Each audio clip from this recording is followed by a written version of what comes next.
گرنجیدان بەڕووکەش لاپەڕا 307 ئەبوو حەنیفە ڕەحمەتی پەروەردگاری لێبێت ڕۆژێک لەناو قوتابیەکانیدا و لە مزگەوت دانیشت بوو وانەی پێدەوتن لەبەر ئەوەی قاچەکانی ئازاری هەبوو درێژی کردبوون و پاڵی بە دیوارێکی شەوەدا بوو لەم کاتەدا پیاوێک بە جلوبەرگێکی جوانەوە دێتە ژوورەوە پیاوەکە جامانەیەکی گەورە و جوانی لەسەردا بوو جلوبەرگەکەی شێوازێکی ویقاری پێبەخشی بوو قوتابیەکان جێگەیان بۆ کردەوە و لە تەنیش ئەبوو حەنیفەوە دانیشت کاتێک ئەبوو حەنیفە بەو شێوازە ناوازەیە پیاوەکەی بینی شەرمی لێ کرد و سەرڕای ئازارەکانی قاچەکانی هێنایەوە یەک و خۆی کۆ کردەوە و جوان دانیشت ئەبوو حەنیفە لەوانەوتنەوەکەی بەردەوام بوو پیاوەکەش گوێی دەگرت کاتێک وانەکە تەواو بوو قوتابیەکان دەستیان کرد بە پرسیارکردن پیاوەکەش دەستی بەرز کردەوە بۆ ئەوەی پرسیارە بکات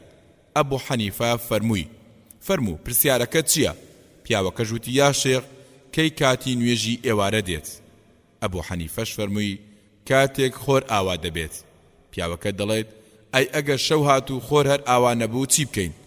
ئەبوو حەنیفە کاتێک گوێی لەم ئەگەر و پرسیارە نەشیاوە دەبێت دەفەرمێت ئێستا کاتی ئەوەیە ئەبوو حەنیفە قاچەکانی درێژ بکات هەر بۆیە وەکو پێش هاتنی پیاوەکە قاچەکانی درێژ کردەوە و بۆ وەرامی پرسیارە نەشیاوەکەی کابراش بێدەنجی هەڵبژارد چۆن دەبێت شەودا بێت و خۆریش ئاوا نەبێت وتراوە بینینی یەکەم جار لە 170 کەسایەتی تۆ لە بیری بەرامبەردا وێنا دەکات ئەگەر پێش ئەوەی قسە و هەڵس و کەوتیش بکەیت لێت ورد ببنەوە و لێت ڕابمێنن ئەوە لە 195 کەسایەتی تۆ لە هزر و خەیاڵیاندا وێنا دەبێت پاشان لە دوای قسەکردن و تێکەڵبوون ئەو ڕێژەیە یان زیاتر دەبێت یان کەمتر کاتێک بەڕێڕەوی چارەخانەیەک یان کۆمپانیاکدا شان بەشانی کەسێک دەڕۆیت کە جلوبەرگێکی جوانی لەبەردا دەبێت و بەڕێک و پێچی هەنگاو بنێت و بەڕێگەدا بڕوات کاتێک دەگەنە دەرگای چوونە دەرەوەی ڕێڕەوەکە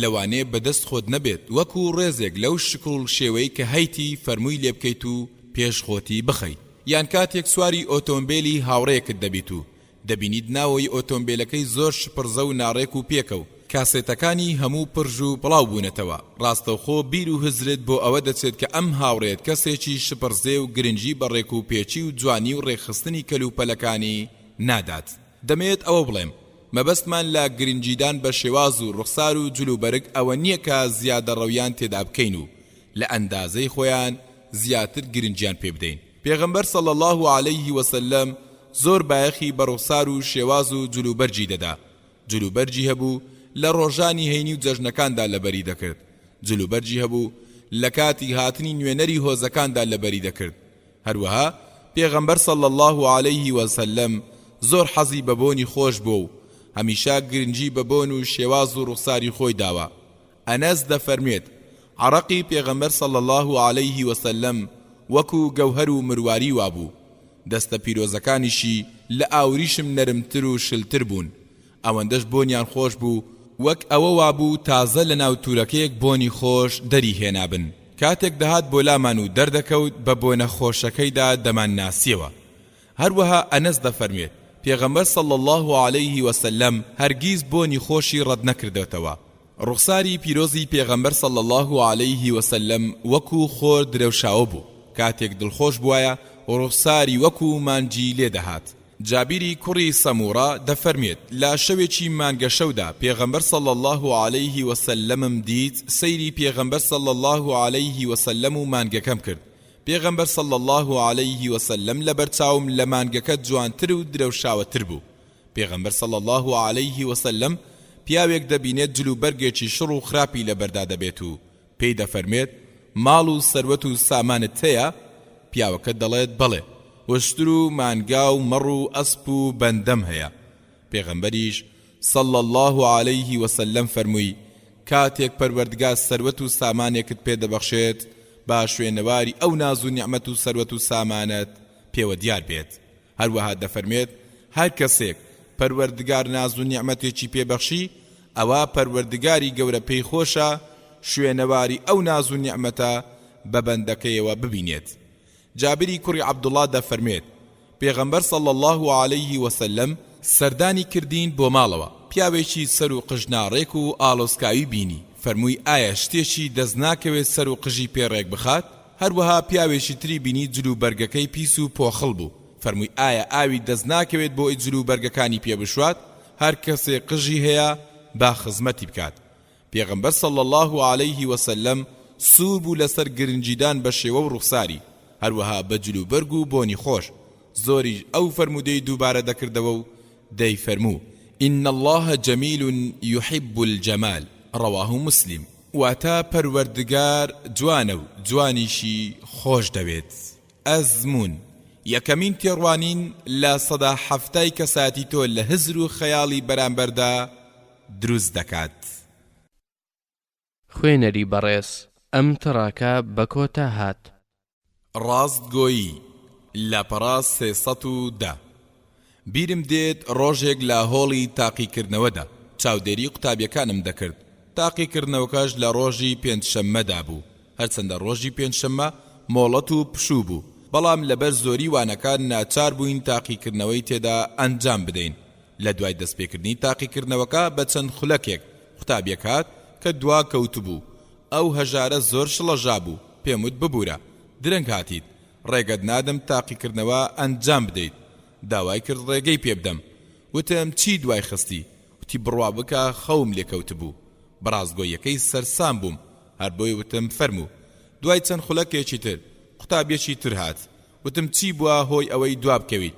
وتی سوێن بە پەروەردگار، ڕێگە زۆر قەرەباڵغ بوو. خۆت دەزانی بەیانیان خەڵکی دەچن بۆ سەر کارەکانیان، یەکێک بۆ زانکۆ، یەکێک بۆ کۆمپانیا، یەکێک بۆ شوێنێکی تر. زۆرە قسەی کرد بۆ ئەوەی پێم بسەلمێنێت کە ڕێگا قەرەباڵغ بووە. ئەو داماوە بیری چوو بوو ئەمڕۆ پشووی فەرمیە. لەوانەیە شەقامەکان تەنها قوتابیەکانی ئێمەی لێبوو بن. وتم شەقامەکان قەرەباڵغ بوون ها؟ ئۆتۆمبیلەکانی زۆر بوون. وتی بەڵێ سوێن بە پەروەردگار هەر دەڵێی لەگەڵمدا بووی. وتم ئەگەر درۆ دەکەیت بزانە چۆن دەیکەیت. برای خۆم ئەوڕۆ پێنجشەممەیە و پشووە کام شەقام قەرەباڵغ بوو. وتی بەڕاستی بیرم چوو پێت بڵێم یەکێک لە تایەکانی ئۆتۆمبیلەکان پەنچەر بوو، وەستان بۆ ئەوەی چاچی بکەمەوە. داماوە زۆر تێک چوو بوو، پێکەنیم و پاشان ڕێگەمدا چووە ژوورەوە بۆ ئەوەی تاقیکردنەوەکەی ئەنجام بدات. ئای چەندە ناشیرنە کاتێک بۆ خەڵکی ڕوون دەبێتەوە کە درۆت لەگەڵ کردوون. درۆ خەڵکیت لێ دەڕەوێنێتەوە و باوەڕیان پێت نامێنێت و متمانەت پێ ناکەن. واد لێ دێت کە دۆستەکانت کێشەیەکیان بۆ دروست دەبێت داوای یارمەتی لێ ناکەن. هەروەها کاتێک قسە دەکەیت گوێت لێ ناگرن و ئای درۆ چەندە ناشیرن و بێزراوە. پرسیار کرا لە پێغەمبەر صلی الله عليه وسلم و وتیان موسڵمان ترسنۆک دەبێت؟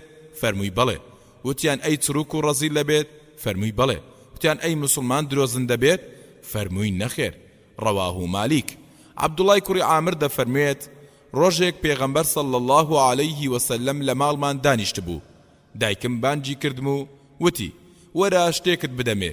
پێغەمبەریش صلی الله عليه وسلم فەرمووی دەتەوێت چی بدەیتێ؟ دایکیشم وتی خورمای دەدەمێ. پێغەمبەر صلی الله عليه وسلم فەرمووی ئەگەر پێت نەدایە ئەوە درۆیەکت لەسەر دەنووسرا. ڕەواه ئەبوو داود. کەسانی درۆزن زۆر پەیمان دەدەن و ناشی بەنە سەر و پۆزش بە بیانووی جۆرا و جۆریش دەهێننەوە بۆ ئەوەی ڕازیت بکەن. زۆر زوش درۆکەیان دەردەکەوێت و ئاشکرا دەبن. ئیمامی زوهری لە لای کار بەدەستێک شایەدیەک دەدات. کار بەدەست و دەسەڵاتدارەکەش دەڵێت درۆ دەکەیت. ئیمامی زوهری هاوار دەکات و دەڵێت پەنا بە پەروەردگار من درۆ دەکەم؟ سوێن بە پەروەردگار ئەگەر باندەرێک لە ئاسمانەوە بانگ بکات و بڵێت پەروەردگار درۆی حەڵال کرد و ڕێگەی دا و درۆ بکەن، اینجا درۆ ناکەم. ئەی چۆن درۆ دەکەم لە کاتێکدا کە حەرام و قەدەغەکراو بێت؟ ڕاستی هەڵیان خەڵەتان دوید کاتێک پێت دەڵێن درۆی سپی، لەبەر ئەوەی درۆ ڕەنجی ڕەشە. خوێنەری بەڕێز، ئەم تڕاکە بە کۆتا هات. ئازایەتی لاپەڕا 312. کاتێک لە دانیشتن و میوانداریەکە هاتینە دەرەوە پێیوتم ناوی ئەو هاوڵەی پێغەمبەر صلی الله عليه وسلم دەزانی کە لە چیرۆکەکەدا باست کرد و ناوەکەی بیر نەدەکەوتەوە؟ وتم سەیرە، ئەی بۆ بیرت نهێنامەوە و پێت نەوتم؟ خۆ تۆ ئاگادار بووی هەمومان داما بووین و بیرمان لە ناوەکەی دەکردەوە. سەری داخست و وتی شەرمم دەکرد قسە بکەم. لە دڵی خۆم داوتم لە ناوچوون بۆ ترسنۆچی و شەرم. کەسێکی تر پێی وتم 2 ڕۆژ پێش ئێستا چوومە پۆلەکەمان و بینیم قوتابیەکان و مامۆستاکەش بە بێدەنجی دانیشتو بوون و وانەش ناخوێنن. دانیشتم و بە قوتابیەکی تەنیشتم وت ئەوە چی بووە؟ وتی عەسافی هاوڵمان مردووە، پەروەردگار ڕەحمی پێ بکات. لە پۆلەکەمان چەند هاوڵێکی عەسافە بوون، نوێژیان نەدەکرد و تێکەڵ بە چەندان گوناه و حرامیش ببوون. کاریگەری مردنی هاوڵەکەیان بە تەواوی بەڕوخساریانەوە دیار بوو. لە دڵی خۆم داوتم ئێستا کاتی خۆیەتی بۆ ئەوەی هەندێک ئامۆژگاریان بکەم و هانیان بدەم بۆ ئەوەی نوێژەکانیان ئەنجام بدەن و چاکسازی لە خۆیاندا دروست بکەن، لەگەڵ باوک و دایکیاندا چاک بن. وتم زۆر چاکە، دەی ئەو کارت کرد؟ وتی نەخێر، شەرمم کرد، بێدەنگ بووم و ڕق و تووڕەیم خواردە و لە دڵی خۆم داوتم لە ناوچون بۆ ترسنۆچی و شەرم.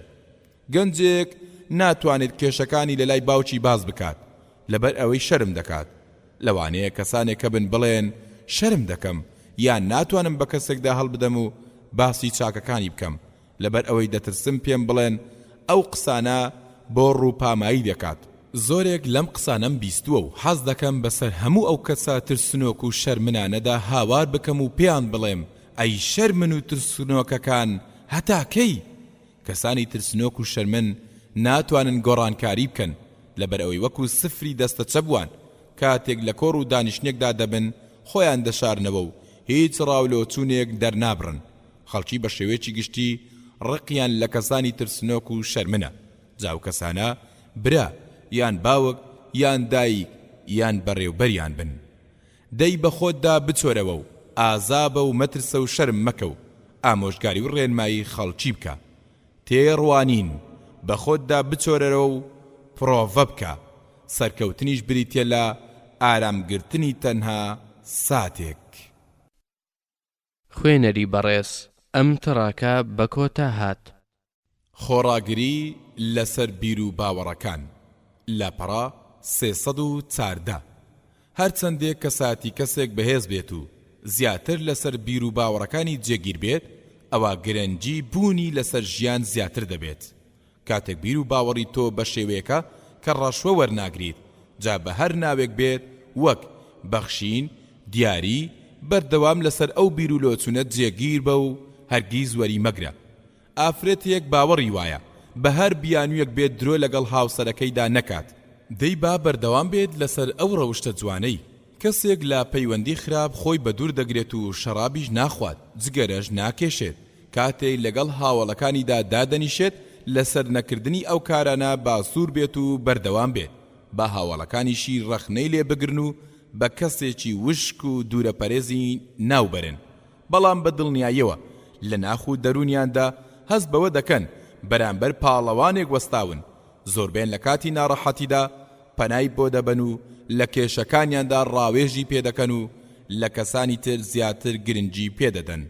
ئەم بابەتەش تایبەت نییە تەنها بە پیاوان یان ئافرەتان، بەڵکو پەیوەندی هەیە بە هەردوو لایەنەوە و هەردوو لایەن پێویستە لەسەر بیر و لۆچوون و هەڵس و کەوت و ڕەوشتە جوانەکانیان جێگیر و دامەزراو بن، هەرگیز سازشی لەسەر نەکەن.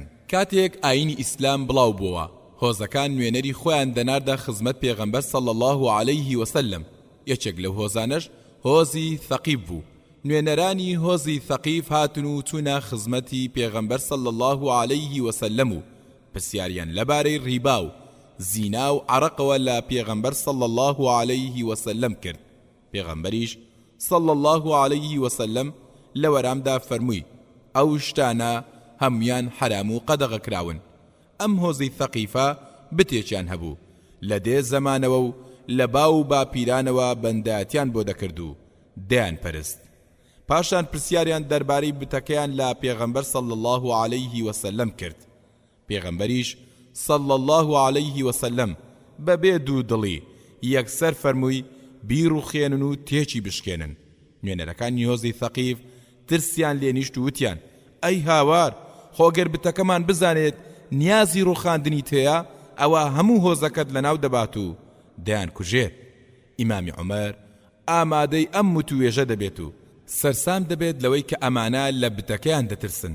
هەر بۆیە فەرمووی ئەی هۆزی ثەقیف، ئێوە چەندە نەزان و نەفامن، ئەو بتە بریتیە لە بەرد و دار و هیچ سوود و زیانێکیشی نییە. نوێنەرەکانی هۆزی ثەقیف تووڕە دەبن و دەڵێن ئەی عومەر، ئێمە بۆ لای تۆ نەهاتووین. ئیتر ئیمامی عومەر بێدەنگ دەبێت. پاشان وتیان بە مەرجێک بۆ ماوەی 3 ساڵ واز لە بتەکەمان بهێنیت، پاشان بیڕوخێنە. پێغەمبەریش صلى الله عليه وسلم بینی ئەم کەسانە دەیانەوێت لە بیر و باوەڕەکەیاندا سازشکاری لەگەڵ بکەن. لە کاتێکدا بیر و باوەڕ و یەکخواناسی گرنگترین بنەمای باوەڕی مسلمانە و یەک خوداپەرستیش سەرەتا و بناغەی بنەڕەتی ئاینی ئیسلامە. دەی ئەوان مادەم دەیانەوێت مسلمان بن و باوەڕ بهێنن، ئیتر چ پێویستیەکیان بەو بتە بێجیان و بێدەسەڵاتە هەیە؟ هەر بۆیە فەرمووی نەخێر. وتیان دەی 2 ساڵ وازی لە بێنە و پاشان بیڕوخێنە. پێغەمبەر صلی الله عليه وسلم فەرمووی نەخێر. وتیان دەی بۆ ساڵێک، پاشان وتیان دەی تەنها بۆ مانجێک وازی لێ بێنە و پاشان بیڕوخێنە. پێغەمبەریش صلی الله عليه وسلم فەرمووی نەخێر. ئیتر نوێنەرەکانی ثەقیف تێگەیشتن ئەم بابەتە بابەتی باوەڕهێنانە و شایانی سازشکاری تێداکردن نییە. هەر بۆیە وتیان دەی خۆتان بیڕوخێنن، ئێمە هەرگیز کاریوا ناکەین. پێغەمبەر صلی الله عليه وسلم فەرمووی دەی باشە، چەند کەسێکتان لەگەڵ دەنێرم تا بیڕوخێنن. پاشان وتیان نامانەوێت نوێژ بکەین، لەبەر ئەوەی خۆیان بە گەورە دەزانی، حەزیان نەدەکرد سەریان بخەنە سەر زەوی و دوایانەوە بەرزتر بێت لە سەریانەوە. پێغەمبەریش صلی الله عليه وسلم فەرمووی لێتان دەبورم کە بەدەستی خۆتان بتەکان نەشکێنن، بەڵام خێر و چاکە لە ئاینێکدا نییە کە نوێژی تێدا نەبێت. ئەوانی ژوتیان باشە نوێژ دەکەین، هەرچەندە مای نەنگیشە بۆمان. نوێنەرەکان ڕۆیشتنەوە و بانجی خەڵکەکەیان کرد بۆ ئەوەی مسلمان بن. پاشان پێغەمبەر صلی الله عليه وسلم چەند هاوڵێکی نارد بۆ ئەوەی بتەکەیان بشکێنن. خالیدی کوڕی وەلید و مغیرەی کوڕی شوعبەش لەناو ئەو هاوڵانەدا بوون. هاوڵەکانی پێغەمبەر صلی الله عليه وسلم بەرەو بتەکە چوون. هۆزی ثەقیفیش ترسیان لێنیشت و گومانیشیان وابوو ناتوانن بتەکەیان بڕوخێنن و پارێزگاری و بەرگری لە خۆی دەکات. مغیرەی کوڕی شوعبە تەورێکی بەدەستەوە گرت و ڕووی کردە هاوڵانی و فەرمووی سوێن بە پەروەردگار دەبێت بتان خەمە پێکەنین. پاشان بەرەو بتەکە چوو، تەورێکی لە بتەکەدا و پاشان خۆی خست بەسەر زەویەکەدا و قاچەکانی خستە لەرزە لەرز و جۆڵە جۆڵ. هۆزی ثەقیف کاتێک ئەمەیان دیت کەوتنە هاوار و دەیانوێت بتەکە مغیرەی کوشت. پاشان ڕویان کردە هاوڵەکانی تر و وتیان دەی چێ لە ئێوە دەیەوێت با نزیکی بتەکەمان بکەوێت. ئالەم کاتەدا مغیرە بە پێکەنینەوە هەستایەوە وتی ئەی هۆزی ثەقیف، ئەم کارم بۆ گاڵتە و پێکەنین کرد. ئەم بتە بەرد و دارە، دەی ڕووبکەنە پەروەردگار و تەنها ئەو بپەرستن، هاوڵی بۆ بڕیار مەدەن. پاشان کەوتە ڕووخاندنی بتەکە و خەڵکەکەش لەگەڵیدا هەتا پارچە پارچەیان کرد و تەختی زەویەکە بوو. نیگا پێغەمبەر صلی الله عليه وسلم دەفەرموێت هەر کەسێک بیوێت بە تووڕەبوونی پەروەردگاری گەورە ڕەزامەندی خەڵکی بەدەست بێنێت، ئەوە پەروەردگاری گەورە و خەڵکیشی لێتووڕە دەبن. هەر کەسێکیش داوای ڕەزامەندی پەروەردگار بکات و بیەوێت بە تووڕەبوونی خەڵکی ڕەزامەندی پەروەردگار بەدەست بهێنێت، ئەوە پەروەردگاری گەورە و خەڵکیشی لێڕازی دەبن. خوێنەری بەڕێز ئەم تڕاکە بە کۆتا هات. فری و دەرەکان لاپەڕا 317 بابەتێکم خوێندەوە کە تیایدا نووسرا بوو گەنجێکی مسلمان لە بەریتانیا بانگەوازی کۆمپانیایەک دەبینێت سەبارەت بەوەی پێویستیان بە چەند کارمەندێک هەیە بۆ ئێشگرتن. گەنجە مسلمانەکە دەچێت بۆ چاوپێکەوتن و کۆمەڵێکی زۆر گەنج و لاو دەبینێت کە بۆ هەمان مەبەست هاتوون. کەسەکان یەکە یەکە و بە شوێنێکدا دەچوونە ژوورەوە بە مەبەستی چاوپێکەوتن. هەر کەسێک لە چاوپێکەوتنەکە تەواو دەبوو پاشان دەهاتە دەرەوە و لێیان دەپرسی چیان لێپرسید، ئەی چی دووەرامدانەوە. گرنگترین پرسیار کە لیژنەی چاوپێکەوتن و تاقیکردنەوە دەیکرد بریتی بوو لەم پرسیارە ڕۆژانە چەند پەرداغ عراق دەخۆیتەوە. سەرە هاتە سەر گەنجام مسلمانەکە و چووە ژوورەوە و پرسیار لە دوای پرسیار وەرامی دانەوە هەتا گەیشتە و پرسیارەی ڕۆژانە چەند پەرداغ عراق دەخۆیتەوە. گەنجەکە دوو دڵ دەبێت و نازانێت درۆ بکات وەکو ئەوانەی تر بڵێت ڕۆژی ئەوەندە بەرداغ عەرەق دەخۆم بۆ ئەوی پێی نەڵێن تۆ مسڵمانێکی توندڕەویت یان بەڕاستی وەران بداتەوە بڵێت من مسڵمانم و لەلای ئێمە عەرەق حرام و قەدەغە کراوە و بە هیچ شێوەیەک عەرەق ناخۆمەوە دوای بیرکردنەوەیەکی خێرا بڕیار دەدات بەڕاستی وەران بداتەوە هەر بۆیە دەڵێت من عەرەق ناخۆمەوە ئەوانیش دەڵێن بۆچی نەخۆشیت گەنجەکە دەڵێت نەخێر بەڵکو من مسڵمانم و عەرەق لەلای ئێمە حرامە ئەوانیش دەڵێت تەنانەت لە پشووی کۆتایی هەفتەشدا هەر ناخۆیتەوە گەنجەکەش دەڵێت نەخێر بە هیچ شێوەیەک ناخۆمەوە بە سەرسامیەوە سەیری یەکتر دەکەن و زۆر لەلایەن سەیر دەبێت کاتێک ئەنجامی چاوپێکەوتنەکە دەردەچێت ناوی گەنجەکە لە ناوەکانی پێشەوەی وەرگیراوان دەبێت گەنجەکە دادەمەزرێت و دوای چەند مانگێک یەکێک لە بەرپرسەکانی کۆمپانیەکە دەبینێت و پێی دەڵێت بۆچی پرسیاری عەرەقتان لە هەمووان کرد و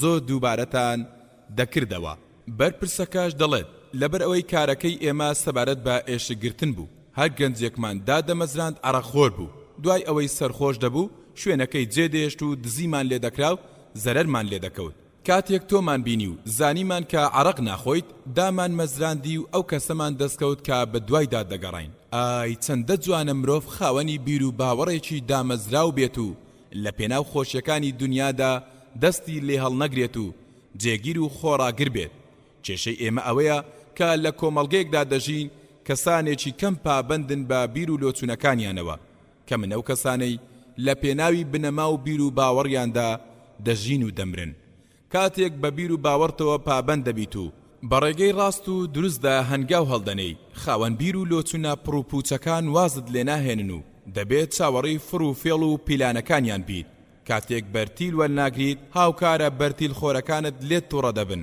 کاتێک داوێن پیسی و زینا ئەنجام نادەیت خراپەکاران و بەدڕەوشتان و بێڕەوشتان تووڕە دەبن دەجێڕنەوە ئیمامی عومەر شەوێک لە شەوان بە شاردا دەگەڕا و چاودێری ژیان و ئاسایشی خەڵکی دەکرد لە تاریکی شەودا بەلای ماڵێکدا دەڕوات گوێ لە دەنجی پێکەنین و گاڵتە و گەپێکی زۆر دەبێت وەک ئەوەی دەنجی چەند کەسێکی سەرخۆشی تێدا بێت دەوێت لە دەرگایان بدات بەڵام دەترسێت گومانەکەی هەڵە بێت هەر بۆیە لە دەرگا نادات بەڵکو پارچەی خەڵوز هەڵدەگرێت و بە نیشانەیەک دەرگای ماڵەکە نیشان دەکات و دەڕوات خاوەن ماڵەکە گوێی لە دەنجی دەرگاکەیان دەبێت دێتە دەرەوە و نیشانەیەک لەسەر دەرگاکەیان دەبینێت کاتێک لە دوورۆ پشتی ئیمامی عومەر دەبینێت لە ڕووداوەکە تێدەگات و دەزانێت ئەو نیشانەی لەسەر دەرگاکەیان کاری ئیمامی عومەرە پیاوەکە پێویست بوو نیشانەی سەر دەرگاکەیان بسڕێتەوە بەڵام وای نەکرد بەڵکو پارچە خەڵوزێک هەڵدەگرێت و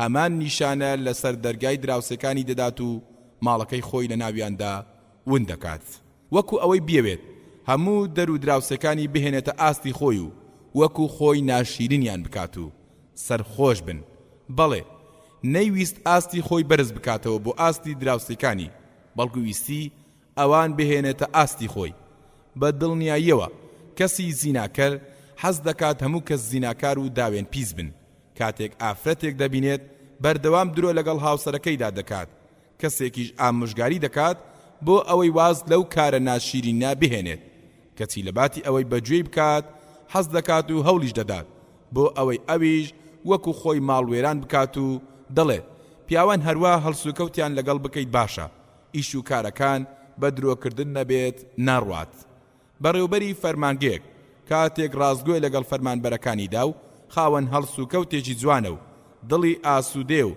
بەختەوەرە لە ژیانیدا کاتێک بەڕێوبەرێکی خراپ دەبینێت لە باتی ئەمیش وەکو ئەو خۆی بە چاک بزانێت کەچی پێی دەڵێت وا مەکە و وا بکە ڕووی خۆش مەدە بە کارمەندەکانت دەبمە خەندە مەبە دوکاندارێکی جگەرە فرۆش کاتێک دوکاندارێکی هاوڕێی دەبینێت جگەرە نافرۆشێت حەز دەکات ئەویش وەک ئەم بێت و پێی دەڵێت بۆ ئەوەی قازان زیاتر بکەیت بۆچی جگەرەش نافرۆشیت دەی پاڵەوان بە و لەسەر بیر و باوەڕە جوانەکانت دامەزرا و خۆڕاگر بە و بە هەموو هێزێکەوە بڵێن نەخێر هەرگیز ناتوانن هەڵم خەڵەتێنن هەر لە کۆنی شەو بێ باوەڕان زۆر هەوڵیان دەدا پێغەمبەر صلی الله علیه وسلم لە بیر و باوەڕەکەیدا سازشکاری بکات پەروەردگاریش لە سوڕەی ئەلقەلەم ئایەتی 89 دەفەرمێت إن ربك هو أعلم بمن ضل عن سبيله وهو أعلم بالمهتدين فلا تطع المكذبين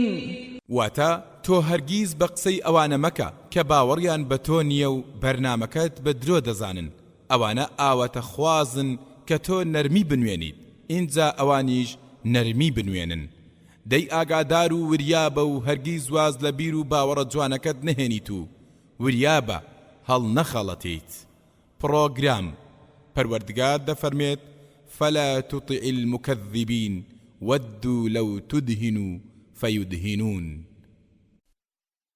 خوێنەری بەڕێز ئەم تڕاکە بە کۆتا هات لێبوردن و لێخۆشبوون لە خەڵکی لاپەڕە 320 ژیان خاڵی نییە لە هەندێک ناخۆشی و ناڕەحەتی کە لەلایەن خەڵکیەوە تووشمان دەبێت کەسانێکان گاڵتە و گەپی زۆر بێزارکەر دەکەن کەسانێکیشان قسە و گفتاریان زۆر ڕق و زبرە کەسانێکی تر هەن بەردەوام بوون لەگەڵیاندا کارێکی ئاسان نییە کەسانێک هەن ڕووداوەکان گەورە دەکەن و بە هیچ شێوەیەک لێبوردن و لێخۆشبوون لە بەرنامەیاندا نییە بەمەش دەرونی خۆیان ئازار دەدەن و بۆ ماوەیەکی زۆر سنجیان بەهۆی ڕق و کینەوە تەسک و غەمبار دەبێ بەڵێ ڕق و کینە و ئیرەی بردن سەرەتا لە کەسەکە خۆیەوە دەست پێ دەکات و خۆی لەناو دەبات دەی لە ئێستاوە هەوڵ بدە ئازاری دەرونی خۆت مەدە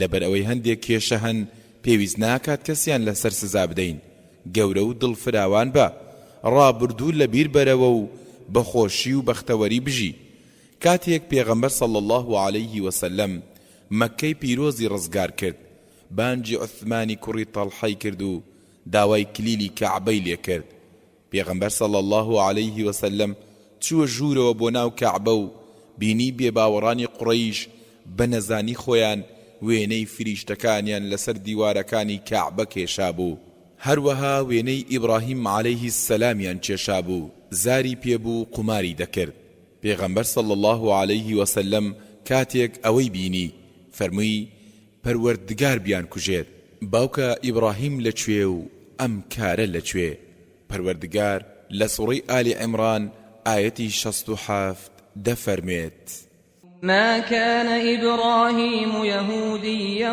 ولا نصرانيا ولكن كان حنيفا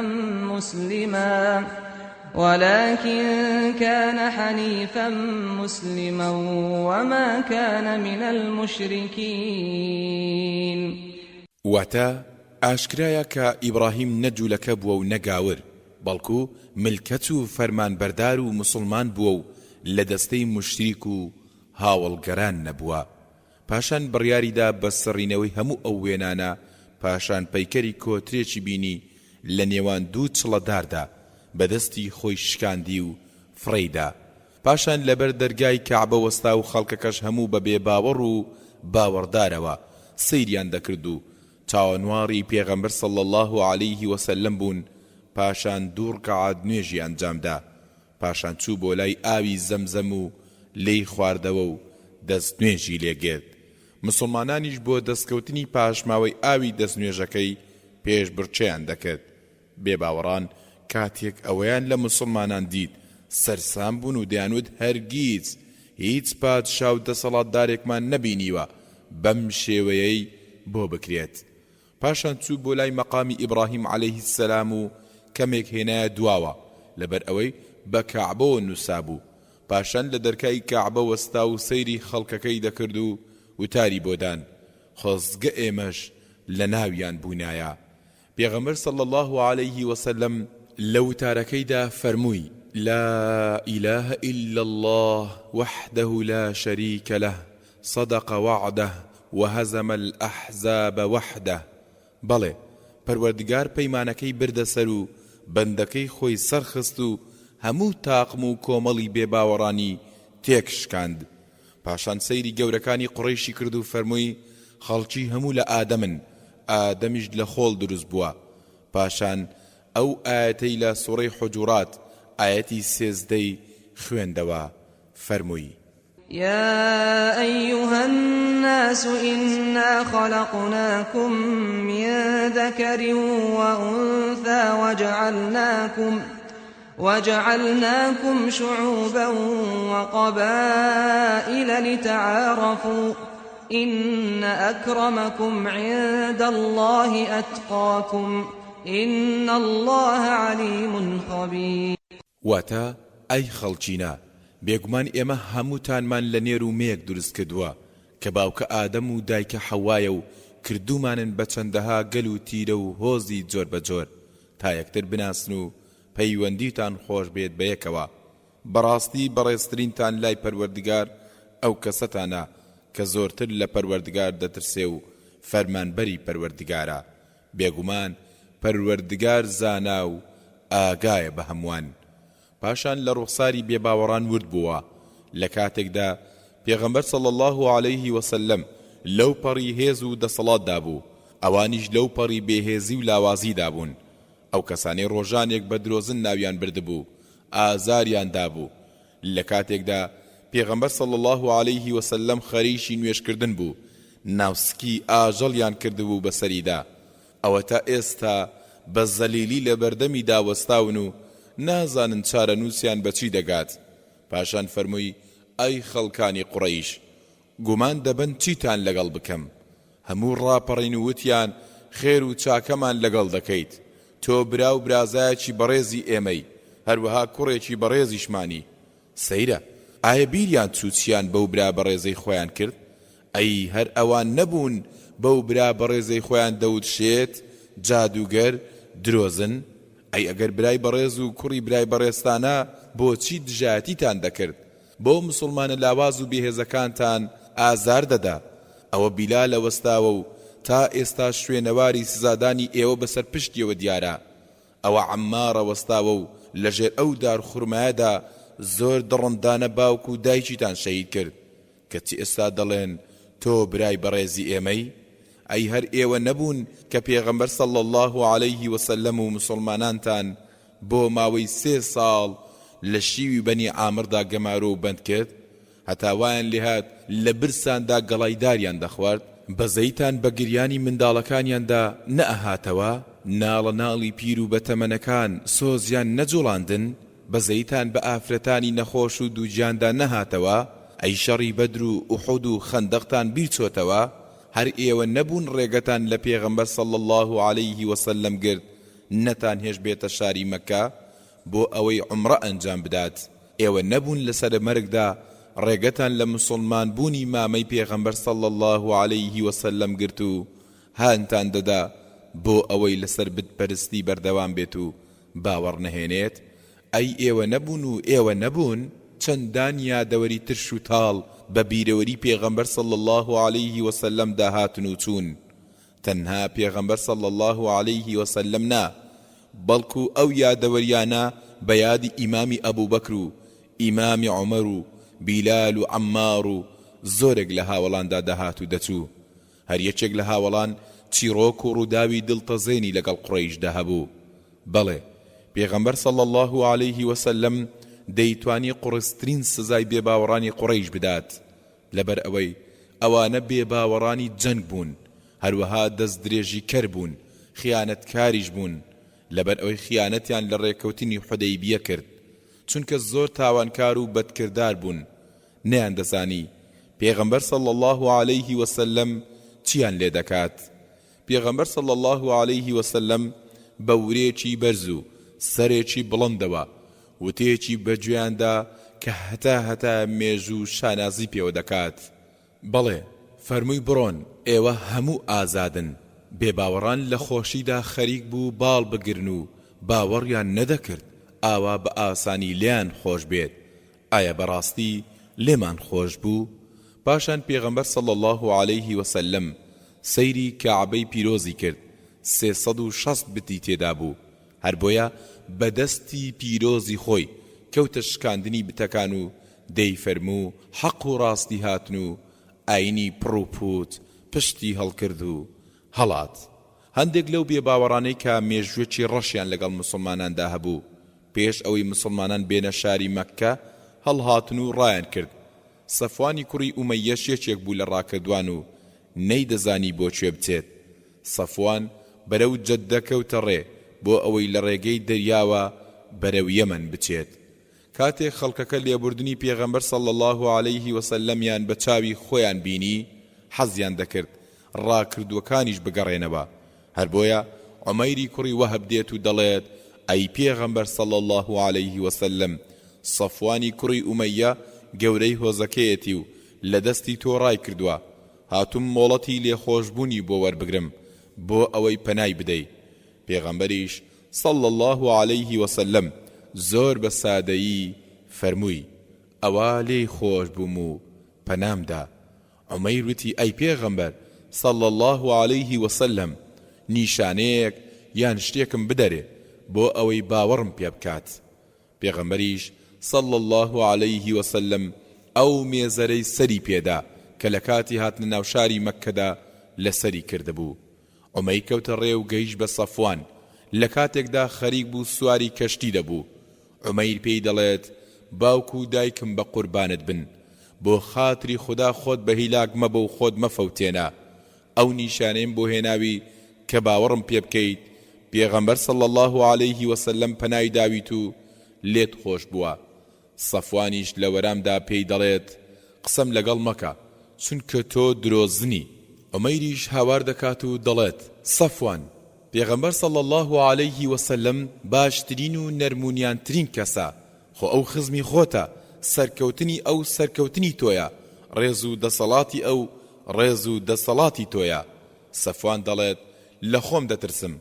عومەیریش دەڵێت ئەو پێغەمبەرە صلی الله علیه وسلم زۆر لەوە نەرمونیانتر و بەبەزەیترە کە تۆ بیری لێ دەکەیتەوە. سەفوان ڕازی دەبێت و بەیەکەوە دەگەڕێنەوە هەتا دەگەنە مەککە و عومەیر سەفوان دەبات بۆ لای پێغەمبەر صلی الله علیه وسلم. کاتێک دەگەنە ئەوێ سەفوان دەڵێت عومەیر وای پیشان دەدا کە پەنات داوم و لێم خۆش بوویت. پێغەمبەر صلی الله علیه وسلمیش دەفەرمێت ڕاز دەکات. سەفوان دەڵێت بەڵام بۆ موسڵمان بوونم 2 مانگ مۆڵەتم پێبدا لەسەر بتپەرستیەکەی خۆم بمێنمەوە و بیر بکەمەوە مسلمان بم یان نا. پێغەمبەریش صلی الله علیه وسلم فەرمووی 4 مانگ بۆ تۆ، پاشان سەفوان مسلمان دەبێت و باوەڕ دەهێنێت. ئای لێ خۆشبوون و لێبوردن لە خەڵکی و لە بیربردنەوەی ڕابرد و چەندە بەرز و جوانە. ئەم ڕەوشتەش ڕەوشتی مرۆڤە گەورەکانە. بە هەر حاڵ ژیانی دنیا زۆر کورتە، زۆر لەوە کورترە کە جوانیەکانی بەڕق و کینە ناشرین بکەین. پێغەمبەر صلی الله علیه وسلم لە ئیش و کارە تایبەتیەکانیشیدا هەمیشە نەرمونیان بووە. ئەوەتا میقدادی کوڕی ئەسوەد پەروەردگار لێ ڕازی بێ دەفەرموێت من و 2 هاوڵم چوین بۆ شاری مەدینە، جگە لە پێغەمبەر صلی الله علیه وسلم کەس میوانداری نەکردین. پێغەمبەر صلی الله علیه وسلم بردمانی بۆ ماڵێک لە ماڵەکانی کە 4 بزنی لێبوو. پاشان فەرمی میقداد بیزنەکان بدۆشە و بیکە بە 4 بەشەوە و هەر بەشەی بۆ کەسێکتان. میقداد دەفەرموێت هەموو ئێوارێک بزنەکانم دەدۆشی و 3 بەشیمان دەخوارد و بەشێکیشمان بۆ پێغەمبەر صلی الله علیه وسلم هەڵدەگرت لە کاتی گەڕانەوەیدا دەیخوارد. شەوێکیان میقداد وەکو شەوانی تر بزنەکان دەدۆشێت و دەیکات بە 4 بەشەوە، خۆی و 2 هاوڵەکەی و 3 بەشەکەی خۆیان دەخۆن و بەشێکیشی بۆ پێغەمبەر صلی الله علیه وسلم هەڵدەگرێت. پێغەمبەر صلی الله علیه وسلم لە گەڕانەوەیدا دوا دەکەوێت. میقدادیش لەسەر جێگەکەی پاڵ دەکەوێت و لە دڵی خۆیدا دەڵێت لەوانەیە پێغەمبەر صلی الله علیه وسلم لە میوانی بێت، بەشە شیرەکەی بخۆم باشە. هەڵدەستێت شیرەکە دەخوات و هیچ بۆ پێغەمبەر صلی الله علیه وسلم ناهێڵێتەوە. میقداد دەفەرمێت کاتێک شیرەکەم خواردەوە سکم کەوتە جوڵەجوڵ و قۆڕەقۆڕ و لەو کارەی کردم. پەشیمان بوومەوە و لە دڵی خۆم داوتم ئێستا پێغەمبەر صلی الله علیه وسلم بە برسیتی دێتەوە و هیچ نابێت بیخوات و دوعا و نزام لێ دەکات. هەر بۆیە لە خەفەتدا سرمدا پۆشی. کاتێک بەشێک لە شەو تێپەڕی پێغەمبەر صلی الله علیه وسلم هاتەوە و سڵاوی کرد. سڵاوێک کە کەسێکی بەخەبەر گوێی لێبێت و خەوتوو بە خەبەر نەهێنێت مقداد لەسەر جێگەکەیەوە و لەژێرەوە سەیری پێغەمبەر صلی الله عليه وسلمی دەکرد کاتێک بەرەو قاپی شیرەکە ڕۆیشت و بینی هیچی تێدا نییە سەری پیرۆزی بۆ ئاسمان بەرز کردەوە مقداد ترساوتی ئێستا نزام لێ دەکات ئەبۆیە بە وردی گوێی ڕاگرت بۆ ئەوەی بزانێت پێغەمبەر صلی الله عليه وسلم چی دەڵێت پێغەمبەر صلی الله عليه وسلمیش فەرمووی پەروەردگارە خواردن و خواردەوە بدەی بە کەسێک کە خواردن و خواردنەوەم دەداتێ کاتێک مقداد گوێی لەم نزایە دەبێت حەز دەکات پیرۆزی دوعاکە بەدەست بهێنێت هەر بۆیە تەقۆیەک هەڵدەگرێت بۆ ئەوی بزنێکیان سەر ببڕێت و خواردنی پێغەمبەر صلی الله عليه وسلمی لێ دروست بکات کاتێک دەستی لە بزنەکان دەدا بۆ ئەوەی بزانێت کامیان قەڵەوە دەستی بەرگوانی یەکێکیان دەکەوێت و دەبینێت پڕە لە شیر دەست لە گوانی یەکێکی تریان دەدات ئەویش پڕ دەبێت لە شیر هەر چواریان تاقی دەکاتەوە گوانی هەر هەمویان پڕ دەبێت لە شیر هەر چواریانی دۆشی هەتا قاپەکەی پڕ کرد و کەفی کرد پاشان هێنا خزمەت پێغەمبەر صلی الله عليه وسلم و فەرمووی ئەی پێغەمبەر صلی الله عليه وسلم بخۆرەرەوە کاتێک پێغەمبەر صلی الله عليه وسلم ئەو هەموو شیرەی دیت فەرمووی مقداد ئەی ئەم شەو ئێوە شیرەکەتان نەخواردووە مقدادش فەرمووی بخۆرەرەوە ئەی پێغەمبەر صلی الله عليه وسلم پێغەمبەر صلی الله عليه وسلم فەرمووی مقداد هەواڵ چییە و چی ڕووی داوە مقدادیش فەرمووی بخۆرەرەوە دوایی بۆت باز دەکەم کاتێک مقداد زانی پێغەمبەر صلی الله عليه وسلم تێری شیر خواردەوە و پیرۆزی نزاکەشی بەرکەوت لە خۆشیدا دەستی کرد بە پێکەنین و فەرمووی ئەی پێغەمبەر صلی الله عليه وسلم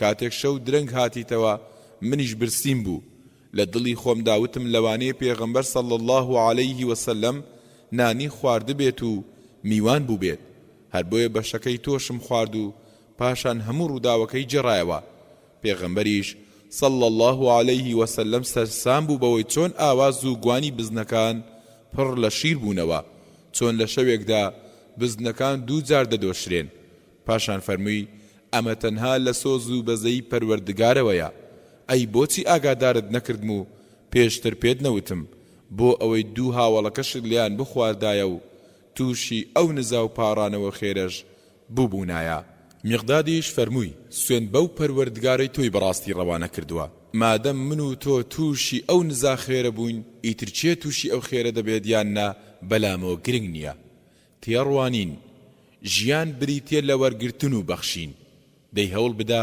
بەخشینت زیاتر بێت لە وەرگرتن خوێنەری بەڕێز ئەم تڕاکە بە کۆتا هات بەخشندەیی لاپەڕا 326 چ دەردێک وەکو ڕژدی و چرۆکی ناشیرن و خراپە ئای چەندە ناشیرنە کەسانی ڕژد و چروک دەستیان تێناچێت میوانداری هەندێک لە هاوڵانیان بکەن بۆ ئەوەی خۆشەویستیان بەدەست بهێنن دیاریەک پێشکەش بە کەسێک ناکەن زۆرجار گرنگی بە شێوە ڕوخساری خۆشیان نادەن خۆیان بۆن خۆش ناکەن و ماڵ و سامانەکەیان لە خزمەتی خۆیان بەکار ناهێنن بەڵام کەسی بەخشندە هەمیشە لە خۆشەویستانی نزیکە و ئەگەر کەم و کوڕیەکیان هەبێت حەز دەکات زوو بچێت بە دەمیانەوە و بە بەخشینەکانی دڵی دۆست و خۆشەویستانی خۆش دەکات بە کورتی ئەوەندە چاکە و بەخشینی زۆرە خەڵکی وەکو بەندەی لێکردووە و دڵ و دەرونی هەمیانی بۆ لای خۆی کەمەند کێش کردووە ئەوەی زۆر گرنگە لە کاتی بەخشیندا هەبێت بریتە لە بوونی نیەتی پاک و چاک بۆ ئەوەی بەکارە چاکەکانت هەروەها بە بەخشینەکانت ڕەزامەندی پەروەردگار بەدەست بهێنیت و مەبەستت بەدەستهێنانی ناوبانگ و پلە و پایە نەبێت سوفیان دەفەرمێت چوون بۆ شاری مەدینە و پیاوێکم بینی خەڵکی لە دەوری کۆبووبوونەوە وتم ئەوە چێیە؟ وتیان ئەبوو هوڕەیڕەیە ئەوەندە لێی نزیک بوومەوە هەتا چوومە بەردەمی و قسەی بۆ خەڵکی کرد کاتێک قسەکانی تەواو کرد و خەڵکەکە بڵاوەیان کرد وتم سوێندت دەدەم بە پەروەردگار فەرموودەیەکم بۆ بجێڕەوە ڕاستە و خۆ لە پێغەمبەر صلی الله عليه وسلمت بیست بێت ئەبوو هوڕەیڕەش فەرمووی فەرموودەیەکت بۆ دەجێڕمەوە کە لە پێغەمبەر صلی الله عليه وسلمم بیستووە پاشان بورایەوە و پاشکەمێک هۆشی هاتەوە و فەرمووی فەرمودەیەکت بۆ دەجێڕمەوە کە لە پێغەمبەر صلی الله عليه وسلم بیستووە و بەتەنها لەو ماڵەدا بووم لەگەڵ پێغەمبەر صلی الله عليه وسلم و کەسمان لەگەڵ نەبوو پاشان دووبارە بورایەوە و پاشکەمێک هۆشی هاتەوە و دەستێکی بەڕوخساری داهێنا جارێکی تریش ویستی فەرمودەکە بجێڕێتەوە دیسان بورایەوە ئەم جارەشیان هۆشی هاتەوە و فەرمووی پێغەمبەر صلی الله عليه وسلم فەرموویەتی پەروەردگار لە ڕۆژی دواییدا دادەبەزێت بۆ لای بەندەکانی بۆ ئەوەی دادبینیان لە نێواندا بکات لە کاتێکدا هەموو کۆمەڵ و خەڵکانێک دەبینێ بە چۆکدا کەوتون یەکەم کەسێک بانگ دەکرێت بۆ ئەوەی لێپرسینەوەی لەگەڵ بگرێت پیاوێکی خاوەن شارەزای زانست و زانیاریە لە قورئاندا پەروەردگار دەفەرمێت ئایا فێری ئەو پەڕاوەم نەکردی کە بۆ پێغەمبەرەکەم صلی الله عليه وسلم دابەزاند پیاوەکەش دەڵێت بەڵێ ئەی پەروەردگارم پەروەردگاریش دەفەرمێت دەی بەوەی فێرم کردی چیت کرد و چیت پێ ئەنجامدا پیاوەکە دەڵێت شەو و ڕۆژ دەم خوێندەوە و کارم پێدەکرد پەروەردگار پێی دەفەرمێت درۆت کرد فریشتەکانیش هەموو دەڵێن درۆت کرد پەروەردگار دەفەرمێت ویستت پێت بڵێن فڵانە کەس قورئان خوێنی چاکە لە دنیادا پاداشتی خۆت وەرگرت و خەڵکی پێیاندا هەڵدایت و وتیان فڵانە کەس قورئان خوێنێکی چاکە پاشان کەسانێک بانگ دەکەن کە خاوەن سەروەت و سامانێکی زۆر بووە و پەروەردگار پێی دەفەرمێت ئایا ئەوەندەم سەروەت و سامان نەدایتێ کە پێویستیت بە کەس نەبێت پیاوەکەش دەڵێت بەڵێ ئەی پەروەردگارم پەروەردگاریش دەفەرمێت دەی بەوەی پێم بەخشی چیت کرد و چیت ئەنجامدا پیاوەکە دەڵێت پەیوەندی خزمەتیم پێ جێبەجێ کرد و دەمبەخشی پەروەردگار دەفەرمێت درۆت کرد فریشتەکانیش هەموو دەڵێن درۆت کرد پەروەردگار پێی دەفەرمێت بەڵکو ویستت پێت بڵێن فڵانە کەس بەخشندەیە لە دنیاشدا ئەوەت پێوترا کە دەدویست پاشان پیاوێک دەهێنن کە لە پێناوی پەروەردگار کوژراوە و پەروەردگار پێی دەفەرمێت لە پێناوی چیدا کوژرایت پیاوەکەش دەڵێت فەرمانت بە غەزا و تێکۆشاندا و منیش کوشتارم کرد هەتا کوژرام پەروەردگاریش دەفەرمێت درۆت کرد فریشتەکانیش هەموو دەفەرمون درۆت کرد پەروەردگار دەفەرمێت بەڵکو ویستت پێت بڵێن فڵانە کەس ئازایە لە دنیادا ئەوەشت پێوترا کە نیەتت بوو دەدویست ئەبوو هوڕێرە فەرمووی پاشان پێغەمبەر صلی الله عليه وسلم بە ئەژنۆیدا کێشام و فەرمووی ئەی ئەبوو هوڕێرە ئەو سێ کەسە یەکەمین کەسانێکن کە لە ڕۆژی دواییدا ئاگری دۆزەخیان پێدەکرێتەوە ڕەواه تیرمذی ئەگەر لە کاتی بەخشیندا نیەتت چاک و پاک بوو ئەوە ئینشاء الله کارەکانت مای ڕەزامەندی پەروەردگارت دەبن ئەو کەسانش کە پێویستە لە پێش خەڵکانی ترەوە چاکیان لەگەڵ بکەیت بریتین لە کەس و کارەکانت دایکت باوکت هاوسەرەکەت مێردەکەت پاشان کەسە نزیکەکانی ترت هەروەها ئەو کەسانی کە حەقی بژێویان لەسەر تۆیە چونکە ئەوەندە بەسە کە مرۆ بە خراپ بناسرێت ئەو کەسانەی لەدەست بدات و پێویستیەکانیان بۆ جێبەجێ نەکات کە مافی بژێویان لەسەریەتی پێویستە جداوازی لە نێوان بەخشندەی و دەستبڵاویدا بکەین پیاوێک بە کۆڵان و شەقامێکی کۆندا دەڕوات و خانوویەکی خراپ و داڕزاو دەبینێت کچۆڵەیەکی بجووکی جلوبەرگ شڕ و دراویش لە لاشانی دەرگای خانوەکەدا دانیشت بوو پیاوەکە پرسیاری لێ دەکات و دەڵێت تۆ چیت کچۆڵەکەش دەڵێت من کچی حاتەمی تائیم پیاوەکە دەڵێت سەیرە کچی ئەو پیاوە بەخشندەیە و بەم شێوەیە کچۆڵەکەش دەڵێت ئاخر بەخشندەی باوکم بوو حاڵی بەم حاڵە گەیاندین پەروەردگاریش لە سوڕەی ئەلئیسرا ئایەتی 29 دەفەرمێت ولا تجعل يدك مغلولة إلى عنقك ولا تبسطها كل البسط فتقعد ملوما محسورا واتا نەکەیت ئەوەندە دەست و قاو بیت وەک ئەوەی کە دەستی بە کۆت و زنجیر بە گەردنیدا هەڵواسرا بێت هەروەها ئەوەندەش دەست بڵاو مەبە لەوە و دوا بکەویتە بەردەم لۆمە و سەرزەنشتی ئەم و ئەو هیچت بەدەستەوە نەمێنێت بە هەناسە ساردی و نائومێدی بۆی دانیشیت کەسی بەخشندە سوپاس کراوە بەڵام کەسی ڕژد و چروک بێزراوە هەر بۆیە پەروەردگار داوامان لێ دەکات بە تەواوی دەست بڵاو و دەستکراوە نەبین و بە تەواویش دەست نوقاو نەبین بەڵکو لەو نێوەندەدا بین دەی هەوڵ بدە دەست بە ناوەڕاستی دارەکەو بگرە نەک ئەم سەر و ئەو سەری پێغەمبەر صلی الله عليه وسلمیش وەک لەم نمونەیەدا دەردەکەوێت بەخشندەترین مرۆڤ بووە ئەوە تا ئەبوو هورەیرە دەفەرمێت سوێن بە پەروەردگار ئەوەندەم برسی بوو خەریک بوو بکەومە سەر زەوی و لە برساندا بەردم بە سکمەوە بەستە بوو ڕۆژێک لەسەر ڕێگەیەک دانیشتم کە خەڵکی لێوەی تێدەپەڕین وەک ڕێگەی بەردەرگای مزگەوت ئەبوو بەکر بەلامدا تێپەڕی و پرسیاری ئاەتێکی قورئانم لێ کرد تەنها لە برسا پرسیارم لێ کرد بۆ ئەوەی لەگەڵ خۆیدا بمباتەوە بۆ ماڵی خۆیان بەڵام لەگەڵ خۆی نەیبردم پاشان عومەر بەلامدا تێپەڕی و پرسیارێکم لەویش کرد ئەویش لێم تێنەگەیشت و وەرامی پرسیارەکەی دامەوە و لەگەڵ خۆی نەیبردم پاشان پێغەمبەر صلی الله عليه وسلم بەلامدا تێپەڕی و کاتێک بینیمی زەردەخەنێشی بۆ کردم و زانی چی لە ڕوخسار و دەروونمدا هەیە و پێی فەرمووم ئەبوو هورەیرە لەگەڵم وەرە شوێنی کەوتم و مۆڵەتی وەرگرت و چووینە ژوورەوە پەرداغێک شیری لێبوو فەرمووی ئەم شیرە لەکوێوە هاتووە وتیان فڵانە کەس بە دیاری بۆی ناردووی فەرمووی ئەبوو هورەیرە بڕۆ بانگی ئەهلی سوفە بکە کە کۆمەڵێک ئیمانداری هەژار بوون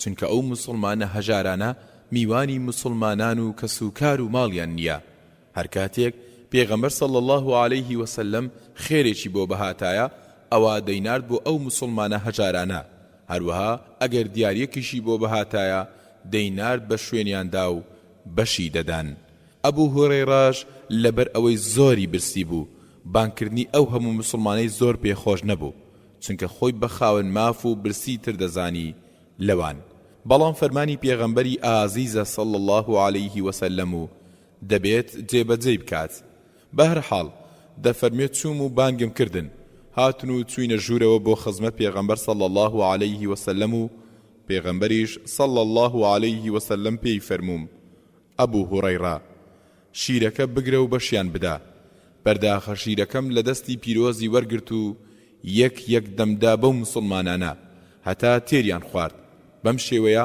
هەمویان تێریان خوارد و بەرداخەکەم گەڕاندەوە بۆ پێغەمبەر صلی الله عليه وسلم و پێغەمبەریش صلی الله عليه وسلم بە زەردەخەنەیەکەوە سەیری کردم و فەرمووی ئەبوو هورەیرە تەنها من و تۆ ماوین پتم بەڵێ ئەی پێغەمبەر صلی الله عليه وسلم فەرمووی دانیشە و بخۆرەوە ئەبوو هورەیرەش دەفەرموێت منیش دانیشتم و دەستم کرد بە خواردنەوەی شیرەکە پێغەمبەر صلی الله عليه وسلم بەردەوام دەیفەرموو بخۆ هەتا وتم سوێند بەو پەروەردگارەی تۆی بەڕاست ناردووە هیچترم بۆ ناخورێ و شوێنم نەماوە تێی بکەم پاشان فەرمی بیدە بە من بەرداخەکەمدا دەستی و سپاسی پەروەردگاری کرد و پاشان ناوی پەروەردگاری هێنا و پاش ماوەی شیرەکەی خوارد ڕەواه البوخاری بەخشین نهێنی زۆر گەورەی تێدایە جاری وهەیە مەرز نییە ڕاستە و خۆ بە کەسێک ببەخشیت و ڕێزی لێ بگریت بەڵکو دەتوانیت بەو کەسانە ببەخشیت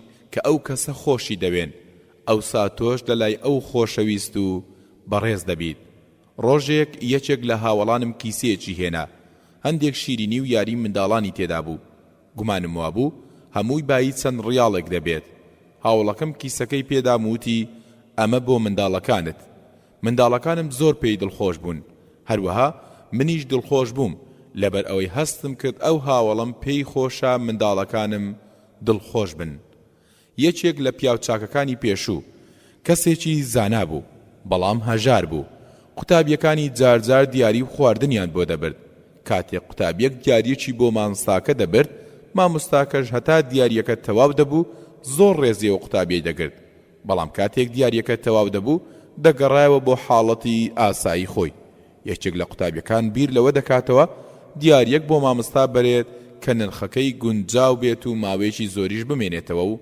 تەواو نەبێت بۆ ئەو مەبەستاش کیسێک خۆی بە دیاری بۆ دەبات چونکە خوێ نرخەکەی هەرزانە و زۆریش لە ماڵدا دەمینێتەوە لەوانەیە کیسەیەک بەشی ساڵێک بکات ئەگەر ڕاوێژ بە من بکەیت بۆ ئەوەی کاتژمێرێک یان شوشەیەک بۆنی خۆش کامیان بە دیاری ببەخشیت بە هاوڕێکەت ئەوە پێت دەڵێم کاتژمێرەکەی بە دیاری بدەرێ لەبەر ئەوەی زیاتر دەمێنێتەوە و ئەو ماوەی لەبەر چاوی دەبێت لەوانەشە نرخەکەی لە شوشە بۆنەکە هەرزانتریش بێت بیرم دێت کاتژمێرێکی دیوارم بە دیاری بەخشی بێچێک لە قوتابیەکان بوو ناوی خۆشم لەسەر نووسی قوتابیەکە زانکۆی تەواو کردو پاش چەند ساڵێک بۆ پێشکەشکردنی وتارێک سەردانی یەکێک لە شارەکانم کرد یەکێک لە ئامادەبووان بانگهێشتی کردم بۆ ئەوەی ببم بە میوانی و لەگەڵیدا بچمەوە بۆ ماڵەوە کاتێک چوومە ژوورەوە ئاماژەی بە کاتژمێری دیوارەکەیان کردو وتی ئەوە بە نرخترین دیاریە لەلای من هەرچەندە 7 ساڵ بەسەر پێشکەشکردنی دیاریەکەشدا تێپەڕی بوو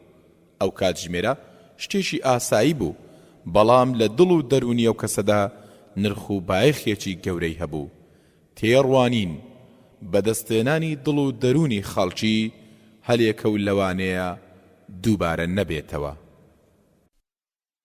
خوێنەری بەڕێز ئەم تڕاکە بە کۆتا هات ئازار نەدانی خەڵکی لاپەڕا 332 خەڵکی هەموو ڕقیان لێبوو کەم کەس لە دەست ئازار و ناڕەحەتیەکانی ڕزگاریان دەبوو خۆ ئەگەر لە شەڕی دەستی ڕزگاریان ببوایە ئەوە بەدڵنیاییەوە لە شەڕی زمانی ڕزگاریان نەدەبوو هەروەها ئەگەر لە دەستی بچوایە لە کاتی ئامادەبووندا بە قامچی زمانی پێتدا بکێشێت ئەوە لە پاژملە غەیبەتی دەکردی و نەیدەهێش بە بێوەیی لە دەستی ڕزگارت بێت بەڵێ بەڕاستی کەسێکی سەیر بوو هێندەی قورسایی شاخەکان لەسەر دڵی خەڵکی ڕەزاگران و بێزراو بوو ئەو کەسانی کە ئازاری خەڵکی دەدەن سەرڕای ڕق و کینەی خەڵکی سەرڕای بە ئاوات خواستنی خەڵکی بۆ ئەوەی سەرشۆڕ بن بۆ ئەوەی تووشی نەهامەتی و ناڕەحەتی بن ڕەجاڵ و مایەپوچیش بن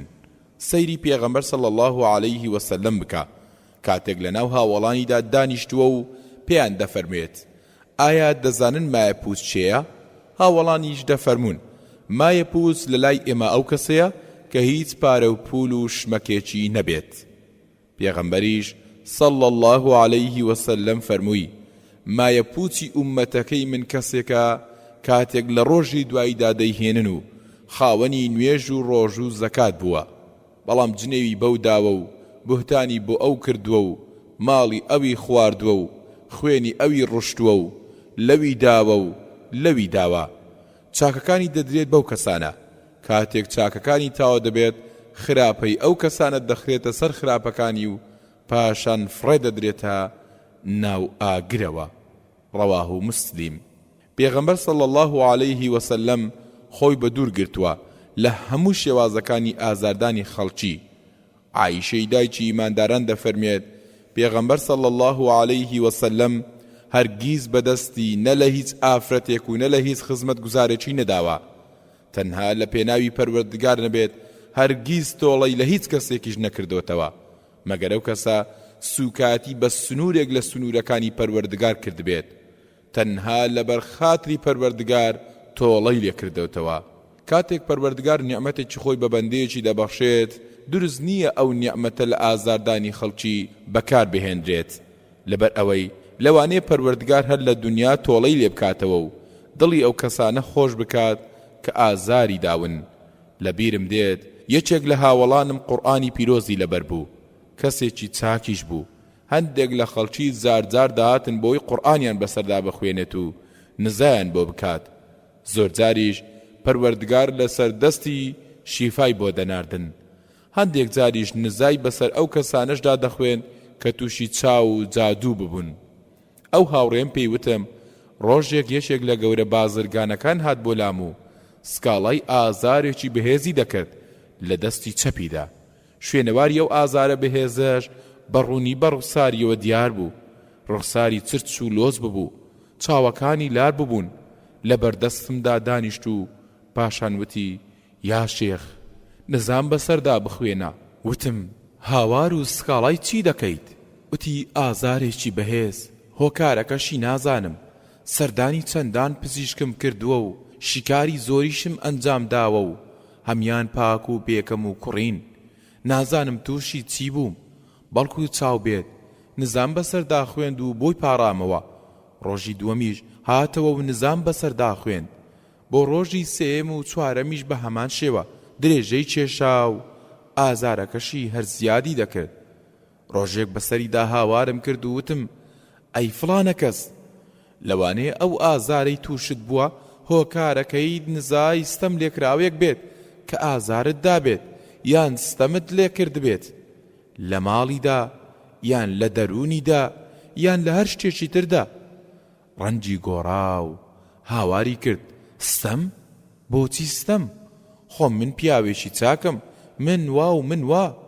لە تووڕەیەکەی ئارامم کردەوە و داوای لێبوردنم لێ کرد و پاشان ڕۆی. لە دوای 10 ڕۆژ هاتەوە بۆ لام.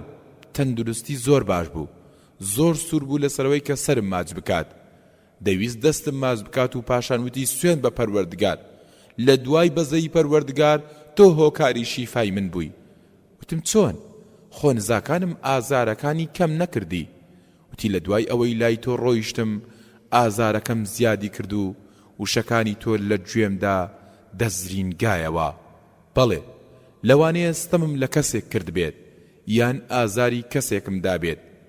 بیرم لەو کاتانە کردەوە کە ویستم کۆشکەکەم دروست بکەم. زەویەک بە تەنیش زەویەکەمەوە بوو.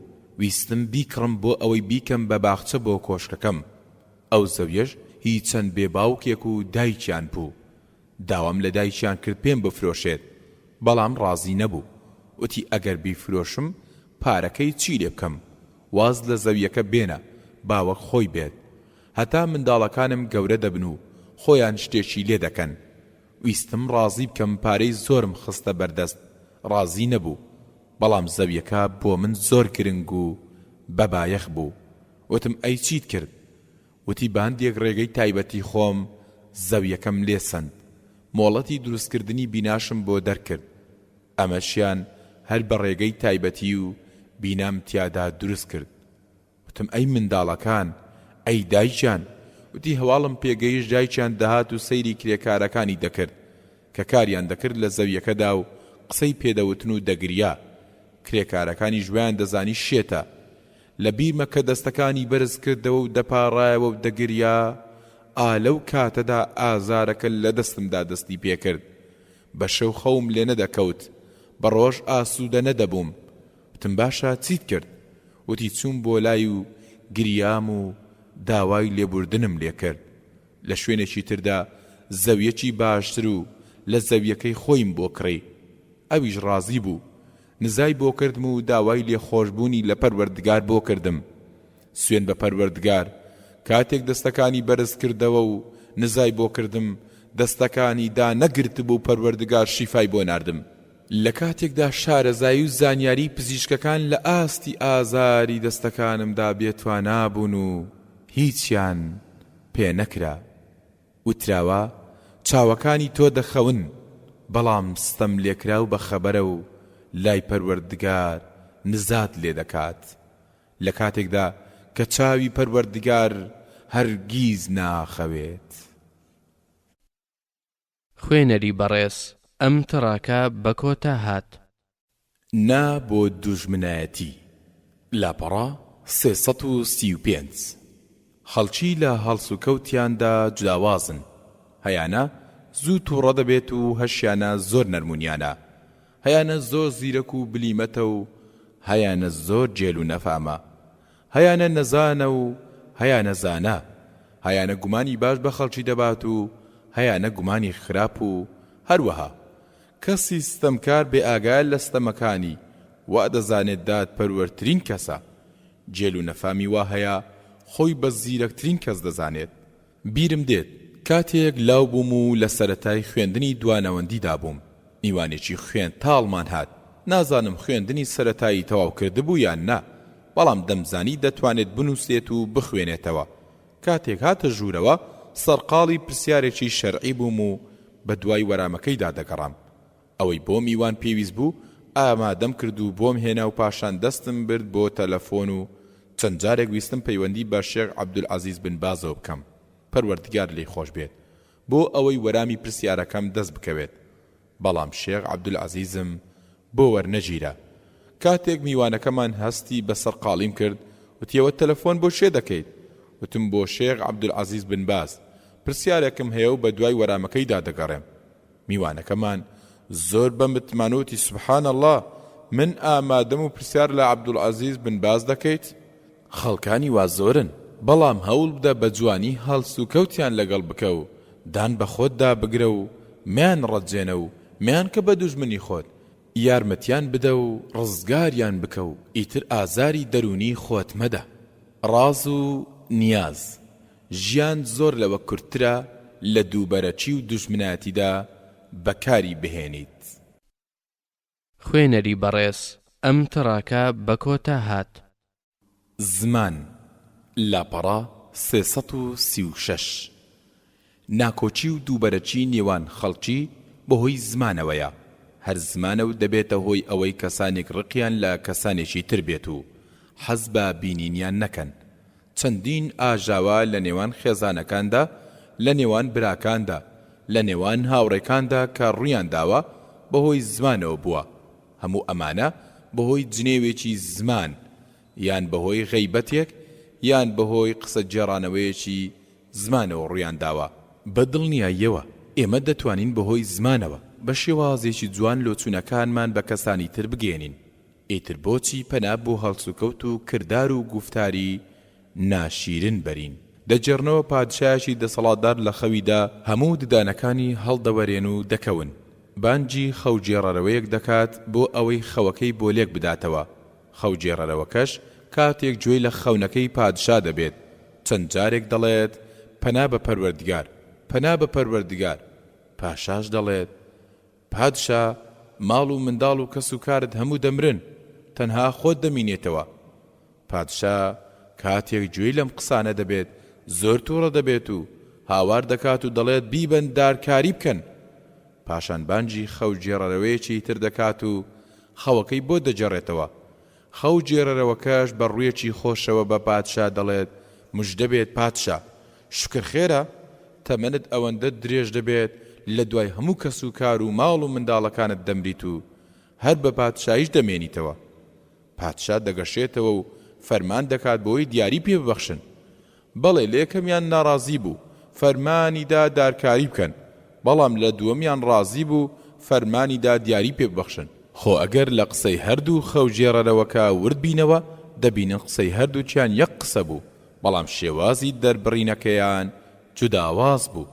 بەڵێ زمان گەورەی گەورەکانە، لە واتای فەرمودێکی پێغەمبەر صلی الله علیه وسلم هاتووە کە فەرموویەتی کاتێک مرۆڤ بەیانی دەکاتەوە هەموو ئەندامەکانی و لاشە قسە بە زمان دەڵێن و هاواریانە لە دەستی و پێی دەڵێن ئەی زمان لە پەروەردگار بترسە، ئەگەر تۆ ڕێک و باش بیت ئەوە ئێمەش باش دەبین، خۆگەر تۆ لار و لەوێر بیت ئەوە ئێمەش وا دەبین. ڕەواه ئەحمەد وەتیرمودی. بەڵێ بەڕاستی زمان وەک برا گەورە وایە، گەورەی مرۆڤە. لە وتاری هەینیدا گەورە و بەڕێزە و ئامۆژگاری خەڵکی پێدەکرێت. لێخستن و ڕێخستنی نێوان خەڵکیدا هەر گەورەیە، لە کڕین و فرۆشتندا هەر گەورەیە. بەڵام ئەمە واتای ئەوە نییە ئەگەر کەسێک زمانی لەدەستدا یان زمانی نەبوو ئیتر کۆتایی بە ژیانی دێت. نەخێر، بەڵکو کەسانی بەتوانە و خاوەن هیممەت هەرگیز ئەگەر بەشێکی جەستەشیان لەدەست بدەن هەر بە پاڵەوانی دەمێننەوە. ئەم ڕووداوە ڕاستەقینێش نمونەیەکی ئەو کەسە هیممەت بەرزانەیە.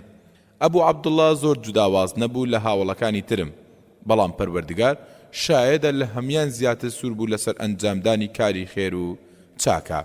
چەندین چالاکی و بانخوازی هەبوو. لە دیاریترینیان ئەوە بوو لە کاتی کارەکەیدا پێی هەڵدەستا کە لە پەیمانگەی کەڕوولاڵەکان وەرجێڕ بوو.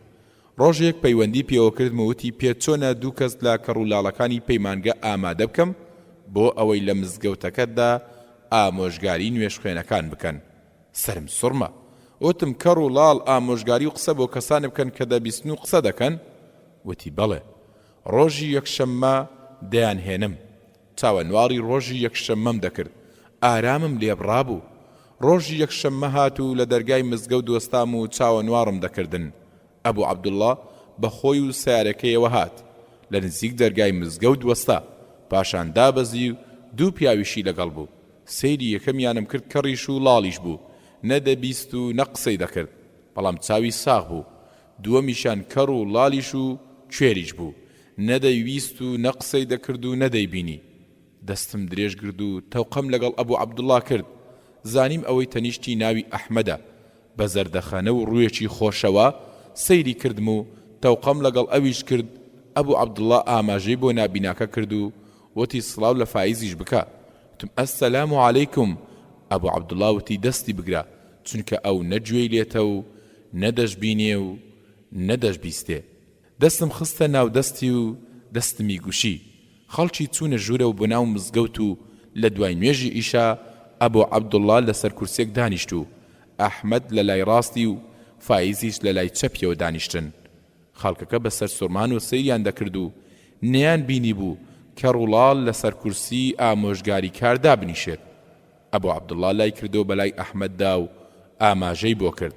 ئەحمەد دەستی پێکرد دەستەکانی بەکار دەهێنا و دەیجوڵاندن خەڵکیش هەر سەیریان دەکرد و هیچ تێ نەدەگەیشتن ئەبوو عەبدوڵڵا لە مایکریفۆنەکەوە نزیک بوو وتی ئەحمەد چیرۆکی گەڕانەوەی هیدایەتدانی خۆیتان بۆ دەجێڕێتەوە و دەڵێت بەکەڕی لەدایک بووم لە شاری جەددە گەورە بووم کە سوکارم پشتگویان خست بووم و بە هیچ شێوەک ئاوریان لێ نەدەدامەوە خەڵکیم دەبینی دەچوون بۆ مزگەوت بەڵام نەمدەزانی بۆچی دەچوون هەندێک جار باوکمم دەبینی بەرماڵەکەی ڕادەخست و کوڕنوشی دەبرد بەڵام من نەمدەزانی چی دەکات و چی دەڵێت کاتێکیش پرسیارم لە کەس و کارم دەکرد لێم تووڕە دەبن و وەرامیان نەدەدامەوە پاشان ئەبوو عەبدوڵڵا بێدەنگ بوو ئاوڕی بۆ لای ئەحمەد دایەوە و ئاماژەی بۆ کرد ئەحمەد بەردەوام بوو لە جێڕانەوەی ژیانی خۆی بەدەستەکانی ئاماژەی دەکرد پاشان ڕوخساری گۆڕا وەک ئەوەی کاریگەری شتێکی لەسەر بێت ئەبوو عەبدوڵڵا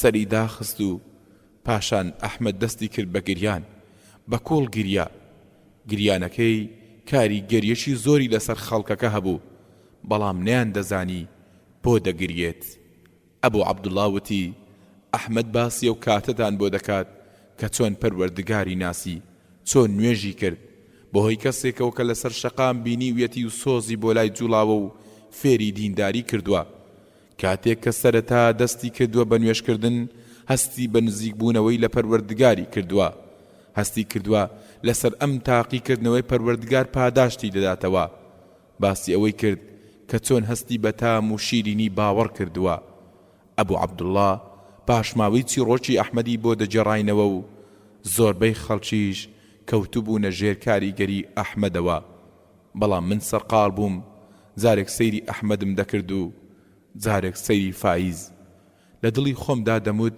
ئەوە ئەحمەد دەبینێ و زمانی ئاماژەش دەزانێت و ئەبوو عەبدوڵڵا تێی دەگات ئەی چۆن لە فایز تێبگات چونکە فایز نەدەبینێ و نەدەبیستێ و نەقسە دەکات ئەحمەد تەواو بوو فرمێسکەکانی دەسڕی ئەبوو عەبدوڵڵا لای کردو بەلای فایزدا لە دڵی خۆمدا وتم ها دەبێت چی بکات ئەبوو عەبدوڵڵا بە پەنجەکانی دەستی کێشای بە ئەژنۆی فایزدا فایزیش وەکو تیر لە کەوان دەرچێت باسێکی زۆر کاریگەری پێشکەش کردین دەزانن چۆن بە قسە نەخێ چونکە لاڵ بوو قسەی نەدەکرد ئەی بە ئاماژە نەخێ چونکە نابینا بوو زمانی ئاماژەی نەدەزانی بەڵکو بەهۆی هەستی دەست لێدانەوە ئەبوو عەبدوڵڵا دەستی لە بەردەم دەستەکانی فایزدا دادەنا و بەهۆی چەند دەست لێدانێکی تایبەتەوە تێی دەگەیاند و پاشان ئەبوو عەبدوڵڵا بۆ ئێمەی باز دەکرد و تێی دەگەیاندین نزیکەی چارێگێکی پێچوو فایز کەسێکی ئارام و لەسەر خۆ بوو نەیدەزانی کە ئەبوو عەبدوڵڵا لە قسەکانی تەواو بووە یان نا لەبەر ئەوەی نەدەیبیست و نەدەیبینی لەبەرەوە کاتێک ئەبوو عەبدوڵڵا لە وەرگێڕانەکەی تەواو دەبوو بە پەنجەکانی دەستی دەیکێشا بە ئەژنۆی فایزدا و پاشان دەستەکانی لە نێوان دەستی فایزدا دادەنا و فایزیش بە چەند دەست لێدانێک تێی دەگەیاند خەڵکەکە چاویان لە نێوان فایز و وەرگێڕەکەیدا دەجێڕا سەریان سوڕما بوو فایز خەڵکەکەی هاندەدا بۆ ئەوی تەوبە بکەن و بگەڕێنەوە جارێک گوێچکەی دەگرت جارێک زمانی جارێک دەستەکانی لەسەر چاوەکانی دادەنا فەرمانی بە خەڵکەکە دەکرد کە گوێ و چاو و زمانیان لە حەرام بپارێزن سەیری خەڵکەکەم دەکرد هەندێکیانم دەبینی لە بەرخۆیان و دەیانوت سوبحان الله هەندێکی تریان بە چرپە لەگەڵ یەکدا قسەیان دەکرد هەندێکیشیان زۆر بە تامەزرەوە هەستیان ڕاگرت بوو هەندێکیشیان دەگریان بەڵام هەست و دەرونی من زۆر دوور ڕۆیشت بەراوردی توانای فایزم کرد لەگەڵ توانای ئەو هەموو خەڵکەدا پاشان بەراوردی خزمەتکردنی فایزم کرد بۆ ئاینەکەی لەگەڵ ئەو خەڵکەدا ئەو خەمەی کە کەسێکی نابینای کەڕوڵاڵی وەک فایز داویەتی بەسەر شانیدا لەوانەیە زۆر زیاتر بێت لە خەمی هەموو ئەو خەڵکانەی کە بۆ ئاینەکەیان هەیانە هەزار کەس لە خەڵکی وەک فایز نابن و فایزیش وەک هەزار کەس وایە لە خەڵکی کەسێک کە توانەکانی دیاری کراون بەڵام لە پێناو ئاینەکەیدا وەکو مۆم دەسووتێت هەز دەکات کە سەربازێکە لە سەربازەکانی ئیسلام خۆی بە بەرپرس دەزانێت لە بەرامبەر هەموو ئەو کەسانەدا کە یاخی و سەرپێچی کەرن زۆر بە گەرمی دەستەکانی دەجوڵاند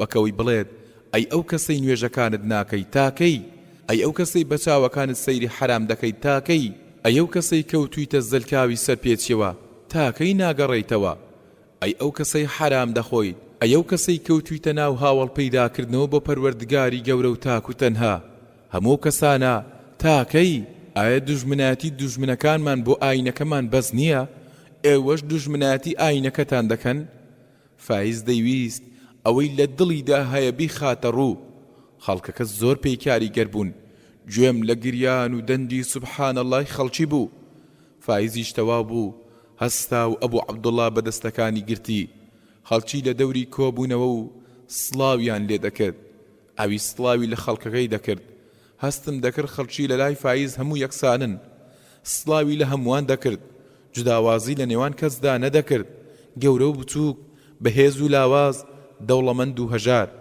هەمووان لە لای یەکسان بوون ئەبوو عەبدوڵڵا دەستی فایزی گرت و بەرەو دەرەوەی مزگەوت ڕۆیشتن بەڵێ فایز و وەرجێڕەکەی لە کامەرانیەکی گەورەدا بوون ئای لەم دنیاە چەندان کەس هەن بەقەت سواریەکی فایز لە ناڕەحەتی و ئازاردانین بەڵام ناتوانن بەسەر خەم و ناڕەحەتیەکانیاندا سەرکەون و زاڵ بن کوان ئەو کەسانەی نەخۆشی درێژخایانیان هەیە ئازار و سستی گورچیلا شەلەل جەڵتە بۆچی خۆشی لە ژیانیان وەرناگرن بۆچی خۆیان لەگەڵ ژیاندا ناگونجێنن چی لەوە جوانترە کاتێک پەروەردگاری گەورە بەندێکی تووشی ناڕەحەتی و ناخۆشی دەکات و پاشان سەیری دڵی بەندەکەی دەکات دەبینێت ڕەزامەند و ئارامگرە ڕۆژەکان تێپەڕین و بەردەوام وێنەی فایز لە پێش چاوم بوو دوای ئەوە ڕۆژێک بە ئەبوو عەبدوڵڵا گەیشتم و پرسیاری فایزم لێ کرد وتی ئەو نابینایە شتی زۆر سەی لە ژیانیدا هەیە وتم چۆن وتی لە ژیانمدا کەسم نەبینیوە بە وێنەی فایز لەسەر نوێژەکانی سوور بێت فایز لە ناوچەیەکی دەرەوەی شاری ڕیاض ژوورێکمان لە پەیمانگەکەدا بۆ نیشتەجێبوونی ئامادە کردووە کارگوزارێکیشمان بۆ داناوە بۆ ئەوەی ئاگای لێبێت و خواردنی بۆ ئامادە بکات و بۆ نوێژەکانی خەبەری بکاتەوە بە پێویستیەکانی هەڵبستێت کارگوزارەکە لە کاتی نوێژەکاندا دێت بۆ لای و دەرگاکەی بۆ دەکاتەوە فایزیش دەست نوێژ دەگرێت و چاوەنواڕی کارگوزارەکە دەکات دەستی بگرێت و بیباتەوە بۆ نوێژی بە کۆمەر لە مزگەوت هەندێک جار کارگوزارەکە دوا دەکەوت فایز بەپەلە لە دەرگاکەی دەدات لە ترسی ئەوەی نوێژەکەی بە کۆمەڵ نەچێت و لە دەستی نەچێت لە نێوان فایز و مزگەوتەکەشدا دوو شەقامی ڕووبەڕووی یەکە بوون فایز دەڕۆیشت و دەستەکانی دەجوڵاند بۆی ئەگەر ئۆتۆمبیلێ لێ بێت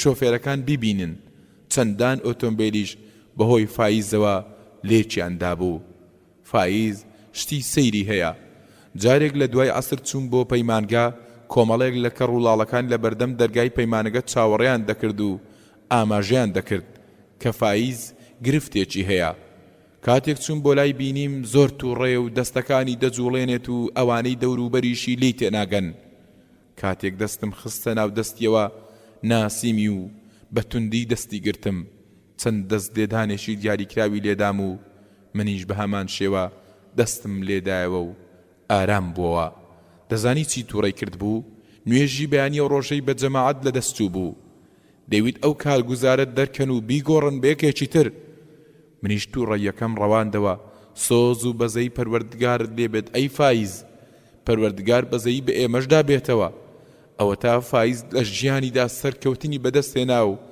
خەڵکی خۆشیان دەویست لە کاتێکدا کوێریش و کەڕیش و لاڵیش بوو دەیخۆتۆ سپاس بۆ پەروەردگار زمانی پێداوی هەروەها دەبیستی و دوو چاوی جوانیشی پێبەخشیوی دەی مادەم سمانت لە بەدەستهێنانی سۆز و خۆشەویستی خەڵکیدا بەکاربهێنا ڕاستیەک مرۆڤ نەگۆشتی دەخورێت و نەپێستەکەشی لەبەر دەکرێت و سوودی لێ دەبیندرێت دەی هیچ نەبێت با زمانی شیرین بێت خوێنەری بەڕێز ئەم تڕاکە بە کۆتا هات سنوورێک بۆ زمانت دابنێ لاپەڕا 342 جاری واهەیە مرۆڤ بەهۆی تەنها قسەیەکەوە پەروەردگار هەتا ڕۆژی دوایی خەشم و قینی لێ دەگرێت هەر بۆیە پێغەمبەر صلی الله عليه وسلم ئاگاداری کردوین کە بە شێوەیەکی ڕەها قسە نەکەین و بیر لە ئەنجامی قسەکانمان بکەینەوە کۆنتڕۆڵ نەکردنی زمانیش خاوەنەکەی بەرەو لە ناوچوون دەبات بەڵێ پێویستە ئاگاداری زمانت بیت نەوەکو پێتەوە بدات و بتگەزێت چونکە زمان وەکو ماری ژەهراوی وایە و زۆر کەسیش بەهۆی زمانیەوە کوژراوە و ئێستا لە گۆڕدایە لەگەڵەوەشدا ئەوەندە ئازا بوون کەسانی ئازا و بەجەرگ لە ڕوبەڕوو بوونەوەیان ترساون و خۆیان لیان لاداوە چەندین ئافرەت بەهۆی زمانیانەوە خۆیان بە تەلاقدان داوە کاتێک ئافرەتێک لەگەڵ هاوسەرەکەیدا دەبێتە دەنگە دەنجان و خێرا دووبارەی دەکاتەوە و دەڵێت تەلاقم بدە دەی ئەگەر دەتوانی تەلاقم بدە دەی ئەگەر پیاوی تەلاقم بدە هاوسەرەکەشی داوای لێ دەکات و پێی دەڵێت بێدەنگ بە ئافرەتەکەش بێدەنگ نابێت و کێشەکەیان گەورەتر دەبێت و ئەو پەیوەندی چەندین ساڵە خەریکی دروستکردنین لە ماوەی چەند چرکێکدا دەیڕوخێنێت و ئافرەتەکە خۆی بە تەلاقدان دەدات ئەمەش بەهۆی زمانەوە هەر بۆیە پێغەمبەر صلی الله عليه وسلم داوامان لێ دەکات لە کاتی تووڕەیدا بێدەنگ بین و قسە نەکەین بەڵێ بێدەنگ بین لەبەر ئەوەی لە کاتی تووڕەیدا ناتوانین کۆنتڕۆڵی زمانمان بکەین و لەوانەیە قسەی هەڵە بکەین بەڵێ گەنجی زۆر بەهێز و توانا هەیە کاتێ قاچی دەخزێت و دەکەوێت هیچی لێ نایەت بەڵام هەڵەیەکی بچووکی زمانی لەوانەیە ببێتە هۆی کوژران و لەناوچوونی ماوەیەک لەمە و پێش بەشداری ڕێکەوتنی کێشەی نێوان دوو بنەماڵم کرد کێشەکەش بەم شێوەیە بوو پیاوێکی ژیری بە تەمەنی گەورە گومان دەبەم تەمەنی لە سەروی 60 ساڵیەوە بوو بێت لەگەڵ چەند هاوڕێکی هاوتەمەنیدا دەچن بۆ ڕاو لە ڕێگا قسە و باسی ئەڕابردوو بۆ یەک دەجێڕنەوە یادگاری سەردەمی لاوی بە بیری یەکتر دێننەوە پاشان لەبارەی زەوی و زاری باپیریانەوە قسە دەکەن و ناکۆچی دەکەوێتە نێوان ئەم پیاوە و یەکێکی تریانەوە و هەریەکەیان دەڵێت ئەو زەوی و زاری باپیری منە ناکۆچەکەیان زیاد دەکات و یەکێکیان بەوی تریان دەڵێت سوێند بە پەروەردگار ئەگەر ببینم لەو زەویانە نزیک دەبیتەوە فیشەکی ئەم چەکە لە مێشکتدا خاڵی دەکەمەوە پاشان بە چەکەکەی دەستی فیشەکێک بەسەر هاوڕەکەیدا دەتەقێنێت و دواتریش بە یەکدا هەڵدەپژرێن و خەریک دەبێت یەکتر بکوژن بەڵام هاوڕێکانیان لێکیان دەکەنەوە هەر یەکەیان بۆ ماڵی خۆیان دەگەڕێنەوە ئەوەیان کە فیشەکەکەی بەسەردا تەقێنرا بوو لە ڕق و کینەدا خەونە دەچوە چاوی هەرکە خۆر هەڵدەهات خۆی کۆ کردەوە و چەکەکەی هەڵگرت و کەوتە چاودێری هاوڕەکەی پیاوێکی خانە نشین بوو کاری شۆفێری دەکرد و ڕۆژانە چەند مامۆستایەکی ئافرەتی دەگەیاندە قوتابخانەکەیان هەندێک ئۆتۆمبیلی هاوشەوی ئۆتۆمبیلی ئەم پیاوەش هەمان کاریان دەکرد و مامۆستایان و قوتابیانیان دەگەیاند پیاوە چەک بەدەستەکەش لە دوای درەختێکەوە و لە دوورەوە خۆی شاردبەوە بۆ ئەوی پێی نەزانن و ئاشکرانە بێت لە دوورەوە شۆفێری یەکێک لە ئۆتۆمبیلەکان دەبینێت لەبەرەوەی چاوی کەس دەبێت وا دەزانێت ئەو کەسەیەکە فیشەکەکەی بەسەردا تەقاندووە هەر بۆیە 3 فیشەک دەنێت بەسەریەوە خەڵکەکە دەشڵەژێن و قوتابیەکان هەموو دەترسن و هاوار بەرز دەبێتەوە و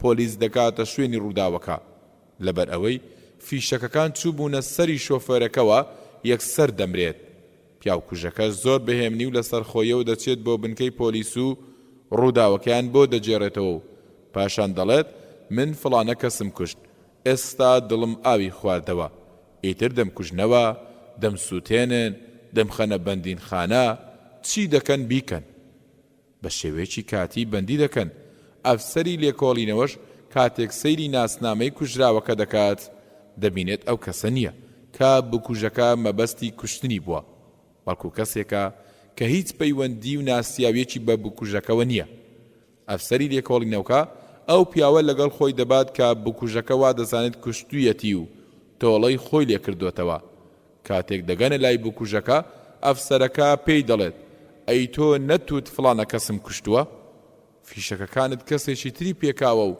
کوشتویەتی بکوژەکە هاوار دەکات و چەند ڕۆژێک بێهۆش دەکەوێت پاشان دێتەوە هۆش خۆی و دواتر دادوەر بڕیاری کوشتنەوەی بۆ دەردەکات بەڕاستی ئیمامی ئەبوبەکر پەروەردگار لێ ڕازی بێ ڕاستی فەرمووە کاتێک دەفەرموێت هیچ شتێک ئەوەندەی زمان پێویستی بەبەندکردن نییە کاربەدەستێک ڕۆژێک لەگەڵ یەکێک لە بەردەستەکانیدا دادەنیشێت و قسەی خۆش و گاڵتە و گەپ دەکەن شەیطان یاریان پێدەکات و هانیان دەدات بۆ ئەوەی عەرەق بخۆنەوە کاتێک عەرەق دەخۆنەوە ژیریان لەدەست دەدەن لەبەر ئەوەی عەرەق دایکی هەموو خراپە و تاوانەکانە و مرۆڤەکان دادەبەزێنێت بۆ ئاستی ئاژەڵ بەڵکو خوار ئاژەڵیش کاربەدەستەکە ئاگای لە خۆی نامێنێت و فەرمان دەکات بەوەی ئەو کەسەی لەگەڵیدا قسەی خۆشی دەکرد و عەرەقیان دەخواردەوە بکوژن فەرمانیە و کاربەدەستەش ڕەتکردنەوەی نەبوو پیاوەکە زۆر دەپاڕێتەوە و هاوار دەکات و داوال لە کاربەدەستەکە دەکات لێی خۆش بێت بەڵام کاربەدەستەکە پێدەکەنێت و دەڵێت بیکوژن دەیکوژن و دەیخەنە بیرێکی دوورە دەستەوە بۆ ڕۆژی دوای کاتێک کاربەدەستەکە تەنها دەبێت حەز دەکات ئەو پیاوەی شەو بەیەکەوە قسەی خۆشیان دەکرد بێت بۆ لای و بەیەکەوە دانیشن هەر بۆیە دەڵێت فڵانە کەسم بۆ بانگ بکەن ئەوانیش دەڵێن قوربان کوشتمان کاربەدەستەکەش دەڵێت چێ کوشتی و بۆچی کوشتی ئەی چێ وتی بیکوژن ئەوانیش دەڵێن قوربان خۆت وتت بیکوژن پاشان ڕووداوەکەی بۆ دەجێڕنەوە کاربەدەستەکەش بێدەنگ دەبێت و سەری دادەخات و لە کارەکەی پەشیمان دەوێتەوە بەڵام پاش چی ئیبن جەوزی دەفەرمێت سەرسامم لە هەندێک کەس کاتێک دەتوانن خۆیان لە خواردنی حرام بە دوور بگرن هەروەها دەتوانن خۆیان لە دزی و داوێن پیسی بپارێزن بەڵام ناتوانن دەست بەسەر جوڵەی زمانیاندا بگرن و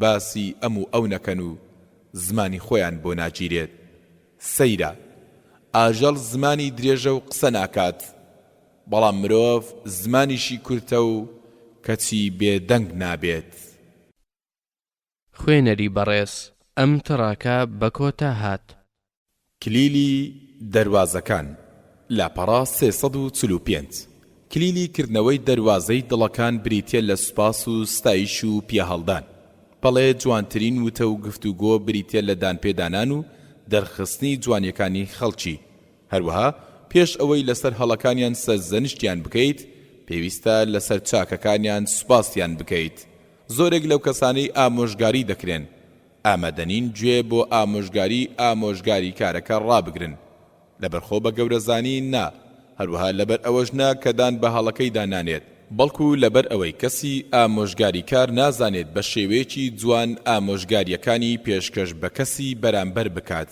بۆ نمونە کاتێک دەچیت بۆ یەکێک لە نەخۆشخانەکان دەبینیت ئەو فەرمانبەرەی کە بەرپرسە لە ڕەوانەکردنی نەخۆش بۆ لای پزیشک لەو دی و شوشەکەوە دانیشتووە و بە دەستێکی پەڕەی ڕۆژنامەکان هەڵدەداتەوە و بە دەستەکەی تریشی جگەرە دەکێشێت و هیچ گرنگی بە نەخۆشەکانی دەوروبەری نادات پیاوێکی بە ساڵاتوش دەبینێت منداڵێکی بەدەستەوەیە دەگری و تایەکی بەرزی هەیە و چاوەنوار دەکات فەرمانبەرەکە لە ڕۆژنامە خوێندنەوە ببێتەوە و ڕەوانەی پزیشکی منداڵانیان بکات کاتێکم دیمەنانە دەبینیت گرد دەگریت و تووڕە دەبیت منیش سەرزەنشتت ناکەم لەبەرەوەی جێگەی ئەوەیە تووڕە بیت هەر بۆیە بەسەر فەرمانبەرەکەدا هاوار دەکەیت و دەڵێت ها تۆ لە نەخۆشخانە دانیشتویان لە قاوەخانە ئەوە لە پەروەردگار ناترسیت سیر کە جگەرەش دەچێشێت نمونەی وەک تۆ پێویستە لە لای بەڕێوەبەر شکاتی لێ بکرێت یان لە فەرمانگە دەربکرێت. ئەمانە و چەندان قسەی تند و تیژی تر ئایا ئەگەر وەرامی تووڕەبوونەکەت بە تووڕەبوون نەداتەوە و ڕۆژنامەکە لا ببات و نەخۆشەکان ڕەوانەی لای پزیشک بگات هەست دەکەیت بەسەر ئەو کێشەیەدا سەرکەوتنت بەدەستهێنابێت؟ نەخێر، ڕاستە بە شێوەیەکی کاتی چارەسەری کێشەکەت کرد، بەڵام لەوانەیە بەیانی یان دوو بەیانی بە هەمان شێوە بگەڕێتەوە سەر هەڵسوکەوتەکەی پێشووی. دەیکەواتە چی بکەین باشە؟ کۆنتڕۆڵی ڕق و کینەت بکە و لەگەڵ کێشەکەدا بە ژیری هەڵسوکەوت بکە، نەک بە سۆز زەردەخەنە بخەرە سەر لێوت با تووڕەش بیت، بە زەردەخەنەوە لێی بچۆرە پێشەوە و بڵێ سڵاوت لێبێت. لەوانەیە لە ژێر لێوە بەبێ ئەوەی سەیرت بکات وەرامت بداتەوە و چاوەکانیشی لەسەر وێنەکانی یاریزانی ناو ڕۆژنامەکەی بێت و بڵێت سڵاو لە تۆش. کەمێک چاوەنوار بکە و پاشان بە وتێک بیدوێنە کە سەرنجی ڕابکێشیت، وەکەوەی پێی بڵێ حاڵت چۆنە، خوا خێرت بەسەردا بڕێژێ، بە دڵنیاییەوە سەری بەرز دەکاتەوە دەڵێت سوپاس بۆ پەروەردگار، باشم.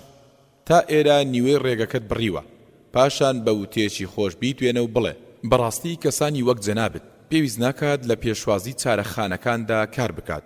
ڕەنجی دەگۆڕێت و دەڵێت بۆچی؟ زۆر بەهێمنی پێی بڵێ لەبەر ئەوەی ڕوخسارت ئەوەندە گەشاوە و جوانە کاتێک نەخۆشەکان دەتبینن ڕاستە و خۆ چاک دەبنەوە و پێویستیان بە پزیشک نامینێت. زەردەخەنە دەکەوێتە سەر لێوێ و ڕوخساری دەگەشێتەوە و بە دڵنیاییەوە ئێستا گوێ لە ئامۆژگاریەکان دەگرێت. ئەوسا دەتوانیت پێی بڵێت برای شیرینم، ئەو پیاوە بە ساڵات چۆ دەبینیت؟ ئەی ئەو پیرێژنە هەژارە خۆزگە ڕەوانەی لای پزیشکت دەکردن. یەکسەر کارەکانیان جێبەجێ دەکات و پاشان کارەکەی تۆش تەواو دەکات. پێشەوەی بەجێی بهێڵی پێی بڵێ سوبحان الله، یەکەم جارە بەدیدارت شاد دەبم، نازانم چۆن ئاواز و چوویتە دڵمەوە. سوێن بە پەروەردگار لە هەزاران کەس لەلام خۆشەویستری. ڕاستە، چونکە بە دڵنیایی و مسلمانێکت لە ملیۆنەها بێباوەڕ خۆشتر دەوێت. ئەوسا زیاتر دڵخۆش دەبێت و سوپاست دەکات.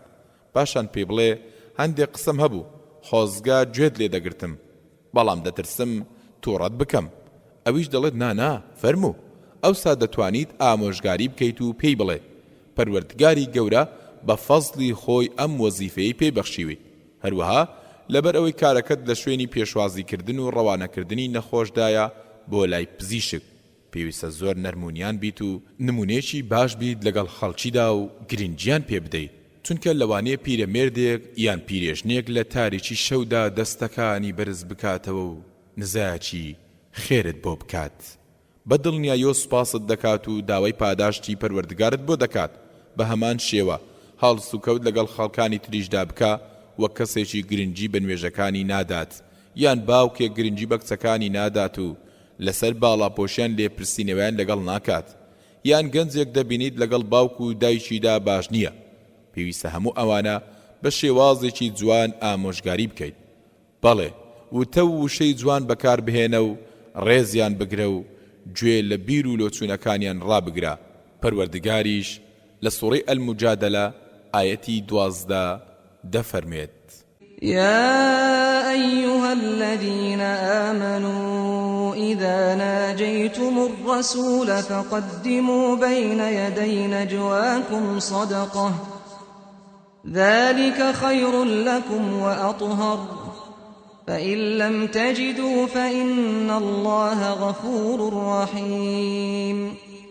واتا أي أواني باوەتان هێناوە کاتێک ویستان چپێک یان قسەیەکی نهێنی لەگەڵ پێغەمبەر صلی الله عليه وسلم بکەن، پێش ئەو کارە خێرێک بکەن. پێغەمبەریش صلی الله عليه وسلم بە شێوازێکی ئەوەندە جوان ئامۆژگاری خەڵکی کردووە کە یەکسەر پێی ڕازی بوون و لێیان وەرگرتووە. ئەوە تا کاتێک دەیەوێت معاذی کوڕی جەبەل فێری ذیکرێک بکات، پێی دەفەرمێت ئەی معاذ، سوێن بە پەروەردگار خۆشم دەوێت، دوای هەموو نوێژێک بڵێ اللهم أعني على ذكرك وشكرك وحسن عبادتك. بۆیە لەم کاتەدا باسی ئەوەی کرد و فەرمووی سوێن بە پەروەردگار خۆشم دەوێت بۆ ئەوەی ئامادەی بکات بۆ وەرگرتنی ئەو ئامۆژگاری و زانیاریە. کاتێک معاذ گوێبیستی ئەم مژدە خۆشە دەبێت و دڵی ئارام دەبێت، ئەوسا پێغەمبەر صلی الله عليه وسلم ئامۆژگاریەکەی پێشکەش دەکات. جارێکی تریان پێغەمبەر صلی الله عليه وسلم دەستی عەبدوڵای کوڕی مەسعود وەکو سۆز و خۆشەویستیەک دەگرێت و پێی دەفەرمێت ئەی عەبدوڵڵا ئەگەر دانیشتی بۆ تەحیات بڵێ التحيات لله والصلوات والطيبات السلام عليك أيها النبي ورحمة الله وبركاته عبد الله وتكاني بيغمبر صلى الله عليه وسلم لبردكاتو لدواي تيبربوني چندين سالو دواي كوچي دواي بيغمبر صلى الله عليه وسلم عبد الله شانازي بو هلويستي بيغمبر صلى الله عليه وسلم دكاتو دفرميت پێغەمبەر صلی الله عليه وسلم خۆی فێری تەحیاتی کردم لە کاتێکدا دەستەکانی لەسەر دەستم بوو ڕۆژێکی تریان پێغەمبەر صلی الله عليه وسلم تێبینی ئەوەی کرد ئیمامی عومەر کاتێک دەیەوێت بە دەوری کەعبەدا تەواف بکات و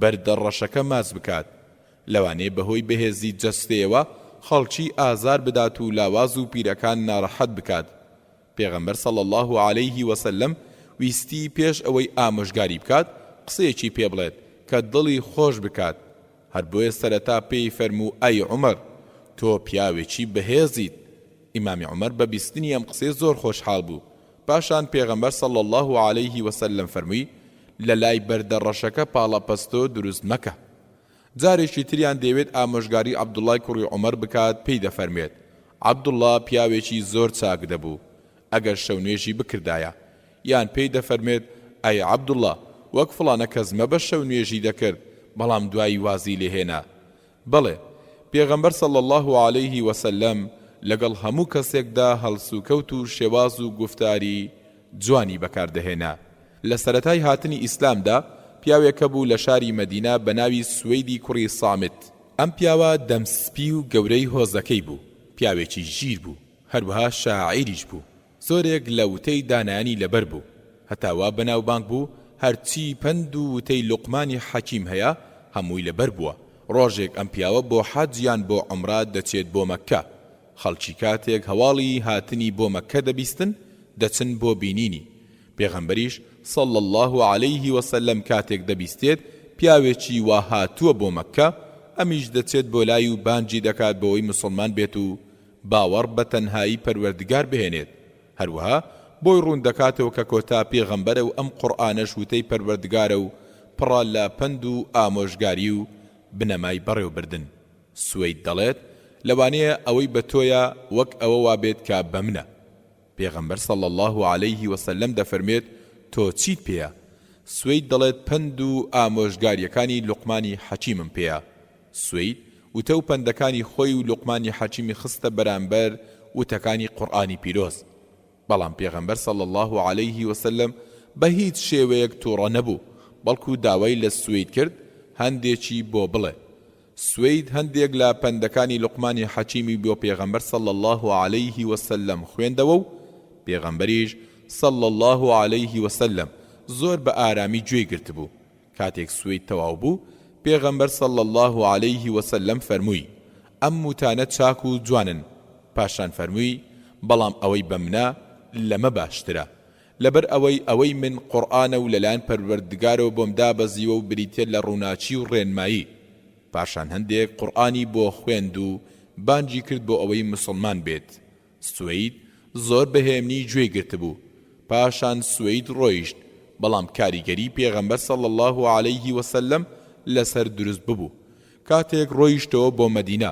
زۆری پێنەچوو لە نێوان هەردوو هۆزی ئەوس و خەزرەجەوە جەنگ و کوشتار دروست بوو سوەید لە هۆزی ئەوس بوو لەلایەن هۆزی خەزرەجەوە دەکوژرێت ئەمەش پێش کۆچکردنی پێغەمبەر صلی الله عليه وسلم بوو بۆ شاری مەدینە ناشزاندرێ مسلمان بووە یان نا هەرچەندە هەندێک لە پیاوانی هۆزەکەی دەڵێن کاتێک کوژرا مسلمان ببوو لە هەڵسوکەوتی پێغەمبەر صلی الله عليه وسلم مرد بەرەرەوە چۆن توانی بەڕەوشتی جوان دڵی کەمەند کێش بکات بە کورتی لە ستایش و پێزانین و هاندان زیادەڕەوی بکە و هەمیشە ڕەخنەگەر مەبە خوێنەری بەڕێز ئەم تڕاکە بە کۆتا هات پاشەکەوت و سەرمایەی سۆزداری لەپەڕە 350 کاتێک لە بازار کەسێک بە ڕوویەکی گرژەوە دەبینیت پاشان جارێکی تریش لە دوکانێک بە هەمان ڕوخسارەوە دەیبینیت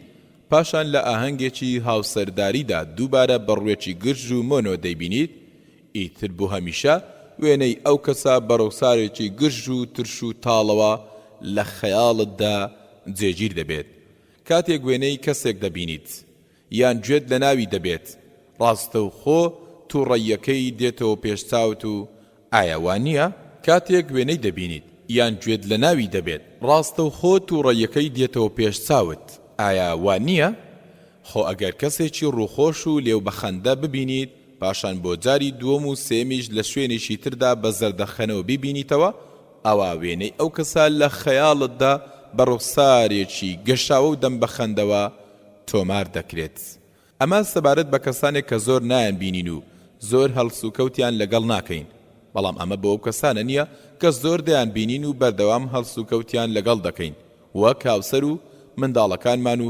دراوسێکانمان هاوڕێکانی فەرمانگە و سەرکارەکانمان چونکەم کەسانە مەرج نییە بەردەوام دەم بە خەندە یان تووڕە بن نەخێر لەبەرەوەی زۆربەی هەڵسوکەوتیان لەگەڵ دەکەین بە ڕووگرژی و بە ڕووخۆشیش دەیان بینین لەبەرەوەی ئەوانیش مرۆڤن و هەست و سۆزیان هەیە خۆشەویستی و کەسانەش بۆ ئێمە بە ئەندازەی چاکە و خراپەی ئێمێ بۆیان بە مانایەکی تر خۆشەویستی ئەوان بۆ ئێمە لەسەر بنەمای ئەو چاکە و خراپانەیە کە بەرامبەریان ئەنجاممان داوە و بۆیان پاشەکەوت کردوین چۆن کاتێک بەرامبەر بە کەسێک هەڵوێستێکی جوان دەنوێنیت ئەوە ئەو کەسە ئەو هەڵوێستە جوانت لە تیانوسی خەیاڵیدا تۆمار دەکات و هەڵی دەگرێت واتە لە دڵ و دەرونیدا جێگەیەک دیاری دەکات بۆ هەڵگرتنی چاکە و جوانیەکانی تۆ پاشان ئیتر یان ئەوە تا چاکەکانت لەو شوێنە دیاریکراوەدا زیاد دەبێت یان بەهۆی خراپە و هەڵسوکەوتی نەشیاوەوە ئەو پاشەکەوت و چاکانت کەم دەکات و لێیان ڕادەکێشێت هەر زەردەخەنەیەک و هەر ڕوویەکی خۆش سەرمایە و پاشەکەوتی چاکەکانی تۆ زیاد دەکەن و پاشان دەبێتە هۆی پاشەکەوتی سۆزداریت و لە لای کەسانی بەرامبەر خۆشەویست دەبێت بە هەمان شێوە دیاریەکانت گفتار و کردارە جوانەکانت پاشەکەوتی سۆزداریت زیاد دەکات جنێ و هەڵس و کەوتە ناشرینەکانت دەبنەهۆی کەمبوونەوەی پاشەکەوتی سۆزداریت چونکە کارە خراپەکانت دەبنەهۆی کەمکردنەوەی کارە چاکەکانت ئەگەر پاشەکەوتی سۆزداریت یان پاشەکەوتی چاکەکانت زۆر بوون ئەوە ئەگەر ڕۆژێک هەڵەیەکیش بکەیت کاریگەریەکی ئەو تۆی لەسرت نابێت بەڵێ کاتێک کەسێکی خۆشەویست تەنها هەڵەیەک دەکات هەزاران لە چاکەکانی دێن و دەبن بە تکاکار بۆی بەڵام ئەگەر پاشەکەوتی چاکەکانت خاڵی بن ئەوان ناتوانی هیچی لێ ڕابکێشیت و خەڵکی بە ئاسانی لە هەڵەکانت نابورن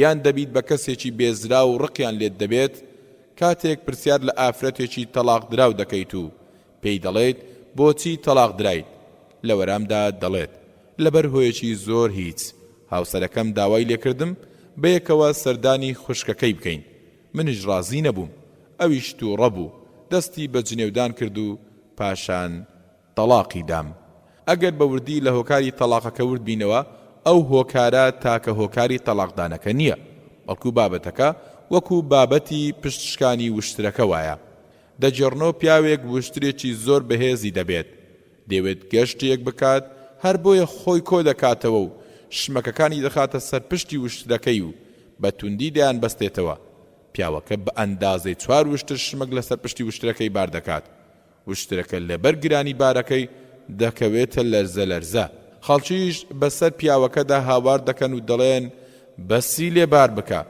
لە کۆتاییدا تەنها شتێکی سووک و بچووک دەمێنێتەوە وەک پارچە قایشێک یان پشتێنێک پیاوەکە دەڵێت تەنها ئەمە ماوە و کۆتاشتە کاتێک هەڵی دەداتە سەر پشتی وشترەکە وشترەکە دەکەوێتە سەر زەوی و توانای لێ دەبڕێت و پشتی دەشکێت ئەگەر وردبینەوە دەبینین ئەو شتە سووکەی کۆتایی پشتی وشترەکەی نەشکان بەڵکو ئەو کۆڵ و بارەگرانەی کابرا لە وشترەکەی بار کردبوو بوو بەهۆی پشتشکانی وشترەکە وشترەکە هەر ئارامی گرت و هەر ئارامی گرت هەتا توانای نەما و بەو شتە سووک و بچووکە چۆچی دادا و پشتی شکا هۆکاری تەلاقدانی ئەو ئافرەتەش نەچوونی بۆ سەردانی خوشکی پیاوەکە نییە بەڵکو کۆمەڵە هۆکارێک کۆبوونەتەوە و لە کۆتاییدا بەو هۆکارەوە تەلاق دراوە پێشتر بەدەم داخوازیەکانی هاوسەرەکەیەوە نەچووە ئارەزوەکانی جێبەجێ نەکردووە، خۆشەویستی بۆ دەرنەبڕیوە، لە بەرامبەریدا خۆی بە گەورە زانیوە و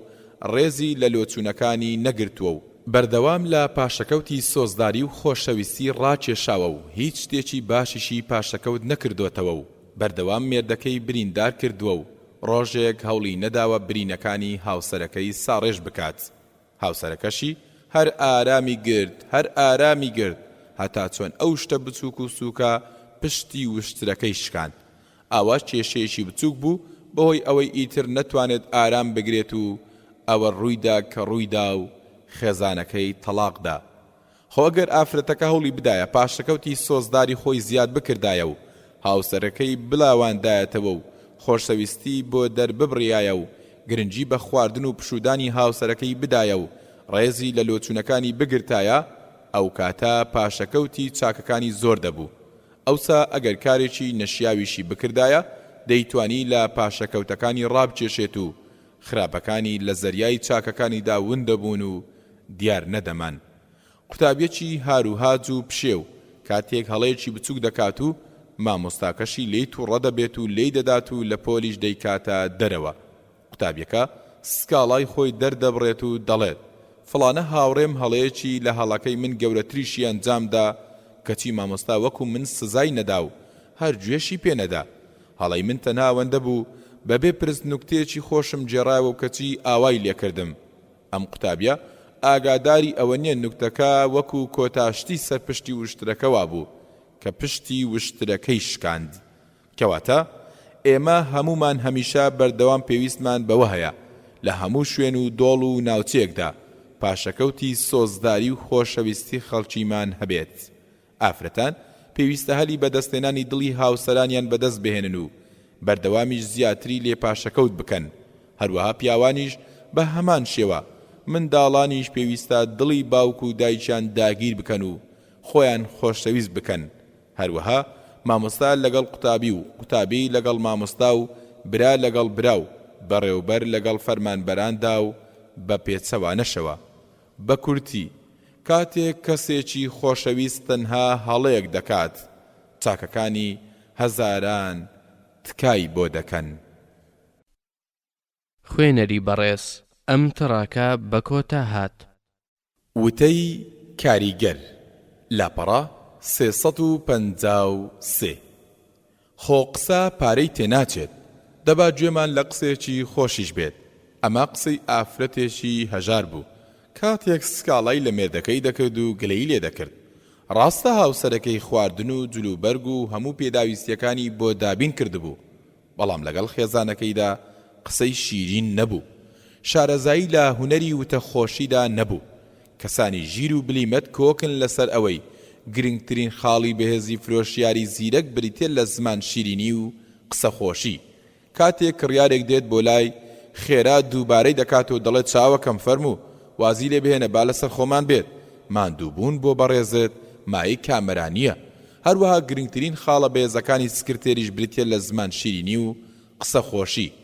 جاری وا هەیە ئافرەتێک لە ڕادەبەدەر هاوسەرەکەی خۆش دەوێت لەبەرەوەی قسە شیرینە و زمان شیرینە.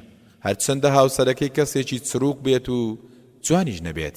بیرم دێت گەنجێکی تازە پێگەیشتوو هەبوو، توانایەکی سەیری لە ڕازیکردنی کچاندا هەبوو، زۆرێک لە کچانی بە خۆشەویستی فریودا بوو. ئەوەی جێگەی سەرسامی بوو ئەوە بوو خاوەنی ئۆتۆمبیلێکی مۆدێل بەرز و گیرفانێکی پڕیش نەبوو. بە ئارەزووی خۆیان دیاریان بۆ بکرێت. گومانیش نەبێ کەسێکی ڕوحسووک و جوانیش بوو بێت. داواکارم پەروەردگار بە بینینی دیمەنی ناشرینی ئەو گەنجە تاقید نەکاتەوە. تەنها خاوەنی زمانێکی هەنجوینی بوو، بەردی دەکرد بە ئاو، بە زمانی ئەو کچانی ڕازی دەکرد و هەڵی دەخەڵەتاندن. دەی هەوڵ بدا بە جوانترین وشە بەرامبەرەکەت بدوێنە. کاتێک کەسێک پێت دەڵێت فڵانە کەس داوای کارێکت لێ دەکەم بڵێ فەرموو، خزمەتی کەسانێکم کردووە و کارم بۆ کردوون، هاوتای پێڵاوەکەی بەڕێزت نابن. ئەم شێوازە جوان و تەشیرین و خۆشانە لەگەڵ دایک و باوک و هاوسەر و منداڵ و هاوڕەکانتدا بەکار بهێنە، لەبەر ئەوەی هەرگیز زیانت پێناگات و وەکو جادوگەر دەتوانیت بە بەکارهێنانی شێواز و گفتار و ڕەفتاری جوان و جادو لە خەڵکی بکەیت. سەیری ئەم دیمەنەی جەنجی حونەینی ئیماندارانی پشتیوانانی مەدینە بکە. پشتیوانان ئەم ئیماندارانە بوون لە جەنجی بەدردا شان بەشانی پێغەمبەر صلی الله عليه وسلم دژی بێباوەڕان جەنگان و کوشتاریان کرد. لە جەنجی ئوحودیشدا بە هەمان شێوە، لە جەنجی خەندەقیشدا بە توندترین گەمارۆ دران لەگەڵ پێغەمبەر صلی الله عليه وسلم بەردەوام بوون هەتا شاری مەکە ڕزگار کرا. پاشان بەرەو جەنجی حونەین کەوتنە ڕێ. لە سەرەتای دەست پێکردنی جەنجی حونەیندا مسلمانان ناڕەحەت بوون و زۆربیان بڵاویان لێکردو تا ڕادێک شکان. پێغەمبەر صلی الله عليه وسلم سەیری هاوڵانی کرد، بە بەرچاویەوە هەڵدەهاتن و ڕایان دەکرد. هەر بۆیە هاواری لە پشتیوانان کرد و بانجی کردن.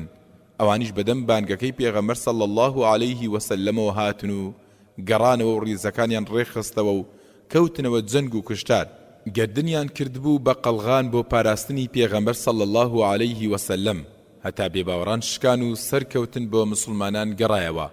جەنگ کۆتایی هات و دەستکەوتەکان کۆکرانەوە و هەموو چاوەنوار بوون پێغەمبەر صلی الله عليه وسلم بەشیان بدات. لەبەر ئەوەی هەر کەسە و بیری لە برسیەتی و نەبوونی ماڵ و منداڵ و کەس و کاری دەکردەوە و هیوای دەخواست لە دەستکەوتەکە شتێکی وای بەربکەوێت بۆ ئەوی کەمێک حاڵی ماڵ و منداڵی پێباش بکات. پێغەمبەر صلی الله عليه وسلم بانجی ئەقڕائی کوڕی حابسی کرد کە تازە مسلمان ببوو، 100 وشتری پێدا. پاشان بانجی ئەبوو سوفیانی کرد و 100 وشتری بەویشدا. پێغەمبەر صلی الله عليه وسلم بەردەوام سەروەت و سامانی بەسەر خەڵکانی شاری مەککەدا دەبەخشیەوە. لە کاتێکدا بە هاوتای خەڵکانی مەدینە قوربانیان نەدابوو، وەکو ئەوانیش لە پێناوی ئیسلامدا تێنەکۆشابوون. کاتێک پشتیوانانی مەدینە ئەم حاڵیان بە چاوی خۆیان دیت، هەندێکیان لە ناوخۆیاندا بە یەکتریان دەوت پەروەردگار لە پێغەمبەر صلی الله عليه وسلم خۆش بێت، بەشی قوڕەیش دەدات بەڵام بەشی ئێمە نادات، خۆ هێشتا شمشێرەکانمان خوێنی قوڕەیشی لێ دەتکێ. کاتێک سعدی کوڕی عوبادەی گەورەیان هەست بەمە دەکات دەچێت بۆ لای پێغەمبەر صلی الله عليه وسلم و پێی دەڵێت ئەی پێغەمبەر صلی الله عليه وسلم هاوڵانت لە پشتیوانان ئاوا و ئاوا دەڵێن. پێغەمبەریش صلی الله عليه وسلم دەفەرمێت ئەی سعد تۆ چی دەڵێیت؟ سعد دەڵێت منیش کەسێکم لە هۆزەکەم. پێغەمبەر صلی الله عليه وسلم هەستی کرد پێویستە چارەسەری ئەو بابەتە بکات و زیاتر بچێتە دڵیانەوە. هەر بۆیە فەرمووی دەی پشتیوانانم بۆ کۆبکەرەرەوە. کاتێک کۆبوونەوە پێغەمبەر صلی الله عليه وسلم سوپاسی پەروەردگاری کرد و پاشان فەرمووی ئەی خەڵکانی پشتیوانان پێم گەیشتووە چیتان وتووە؟ ئەوانیش دەڵێن گەورە و سەرکردەکانمان هیچیان نەوتووە. ئەگەر قسەیەکیش کرابێت هەندێک لە خەڵکە ئاساییەکانمان ئەو قسانیان کردووە. پاشان پێغەمبەر صلی الله عليه وسلم دەفەرمێت ئەی کۆمەڵانی پشتیوانان، ئەی ئێوە گومڕا و سەر لێ شێوا نەبوون، ئەی پەروەردگار بەهۆی منەوە ڕێگەی نیشان نەدان و ڕێنمایی نەکردن؟ هەمووتیان بەڵێ وابوو. پێغەمبەر صلی الله عليه وسلم فەرمووی ئەی هەژار نەبوون پەروەردگار دەوڵەمەندی نەکردن؟ ئەی دوژمنی یەکتر نەبوون پەروەردگار دڵەکانی یەک نەخستن و نەیکردن بەبرا؟ وتیان بەڵێ وابوو. پاشان پێغەمبەر صلی الله عليه وسلم و هاوڵانیش بێدەنگ دەبن و چاوەڕێ دەکەن. پاشان پێغەمبەر صلی الله عليه وسلم دەفەرمێ ئەوە بۆ وەرامە منادەنەوە بێدەنگن؟ ئەوانیش دەڵێن بڵێن چی وەرامی چیت بدەینەوە؟ هەموو فەزڵ و پلە و پایەک هەر بۆ پەروەردگار و پێغەمبەرەکەیەتی صلی الله عليه وسلم. پێغەمبەریش صلی الله عليه وسلم فەرمووی ئەگەر بتان ویستایە دەتان توانی بڵێن کاتێک هاتی بۆ لامان خەڵکی بە درویان خستیتەوە و ئێمە بەڕاستمان زانیت، لاواز بیت و ئێمە سەرمان خستیت، دەریان کردیت و ئێمە داڵدە و پەنامان دایت. بەم وتە جوانانە هەست و سۆزی بزواندن و پاشان فەرمی ئەی خەڵکانی پشتیوانان، ئایا ڕازی نابن خەڵکی بە وشتر و مەڕ و بزنەوە بڕۆنەوە و ئێوەش پێغەمبەر صلی الله عليه وسلم لەگەڵ خۆتاندا بەرنەوە بۆ ماڵەکانتان؟ ئەگەر خەڵکی هەموو بەشی و دۆڵێکدا بڕۆن و پشتیوانان بەشی و دۆڵێکدا بڕۆن، ئەوا من ئەو شی و دۆڵە دەگرمە بەر کە پشتیوانان گرتویانەتە بەر. سوێن بەو پەروەردگارەی گیانی محەممەدی بەدەستە. ئەگەر کۆچکردن نەبوایە ئەوا پیاوێک دەبووم لە پشتیوانان. پەروەردگارە لەگەڵ پشتیوانان و نەوەی پشتیوانان و نەوەی پشتیوانان بە سۆز و میهرەبان بە.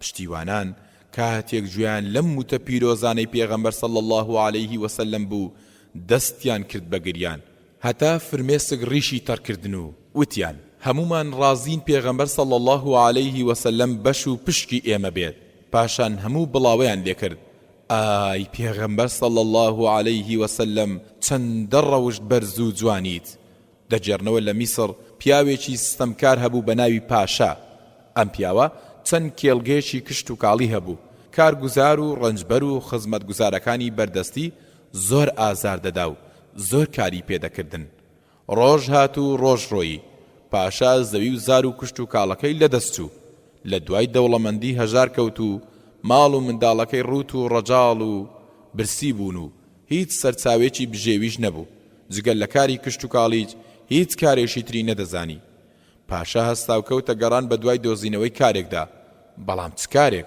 ڕووی کردە کێڵگەی یەکێک لەو کەسانی سەردەمانێک لە لای کاریان کردبوو زۆریش ئازاری دابوو زۆر بەداماویەوە چووە بەردەم خاوەن کێڵگەکە و داوای کرد کاری لێلا بکات جامی وەڕنین بێت داربڕین بێت بژارکردن بێت یان هەر کارێکی تر بێت کابرای خاوەن کێڵگە کاتێک پاشای بینی بەڕوویدا هەڵشاخاوتی تۆ لە لای من کار بکەیت تۆی خۆ بە گەورەزان و ستەمکاری دڵڕەق سوپاس بۆ پەروەردگار کە نزاکانی وەرگرتین و ئەوە سەرشۆڕی کردووی پاشان لە کێڵگەکەی دەری دەکات پاشا بە دڵدەنجیەوە دەڕوات و قاچەکانی بە دوای خۆیدا پەلکێش دەکات هەتا دەگاتە کێڵگەی یەکێکی تر لەوانەی کە پێشتر زۆر ئازاری دابوو ئەویش بە هەمان شێوەی خاوەن کێڵگەی یەکەم دەری دەکات پاشا بۆ لای کەسی سێم دەڕوات و دەیەوێت ئەمیشیان تاقیب کاتەوە کاتێک خاوەن کێڵگەی سێم پاشا دەبینێت سەرسام دەبێت ئەمیش بەدەست پاشا وەستەم و ئازارێکی زۆری چەشت بوو بە هەر حاڵ پاشا هاتە قسە وتی منداڵەکانم زۆریان برسیە و بە دوای کارێکدا دەگەڕێم خاوەن کێڵگەکە ویستی زۆر زیرەکانە تۆڵەی خۆی لە پاشا بسەنێتەوە هەر بۆیە زۆر بە گەرمی پێشوازی لێکرد و پێیوێت یەخۆ بەخێر بێیت پاشا بەڕاستی کێڵگەکەت ڕووناکردەوە پاشای گەورە هاتۆ بۆ کێڵگەکەی من زۆری بە پاشا دەهەڵدا هەتا فریوی دا و بەم قسە بریقەدارانە سڕی کرد پاشان وتی تەنها یەک کارم هەیە بەڵام نازانم لەگەڵ تۆدا دەگونجێت یان نا ئەمڕۆ کێڵگەکەم دەچێڵم دوو گاسنەکانیان ڕادەکێشە گاچی ڕەش و یەکێکی سپی بەداخەوە ئەمڕۆ گاڕەشەکەیان نەخۆشە و ناتوانێت کار بکات گاسپیەکەش ناتوانێت بەتەنها گاسنەکان ڕابچێشێت دەمێت ئەمڕۆ لە جێگەی گاڕەشەکەیان کار بکەیت تۆ زۆر بەهێزیت پاشا تۆ سەرکردەی تۆ هەمیشە پێشڕەومانی پاشا کاتێک گوێی لەم پیا هەڵدانانە دەبێت زۆر بە شانازی و دەچێت بۆ لای گاسپیەکە و بەیەکەوە دەست بە کێڵانی کێڵگەکە دەکەن خاوەن کێڵگەکەش لەگەڵ گاسپیەکەدا پاشا دەبەستێتەوە و زوو دووبارەی دەکات و دەڵێت ئەی باشترین پاشای جیهان ئەی بەهێز و پاڵەوان پاشا خاوەن کێڵگەکە سواری گاسنەکە دەبێت و بە قامچەکەی دەستی بە گاسپیەکەدا دەچێشێت گاسپیەکەش کاتێک دەجوڵێ و هێزی دەداتە خۆی پاشاش لەگەڵ خۆیدا ڕادەکێشێ بەڵێ پاشا هەر لە بانیەوە تا ئێوارە وەکو کەسێک ژیری لەدەستدا بێت لە جێگەی گاڕەشەکە جوو دەکات کاتێک ئێوارە دادێت خاوەن کێڵگەکە حەبلەکان لە مل و شانی پاشا دەکاتەوە و دەڵێت بەڕاستی کارێکی زۆر باشت کرد ئەی پاشا ئەمڕۆ خۆشترین ڕۆژی تەمەنمە پاشان پاشا کرێکەی وەردەگرێت و دەگەڕێتەوە بۆ ماڵەوە شان و ملی بریندار ببوون خوێن لە قاچەکانی دەچۆڕا و عەرەق هەموو گیانی داگرت بوو بەڵام هێشتا بەنجەکە بەری نەدابوو کاتێک دەگەڕێتەوە منداڵەکانی پرسیاری لێ دەکەن و دەڵێن کارت دۆزیەوە پاشاش زۆر بە شانازی و دەڵێت بەڵێ من پاشام پاشا چۆن کار نادۆزمەوە منداڵەکانی دەڵێن دەی چ کارێکت کرد ئەمڕۆ پاشاش لە وەرامدا دەڵێت ها چ کارێکم کرد ئیتر بەرە خەریک بوو بەنجەکە بەری دەدا و بیری کەوتەوە ئەمڕۆ چیان بەسەر هێناوە کەمێک بێدەنگ بوو پاشان وتی ئەمڕۆ لە جێگەی گاڕاژ کارم کرد بڕیار کاتێک دەدوێیت جوانترین وشە هەڵبژێرە هەروەک چۆن جوانترین میوە هەڵدەبژێریت خوێنەری بەڕێز ئەم تڕاکە بە کۆتا هات نزا و پاڕانەوە لاپەڕا 358 لێرەدا نامەوێت باسی فەزل و گەورەی نزا و پاڕانەوە و شێواز و مەرجەکانی گیرابوونی بکەم لەبەر ئەوەی پەیوەندی بە باسەکەمانەوە نییە بەڵکو مەبەستم ئەوەیە چۆن بتوانین لە ڕێگەی نزا و پاڕانەوە خۆشەویستی خەڵکی بەدەست بهێنین و دڵیان کەمەند کێش بکەین پێغەمبەری ئازیزیش صلی الله عليه وسلم لە پەروەردگار پاڕاوەتەوە بۆ ئەوی بەسەر جوانترین ڕەوشت و ئاکارەکان ڕێنمایی بکات دەگەڕێنەوە بۆ بابەتەکەی خۆمان چۆن بتوانین نزا و پاڕانەوەکان بۆ بەدەستێنانی خۆشەویستی خەڵکی بەکار بهێنین بە شێوەیەکی گشتی خەڵکی پێیان خۆشە لە پەروەردگار بۆیان بپاڕێیتەوە هەتا لە کاتی سڵاوکردنیشدا پێیان خۆشە لەگەڵ هەواڵ پرسیندا نزایان بۆ بکەیت و بۆیان بپاڕێیتەوە و بڵێ پەروەردگار بتپارێزێت و دامەزراوت بکات کاتێک کەسێک دەبینیت منداڵەکانی لەگەڵیدا پێی بڵێ پەروەردگار بە منداڵەکانت چاو و دڵت ڕۆشن بکات پەروەردگار وایان لێ بکات لەگەڵتدا زۆر باش بن و خزمەتت بکەن من خۆم کاریگەری نزا و پاڕانەوەم تاقی کردوتەوە کە چۆن نزا و پاڕانەوە بوو بەهۆی ڕێنمایی کەسێک 1-2 ساڵ لەمەوبەر کەناڵێکی ئاسمانی لە شەوێک لە شەوانی مانجی ڕەمەزانی پیرۆزدا بۆ بەرنامەیەکی ڕاستەوخۆ بانگێشتیان کردم بەرنامەکەش لە شاری مەککە و لە یەکێک لە میوانخانەکان بەرامبەر حەرەمی پیرۆزدا بوو لەبارەی مانجی ڕەمەزانەوە قسەم بۆ کردن و ئامادەبوانیش لە پەنجەرەکانی میوانخانەکەوە سەیری کەعبەی پیرۆزیان دەکرد و سۆڕانەوەی مسلمانان بە دەوریدا دیمەنێکی سەرنجڕاکێش و ئیمانی جوانی بە بەرنامەکە بەخشی بوو دیمەنەکە هێندە کاریگەر بوو تەنانەت پێشکەشکاری بەرنامەکە دەستی کرد بە گریان ئەوەی لەلامان ناخۆش بوو دیمەنی تەنها یەکێک لە وێنەگرەکان بوو ئەو وێنەگرە بە دەستێکی وێنەی بەرنامەکەی دەگرت و بە دەستەکەی تری جگەرەی دەکێشا بە شێوەیەک جگەرەی دەکێشا وەک ئەوەی بیەوێت تەنها ساتێکی بۆ پڕکردنی سیەکانی لە دووکەڵی جگەرە لە دەست نەچێت ئەم دیمەنە بێزاری کردم و خەریک بوو دووکەڵی جگەرە منیش و پێشکەشکارەکەش بخنچێنێت بەڵام دەبوایە ئارامم بگرتایە لەبەر ئەوی بەرنامەکە ڕاستەوخۆ بوو بەرنامەکە کاتژمێرێکی تەواوی خەیاند و سوپاس بۆ پەروەردگار بەڕێک و پێچی کۆتایی پێهات دوای بەرنامەکە وێنەگرەکە هات بۆ لام و جگەرەکەشی هەر بەدەستەوە بوو بە گەرمی سوپاسی کردم و منیش پێم وت هەروە سوپاس بۆ تۆش کە ئەرچی وێنەگرتنی ئەم بەرنامێت گرتە ئەستۆ وتەیەکیشم هەیە ئەگەر لێمی وەربگری وێنەگرەکە وتی فەرموو وتم جگەرە قسەکەی پێبڕیم وتی ئامۆژگاریم مەکە سوێن بە پەروەردگار هیچ سوودێکی نییە یا شێخ وتم باشە تەنها گوێم لێ بگرە تۆ دەزانیت جگەرە حرامە پەروەردگاریش دەفەرمێت دووبارە قسەکانی پێبڕیم وتی یا شێخ کاتی خۆت بە فیڕۆ مەدە 40 ساڵە من جگەرە دەکێشم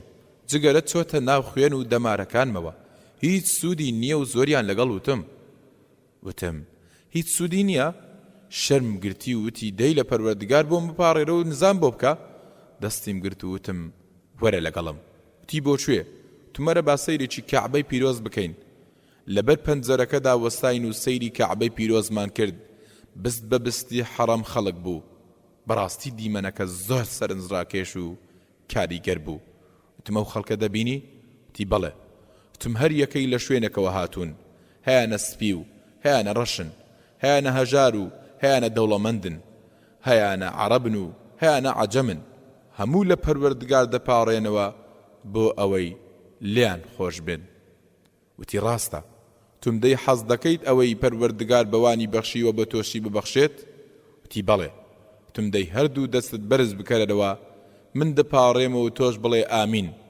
دەستم بەرز کردەوە وتم پەروەردگارە لێی خۆش بە وتی ئامین تم پەروەردگارە پلەی بەرز بکەیتەوە و لەگەڵ خۆشەویستانیدا لە بەهەشتەکەتدا کۆیان بکەیتەوە بەردەوام بۆی دەپاڕامەوە هەتا دڵی نەرم بوو پاشان هەر ئامینی دەکرد و دەستی کرد بە گریان کاتێک ویستم کۆتایی بە پاڕانەوەکانم بهێنم وتم پەروەردگارە ئەگەر واز لە جگەرەکەشان دەهێنێت ئەوە ئەم نزا و پاڕانەوەنەمان لێوەرگرە ئەگەر نا لەم پاڕانەوانە بێبەشی بکە وێنەگرەکە بە تەواویدا پڕمەی گریان و بەدەستەکانی ڕوخساری شاردەوە و لە هۆڵەکە چووە دەرەوە دوای چەند مانجێک جارێکی تر بۆ نسینگەی هەمان کەناڵی ئاسمانی پێش و بانگهێشت کرامەوە کاتێک چوومە ژوورەوە پیاوێک زۆر بە گەرمی پێشوازی لێکردم پاشان سەری ماچ کردم هەروەها ویستی دەستیشم ماچ بکات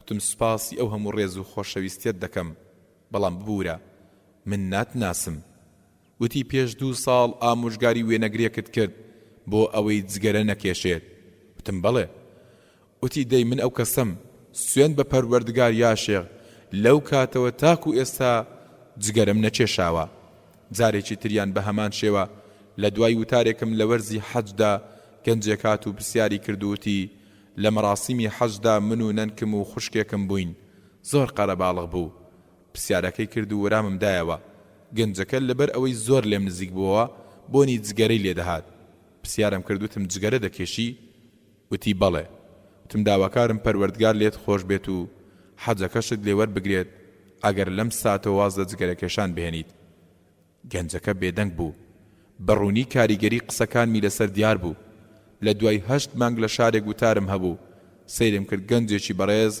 لە لای دەرگای مزگەوتەکە چاوەڕێم دەکات بە گەرمی پێشوازی لێکردم وتی دەمناسیت وتم نەخێر ببوورە وتی منە و گەنجەم کە لە وەرزی حەجدا ئامۆژگاریت کردم بۆ ئەوەی وازدا جگەرەکێشان بهێنم مش دەبێت سوێن بە پەروەردگار لەو کاتەوە جگەرەم نەچێشاوە دەستیم گوشی و زیاتر هانمدا و پاشان ڕۆیشتم هەستم کرد نزا و پاڕانەوە بۆ خەڵکی لە کاتێکدا خۆیان گوێبیستی بن کاریگەری باشتریان لەسەر دروست دەکات و زیاتر پێی دڵخۆش دەبن کاتێک گەنجێک دەبینی لەگەڵ باوک و دایکیدا چاکەکارە پێی بڵێ پەروەردگار پاداشتت بداتەوە و سەرفرازت بکات و لە پاشە ڕۆژدا منداڵەکانی تۆش لەگەڵتدا ئاوا چاکەکار بن بە دڵنیاییەوە بەم نزانە زیاتر هانی دەدەیت پێغەمبەر صلی الله عليه وسلمیش بەهۆی نزا و پاڕانەوەوە کاریگەری لەسەر خەڵکی دروست کردووە و خۆشەویستی بەدەست هێناون توفەیلی کوڕی عەمر گەورە و دەمڕاستی هۆزی دۆست بوو ڕۆژێک بۆ پێداویستێکی دێت بۆ مەککە گەورەکانی قوڕەیش دەترسن توفەیل پێغەمبەر صلی الله عليه وسلم ببینێت و مسلمان بێت هەر بۆیە پێی دەڵێن لێرە پیاوێک هەیە دەڵێت پێغەمبەرم ئاگادار بە لەگەڵی دادانەنیشی و گوێ لە قسەکانی مەگرە لەبەر ئەوەی کەسێکی جادوگەرە و ئەگەر گوێی لێ بگری هۆش و ژیریت لەدەست دەدەیت توفەیل دەڵێت سوێن بە پەروەردگار ئەوەندە قسەیان بۆ کردم لە ترسە هەندێک لۆکەم کردە گوێتکەمەوە بۆ ئەوەی گوێم لە قسەکانی نەبێت پاشان دەڵێت چوون بۆ کەعبە و پێغەمبەر صلی الله عليه وسلمم بینی لە نزیک کەعبەی پیرۆز نوێژی دەکرد کەمێک لێی نزیک بوومەوە و گوێم لە هەندێک لە وتەکانی بوو زۆر بەلامەوە جوان بوو لە دڵی خۆم داوتم دایکت ڕۆڵە ڕۆڵت بۆ بکات ئەی توفەیل خۆلای خۆ پیاوێکی ژیر و تێگەیشتووی بۆچی گوێ لەم پیاوە نەگرم ئەگەر قسەکانی باش بوون ئەوە وەریان دەگرم خۆ ئەگەر خراپیش بوو ئەوە وازیان لێدێنم چاوەڕێم کردە تا لە نوێژەکەی تەواو بوو بەرەو ماڵ کەوتە ڕێ و منیش شوێنی کەوتم هەتا بە شوێنیدا چوومە ژوورەوە وتم ئەی موحەممەد هۆز دەکەت ئاوا و ئاوا دەڵێن ئەوەندیان باسی تۆ بۆ کردم هەتا لۆکەم خستە گوێم بۆ ئەوەی گوێم لە قسەکانت نەبێت بەڵام کاتێک گوێم لە قسەکانت بوو زۆر جوان بوون هەندێک قسەم بۆ بکە پێغەمبەر صلی الله عليه وسلم ڕوخساری گەشایەوە و هەندێک قورئانی بۆ خوێند و باسی ئیسلامی بۆ کرد توفەیل بیری کردەوە ڕۆژ بە ڕۆژ لە پەروەردگار دوور دەکەوێتەوە هەتا ئێستاش بەرد و دار دەپەرستێت لە کاتێکدا چەندێک داوایان لێ بکات و لیان بپاڕێتەوە نەگوێیان لێ و نەوەرامیشی دەدەنەوە پاشان بیری لە دوای مسلمان بوونی کردەوە چۆن واز لە ئاینی خۆی و باو و باپیرانی بهێنێت ئەی خەڵکی چی پێ دەڵێن ئەی ئەو هەموو سەروەت و سامانەی کە کۆی کردبووە ئەی چی لە کەس و کار و ماڵ و منداڵی بکات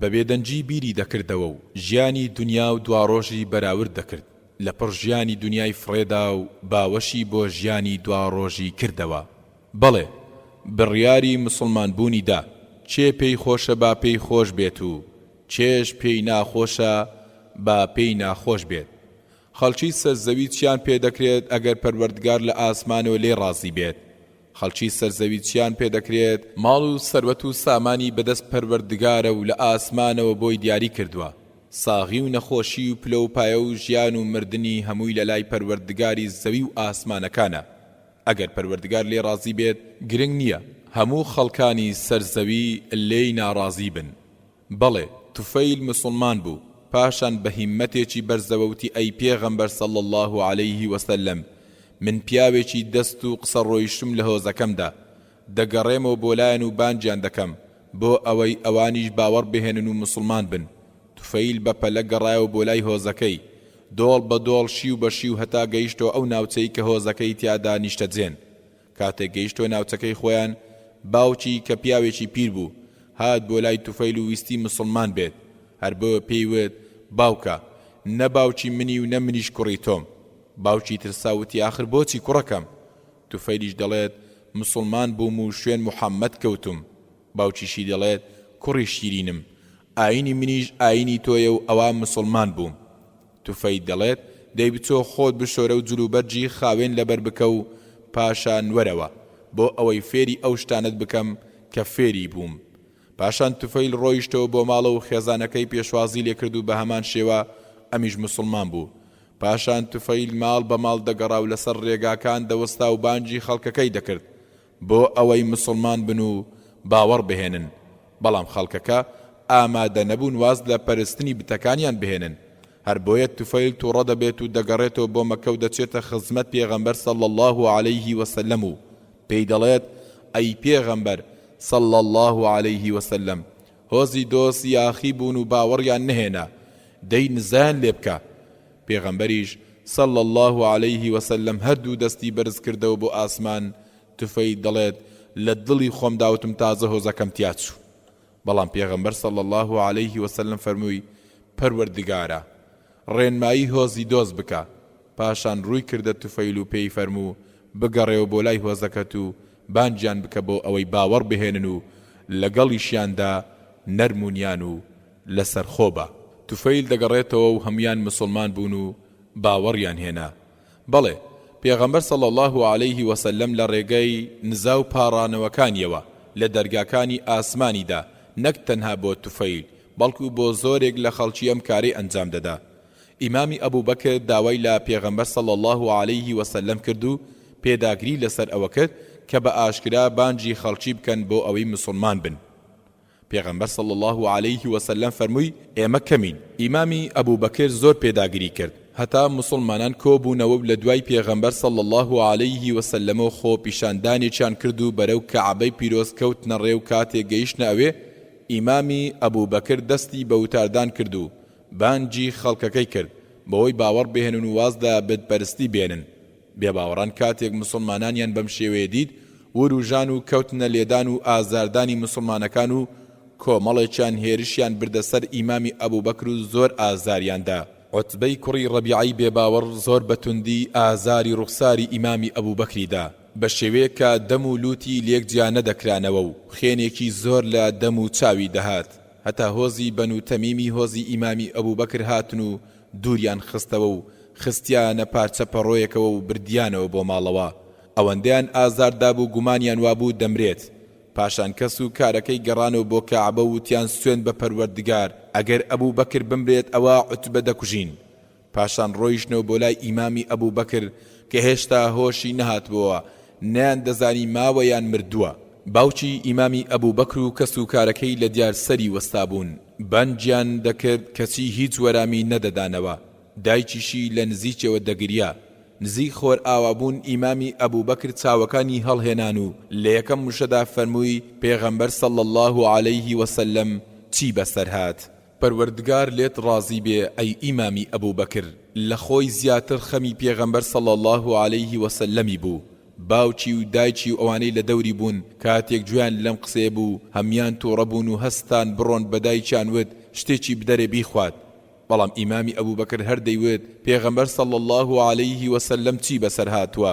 پاشان بە دایکی فەرموو بچۆ بۆ لای جەمیلەی کچی خەتاب و هەواڵی پێغەمبەر صلی الله عليه وسلمی لێ بپرسا. جەمیل مسلمان بوو بەڵام باوەڕەکەی شاردبووە. دایکی ڕۆیی هەتا گەیشتە لای جەمیلە وتی ئەبوو بەکری کوڕم پرسیاری محەممەدت لێ دەکات. جەمیلە لە وەرام داوتی من نە ئەبوو بەکر و نە محەممەدیش ناناسم، بەڵام ئەگەر حەز دەکەیت لەگەڵت دێم بۆ لای کوڕەکەت. جەمیلە لەگەڵ دایکی ئیمامی ئەبوو بەکردا دەکەوێتە ڕێ هەتا دەگاتە لای ئیمامی ئەبوو بەکر و دەبینێت کەوتووە و جەستەی هەموو بریندارە. کاتێک بەم حاڵەوە دەیبینێت هاوار دەکات و دەڵێت ئەوانەی وان لێکردووی بێ باوەڕ و لە ڕێدەرچوون هیوادارم پەروەردگار تۆڵەی تۆیان لێ بکاتەوە. ئیمامی ئەبوو بەکر بە جەستەی پڕبرینەوە بە ڕوخساری خوێناویەوە و بە دڵێکی گەورەی پڕ لە باوەڕەوە سەیری جەمیلە دەکات و دەڵێت پێغەمبەر صلی الله عليه وسلم چی بەسەر هاتووە. جەمیلەش لە وەرامدا دەڵێت ئەبوو بەکر دایکت گوێی لێمانە. ئیمامی ئەبوو بەکریش دەفەرمێت مەترسە. جەمیلە دەڵێت مژدە بێت پێغەمبەر صلی الله عليه وسلم سەلامەتە. ئیمامی ئەبوو بەکر دەفەرمێت ئەی لەکوێیە؟ جەمیل دەڵێت لە ماڵی ئەبی ئەرقەمە. لەم کاتەدا دایکی ئیمامی ئەبوو بەکر بە کوڕەکەی دەڵێت دەی ئەوە هەواڵی هاوڕێکەشت زانی، کەمێک خواردن و خواردنەوە بخۆ.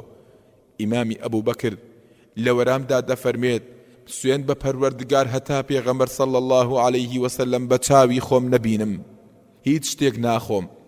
چاوەڕێیان کرد هەتا خەڵکی ئارام بوونەوە و پاشان بردیان بۆ لای پێغەمبەر صلی الله عليه وسلم.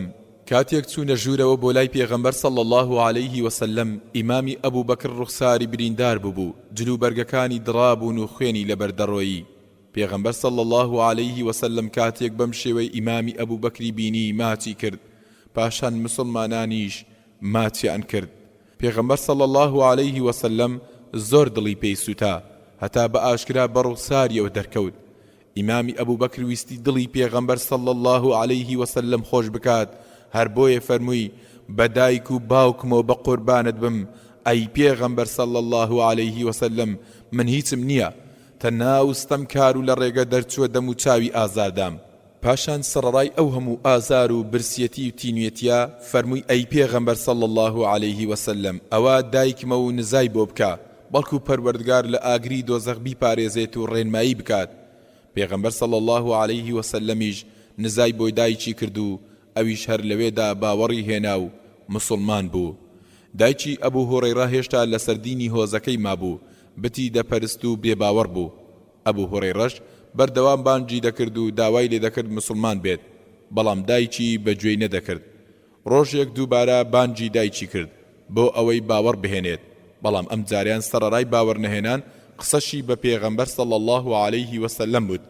ئەبوو هوڕەیرە دەستی کرد بە گریان و بەرەو لای پێغەمبەر صلی الله عليه وسلم کەوتە ڕێ و ڕووداوەکەی بۆ باس کرد و داوای لە پێغەمبەر صلی الله عليه وسلم کرد کە لە پەروەردگار بۆی بپاڕێتەوە بۆ ئەوەی دایکی باوەڕ بهێنێت و مسلمان بێت.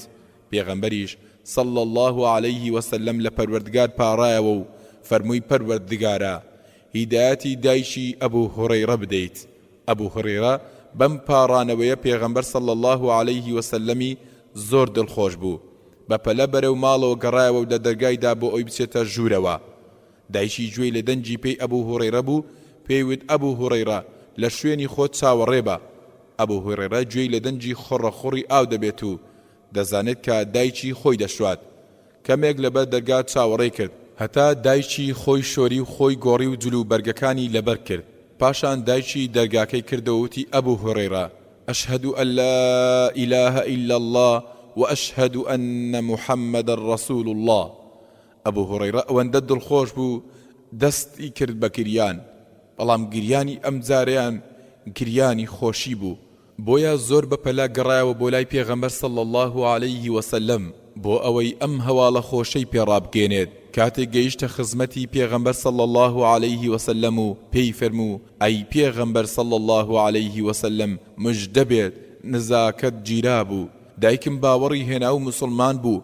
پێغەمبەریش صلی الله عليه وسلم بەم هەواڵە زۆر دڵخۆش بوو. پاشان ئەبوو هوڕەیرە حەزی کرد پێغەمبەر صلی الله عليه وسلم نزای زیاتری بۆ بکات و زیاتر تووشی خێر و خۆشی بێت. بۆیە داوای لە پێغەمبەر صلی الله عليه وسلم کرد و وتی ئەی پێغەمبەر صلی الله عليه وسلم لە پەروەردگار بپاڕێوە بۆ ئەوەی من و دایکم لە لای هەموو ئیمانداران خۆشەویست بین و هەموو ئیماندارانیش لە لای ئێمە خۆشەویست بن. پێغەمبەریش صلی الله عليه وسلم ئەم نزایی بۆ کردن و فەرمووی پەروەردگارە ئەم بەندەی خۆت و دایکی لە لای ئیمانداران خۆشەویست بکەیت و ئیماندارانیش لە لای ئەوان خۆشەویست بکەیت. ئەبوو هوڕەیرە دەفەرمێت لە دوای ئەم پاڕانەوەی پێغەمبەر صلی الله عليه وسلم هەر ئیماندارێک منی بینی بێت خۆشی ویستیم و لە دڵیدا شیرین بووم.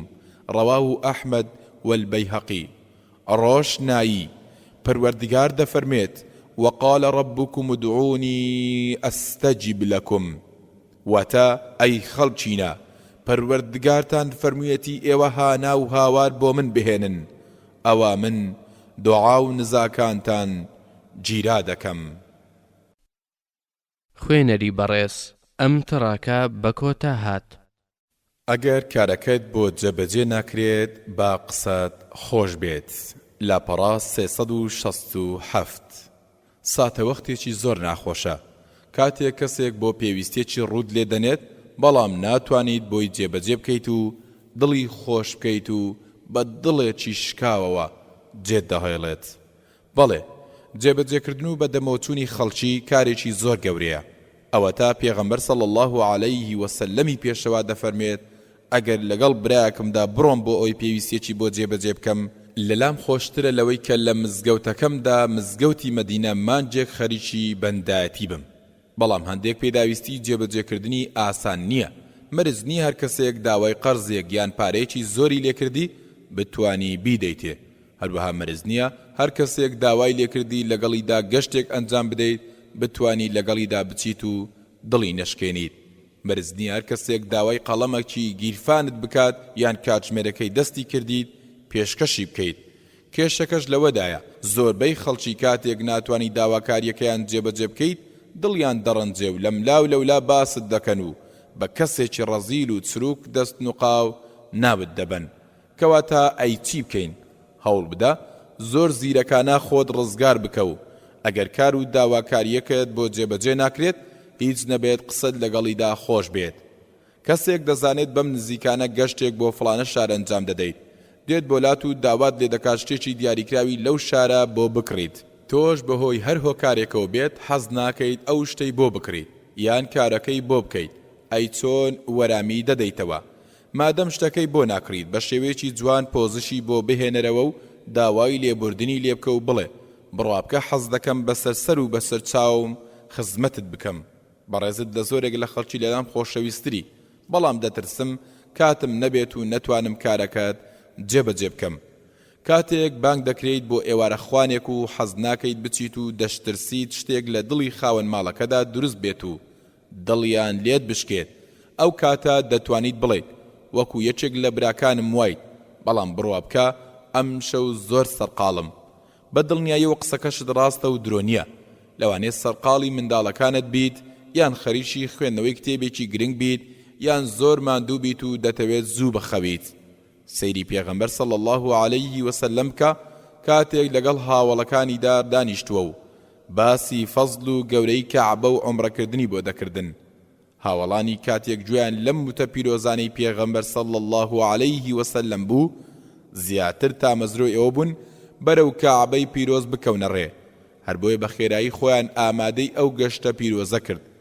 پێغەمبەر صلی الله عەلەیه وسەلەم خۆی و 1400 لە هاوڵانی بەرەو مەککە کەوتنە ڕێ هەتا گەیشتنە ناوچەی حودەیبیە. کاتێک بێباوەڕانی قوڕەیش بەمەیان زانی گەورەکانیان هاتن بۆ ئەوەی ڕێگری لە مسلمانان بکەن و نێڵن بێتە شاری مەککە. قوڕەیش چەندین کەسیان بە نوێنەراتی خۆیان ناردە لای پێغەمبەر صلی الله عەلەیه وسەلەم بەڵام نەگەیشتە ئەنجامێک هەتا لە کۆتاییدا سوهەیلی کوڕی عەمریان نارد و گەیشتنە ڕێکەوتنێک بەو مەرجەی پێغەمبەر صلی الله عەلەیه وسەلەم و هاوڵانی بگەڕێنەوە بۆ شاری مەدینە و ساڵی داهاتوو عومڕەکەیان ئەنجام بدەن. پاشان ڕێکەوتن نامەیەکیان مۆر کرد و یەکێک لە خاڵە گرنگەکانیشی بریتی بوو لەوەی ئەگەر مسلمانێک لە مەککەوە ڕۆی بۆ مەدینە پێویستە بگەڕێنرێتەوە بۆ مەککە. بەڵام ئەگەر مسلمانێک لە مەدینەوە ویستی بچێت بۆ مەککە و لە ئاینی ئیسلام پاشگەز بووە ئەوە ڕێگەی لێ ناگیرێت و بێ باوەڕانی مەککە لە پێشوازیدا دەبن و وەری دەگرن. مسلمان هەموو تیان پاک و بێگەردی بۆ پەروەردگار. چۆن دەبێت مسلمانێک بێت بۆ لای ئێمە و پاشان بیدەینەوە بە بێ باوەڕان؟ شتیوا چۆن دەبێت؟ کاتێک لەم قسە و باسانەدا بوون گەنجێک بە کۆت و بەندەوە هات و لە دوورەوە هاواری دەکرد و دەیوت ئەی پێغەمبەر صلی الله عەلەیه وسەلەم ئەی پێغەمبەر صلی الله عەلەیه وسەلەم. کاتێک سەیریان کرد ئەبوو جەندەلی کوڕی سوهەیلی کوڕی عەمر بوو. لە بەرەوەی مسلمان بوو باوکی بەندی کردبوو. سوهەیل کاتێک هەڵاتنی کوڕەکەی بینی تووڕە بوو چۆن کوڕەکەی توانیوێتی ڕابکات پاشان خۆی بۆ نەگیرا و بەدەنجی بەرز هاواری کردوتی ئەی موحەممەد ئەوە یەکەمین کەسە کە پێویستە بیجێڕیتەوە بیدەیتەوە دەستمان پێغەمبەر صلی الله عليه وسلم فەرمووی هێشتا پەیمانەکەمان تەواو نەکردووە سوهەیلی دەڵێت کەواتە لەسەر هیچ شتێکی تر ڕێک ناکەوین پێغەمبەر صلی الله عليه وسلم فەرمووی ڕێکەوتنەکە جێبەجێ بکە سوهەیل دەڵێت نایکەم پێغەمبەر صلی الله عليه وسلم سوور بوو لەسەرەوەی قوڕەیش بەرەو ئاشتی و ڕێکەوتن بەرێت حەزیشی نەدەکرد لەبەر تەنها مسلمانێک ڕێکەوتنەکە هەڵوەشێنێتەوە پاشان سوهەیل زۆر بەپەلا بەکۆت و بەندکراوی کوڕەکەی پەلکێش دەکات ئەبوو جەندەلیش بەردەوام هاواری دەکرد و بانجی مسلمانانی دەکرد و داوای یارمەتی لێ دەکردن و دەیوێت ئەی مسلمانان بە مسلمانی هاتم بۆ لاتان کەچی دەمدەنەوە دەست بێ باوەڕان ئایا نابینن چەندێک ئازاریان داوم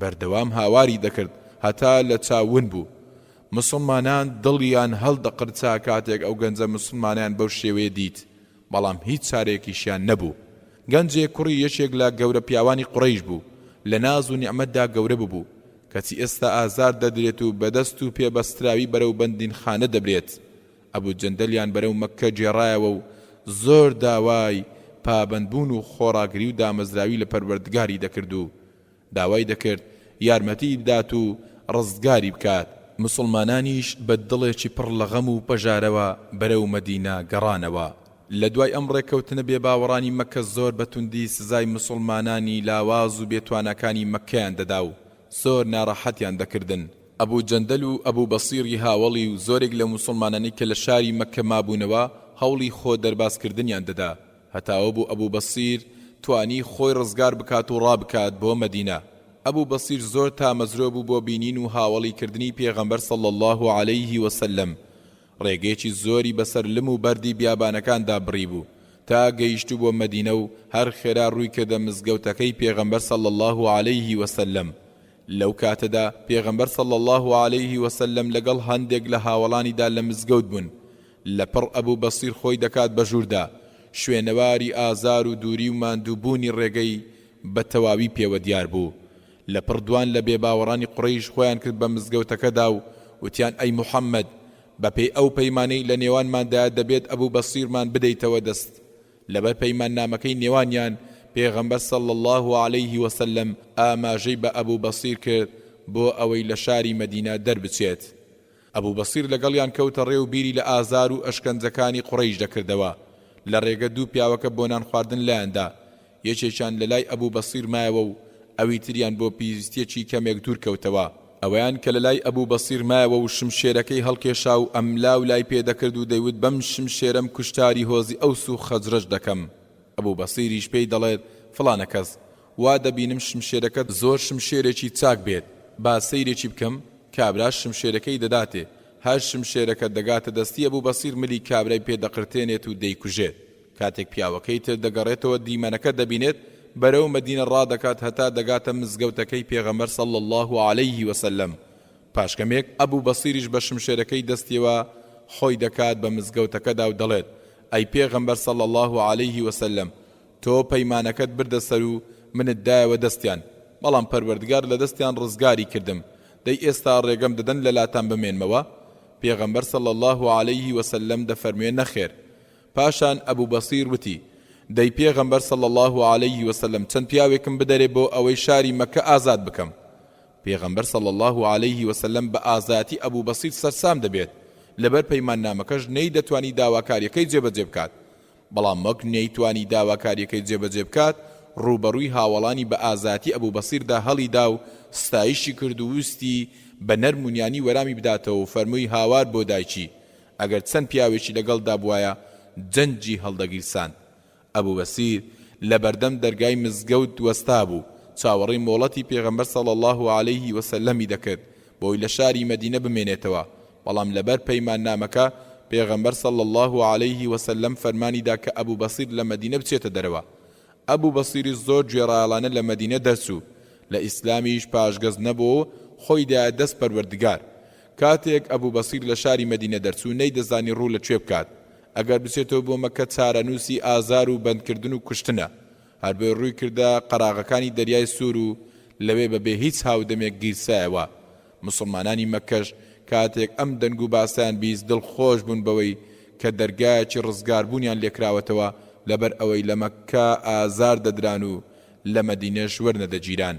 ئەبوو جەندەل لە کۆت و بەند خۆی ڕزگار کرد و خۆی گیاندە ئەبوو بەسیر و پەیوەندی پێوە کرد.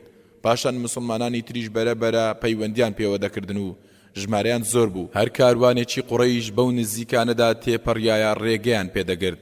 هەتا وایان لێهات قوڕەیش خۆیان پێغەمبەر صلی الله عليه وسلمیان ئاگادار کرد بەوەی بابێن بۆ شاری مەدینە و پەیوەندیت پێوە بکەن و لە خۆتیان بگرا.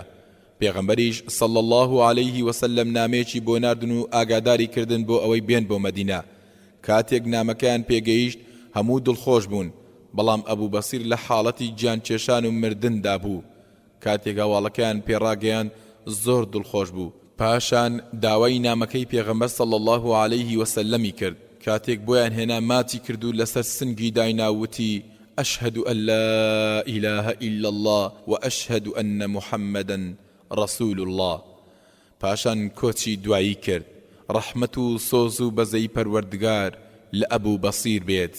ئەگەر کەسێک قسەی خۆشی لەگەڵ دەکردی تۆش هەوڵدە قسەت لەگەڵیدا خۆش بێت و لەگەڵیدا نەرمونیان بی. دەجێڕنەوە ئافرەتێکی هەژار و نەدار لە نزیک هاوسەرەکەی و لە خانوێکی کۆنی داڕزی و داڕاکشا بوو. ئافرەتەکە سەیری دارەکانی خانوەکەی دەکرد و بیری دەکردەوە و پاشان بە هاوسەرەکەی وت دەزانی خۆزگە بەچی دەخوازم؟ هاوسەرەکەشی دەڵێت بەچی؟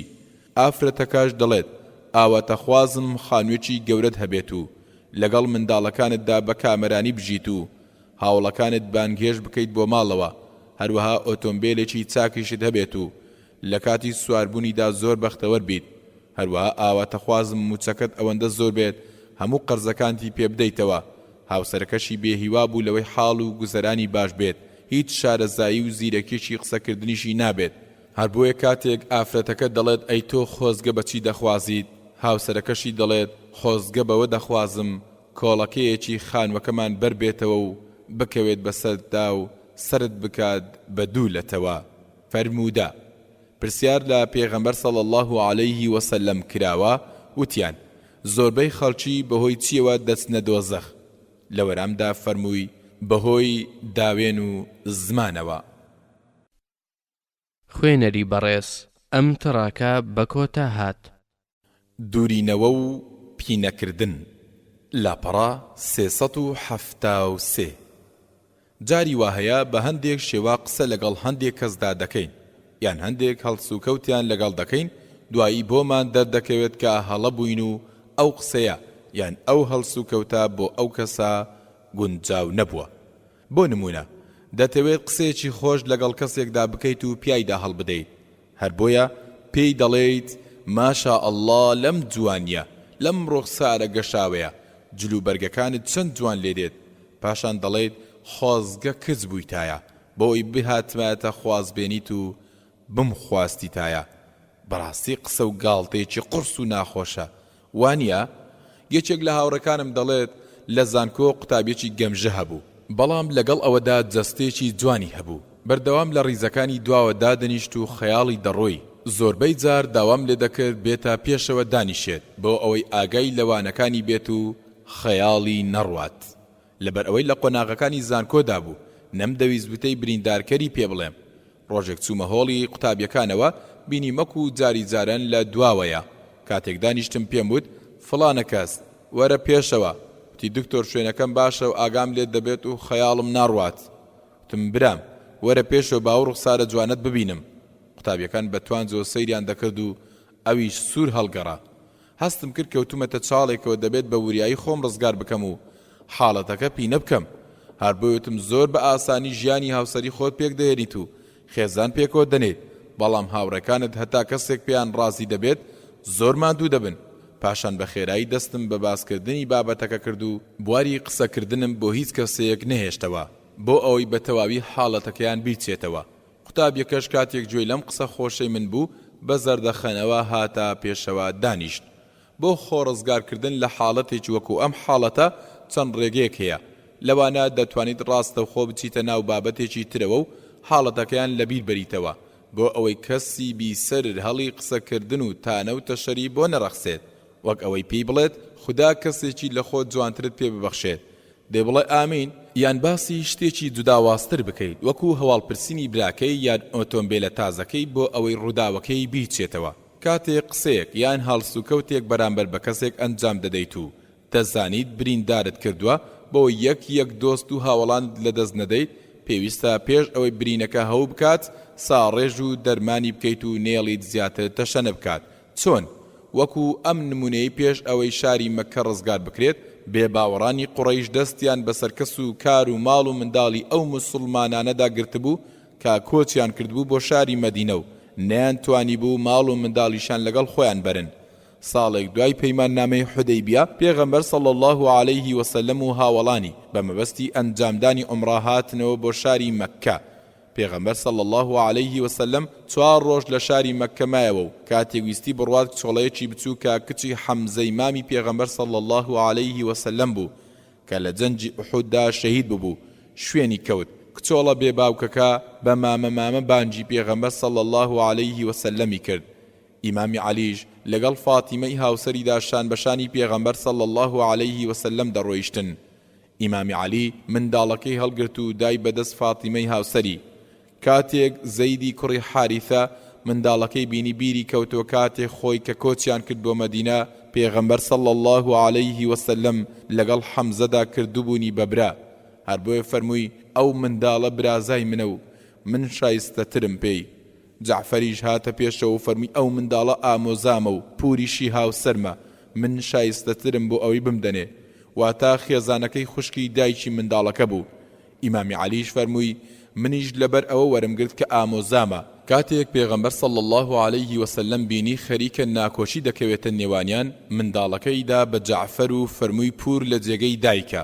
پاشان ترسا لەوەی نەوەک شتێک لە دڵی ئیمامی عەلی و زەیددا دروست ببێت هەر بۆیە بە ئیمامی عەلی فەرموو تۆ لە منی و منیش لە تۆم هەروەها بە زەیدی فەرموو تۆ براو گەورەی ئێمەی پاشان ڕووی کردە جعفەر و فەرمووی تۆ لە شێوە و هەڵسوکەوتدا لە من دەچیت بڕوانە پێغەمبەر صلی الله عليه وسلم چۆن بە شارەزایانە دڵی شۆرین و خۆشەویستی هەرسێکیانی بەدەستهێنا و خۆشەویستی خۆی بۆ دەربڕین لەبەر ئەوە کاتێک هەڵەیەک ئەنجام دەدەیت یان جاری وا هەیە ئەو قسە و هەڵسوکەوتەی کە ئەنجامی دەدەیت هەڵەش نییە بەڵام بۆ کەسی بەرامبەر شیا و گونجاو نییە بە خێرایی هەوڵی سڕینەوە یان دوورینەوە و چاکردنی بدە و مەهێڵە زیاتر لەسەر دڵی کەسی بەرامبەر گەورە بێت ئەزمون ئەنجامدانی هەڵا مایەی نەنجی و کەم و کوڕی نییە بەڵکو سووربوون لەسەر هەڵا مایەی نەنجی و کەم و کوڕیە خوێنەری بەڕێز ئەم تڕاکە بە کۆتا هات بە هەردوو چاو بڕوانە لاپەڕا 376 ئێمەی مرۆڤ هەمیشە لە دەرخستنی هەڵە و کەم و کوڕیەکانی خەڵکیدا تازەگەری و داهێنان دەکەین بەڵام بەداخەوە زۆر جار چاومان چاکە و جوانیەکانیان نابینێت زۆربەی زۆری مامۆستایان سەرجەنشتی قوتابیەکانیان دەکەن و بە تەمبەڵ ناویان دەبن بەڵام زۆر بەکەمی بە قوتابیە زیرەک و وریا و ژیرەکاندا هەڵدەدەن و هانیان دەدەن زۆربەمان کاتێک منداڵەکانمان یان هاوسەرانمان هەڵەیەک ئەنجام دەدەن بە خێرایی ئاگاداریان دەکەینەوە بەڵام بە پێچەوانەوە زۆر بەکەمی کارە جوانەکانیان دەنرخێنین لە جوانترین شارەزاییەکانی گفتوگۆ بریتە لە باسکردنی لایەنە باش و جوانەکانی خەڵکی پێغەمبەر صلی الله عليه وسلم ڕۆژێک بە ئەبوو موسای ئەشعەری دەگات و پێی دەفەرمێت ئەگەر دوێنێ دەتبینیم چۆن گوێم بۆ قورئان خوێندنەکەت گرتبوو بەشێک لە دەنخۆشیەکەی داود پێغەمبەرت عەلەیه السەلام پێدراوە ئەبوو موساش ڕوخساری دەگەشێتەوە و زۆر دڵخۆش دەبێت و دەفەرمێت ئەگەر بمزانیا گوێم لێ دەگریت ئەوە دەنگم خۆشتر دەکرد بەڵێ پێغەمبەر صلی الله عليه وسلم هەست و نەستی بەرامبەر بە خەڵکی نەدەشاردەوە و کەسێک هەڵەی بکردایە بە شێوەیەکی جوان پێی دەفەرموو هەڵەت کرد هەروە کەسی چاکەکاریشی دەفەرموو چاکت کرد ڕۆژێک ئەبوو هورەیرا پرسیار لە پێغەمبەر صلی الله عليه وسلم دەکات و دەفەرمێت ئەی پێغەمبەر صلی الله عليه وسلم لە ڕۆژی دواییدا چێ زۆر بە تکا و شەفاعەتی تۆ بەختەوەر دەبێت بەڕاستی پرسیارێکی جوانە ئەم پرسیارە زۆر لەو پرسیارە جوانترە کە پێغەمبەر صلی الله عليه وسلم سەرقاڵ بکەیت بڵێت کەی ڕۆژی دوایی دێت پێغەمبەریش صلی الله عليه وسلم لەسەر پرسیارە جوانەکەی هانی دەدات و دەفەرمێت گومانم وابوو هیچ کەسێک لە پێشتۆدا ئەم پرسیارە نەکات لەبەرەوەی تۆ لە وەرگرتنی زانست و زانیاریدا زۆر سووریت. لە وەرامی پرسیارەکەشدا فەرمووی ئەو کەسەی بە دڵسۆزی و بە پاچی لە دڵەوە بڵێت لا ئیلاهە ئیلا الله. سەلمانی فارسی یەکێک بوو لە هاوڵە بەڕێزەکان و عەرەبیش نەبوو، بەڵکو کوڕی یەکێک لە پیاوە گەورەکانی فارس بوو. باوکی بە ئەندازەیە خۆشی دەویست هەتا لە ترسی ئەوەی نەوەکو کارێکی بەسەر بێت لە ماڵەوە بەندی کرد. پەروەردگار باوەڕی خستە دڵی سەلمانەوە و لە ماڵ دەرچوو. بەڵێ سەلمانی فارسی بە شوێن ڕاستیدا بەرەو شام کەوتەڕێ. هەندێک کەس بە فڕوفێڵ بە جوولەکەکانیان فرۆشت و ئەویش کردی بە بەندە. چیرۆک و ڕووداوەکەی دوور و درێژە. بە هەر حاڵ گەیشتا خزمەت پێغەمبەر صلی الله عليه وسلم و بوو بە یەکێک لە هاوڵانی. ڕۆژێک پێغەمبەر صلی الله عليه وسلم لە ناو هاوڵانیدا دانیشت بوو. سوورەتی ئەلجوموعەی بۆ دابەزی و پاشان ئەم ئاەتە پیرۆزانەی خوێندەوە کە ئاەتی 2-3 سوورەی ئەلجوموعەیە کە دەفەرمێت هو الذي بعث في الأميين رسولا منهم يتلو عليهم آياته ويزكيهم ويعلمهم الكتاب والحكمة وإن كانوا من قبل لفي ضلال مبين وآخرين منهم لما يلحقوا بهم وهو العزيز الحكيم. واتا هەر ئەو زاتێ لە ناو خەڵکێکی نەخوێندەواردا پێغەمبەرێکی لە خۆیان ڕەوانە کرد. ئاەتەکانی قورئانەکەی ئەویان بەسەردا دەخوێنێتەوە و دڵ و دەروون و ڕواڵەت و ئاشکرا و نادیاریان پوختە دەکات. فێری قورئان و دانایی شەریعەتیان دەکات. بەڕاستی ئەوانە پێشتر لە گومڕایی و سەر لێ شێواویەکی ئاشکرادا گیریان خواردبوو. لە ئایندەدا خەڵکی تریش دێن مسلمان دەبن، لەگەل و ملەتان پەیوەست دەبن بەمانەوە. بێگومان ئەو زاتە باڵا دەست و دانا و کار دروستە. یەکێک لە هاوڵان دەفەرمێت ئەوانە چێن ئەی پێغەمبەر صلی الله عليه وسلم. پێغەمبەریش صلی الله عليه وسلم بێدەنگ بوو. هاوڵەکە پرسیارەکەی دووبارە کردەوە و فەرمی ئەوانە چێن ئەی پێغەمبەر صلی الله عليه وسلم. ئەم جارەیان پێغەمبەر صلی الله عليه وسلم ڕووی کردە سەلمان و پاشان دەستی خستە سەرشانی و فەرمووی ئەگەر ئیمان و باوەڕ لەسەر ئەستێرەکانیش بوایە پیاوانێکی ئاوا بەدەستیان دەهێنا. متفق عليه. تێڕوانین گەشبین بە و گومانی باش بە خەڵکی بەرە و هانیان بدا بۆ ئەوەی زیاتر پەرە بەکارە باشەکانیان بدەن. خوێنەری بەڕێز ئەم تڕاکە بە کۆتا هات. هونەری گوێگرتن لاپەڕا 378. شارەزاییەکانی بەدەستهێنانی دڵ و دەرونی خەڵکی جۆرا و جۆرن. هەندێکیان بە ئەنجامدانی کارێک دەبێت، بەڵام هەندێکیان بە ئەنجام نەدانی کارێک. هەروەک زەردەخەنە و ڕووی خۆش و گاش دەبێتە هۆی ڕاکێشانی دڵ و دەرونی خەڵکی. بە هەمان شێوە دوورکەوتنەوە و وازهێنانیش لە گرژی و مۆنی و تووڕەیی دەبێتە هۆی بەدەستهێنانی دڵ و دەرونیان. هەروە قسەی خۆش و پیاڵدان و ستایش دەبێتە هۆی ڕاکێشانی دڵی خەڵکی. بە شێوەیەکی جوان گوێ لێگرتنیشان لە کاتی قسەکردندا. بە هەمان شێوە دەبێتە هۆی ئەوەی خۆشەویستیان بەدەست بهێنیت. بەلاتەوە چۆنە لەبارەی بێدەنجی سەرنجڕاکێشەوە بۆت بدوێم. بەڵێ کەسانێکان زۆر نادوێن و کەم قسە دەکەن. لا کۆڕ و دانیشتەکاندا زۆر بەکەمی گوێت لە دەنجیان دەبێت. جاری وا هەیە ئەگەر چاودێریان بکەیت دەبینیت تەنها سەر و چاوی دەجوڵێت و بەس.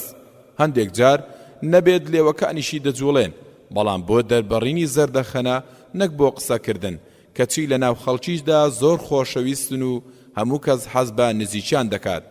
دەزانی بۆ لەبەرەوەی لەگەڵ خەڵکیدا بێدەنجی سەرنجڕاکێش بەکاردەهێنن و بە ئارامی گوێیان لێدەگرن. هونەری گوێگرتن شێوازی جۆرا و جۆری هەیە. یەکێک لەو کەسانەی کە گرنگی بەم بوارە دەدات پێی ڕاگەیاندم ئامادەی زیاتر لە 15 خولی هونەری گوێگرتن بووم.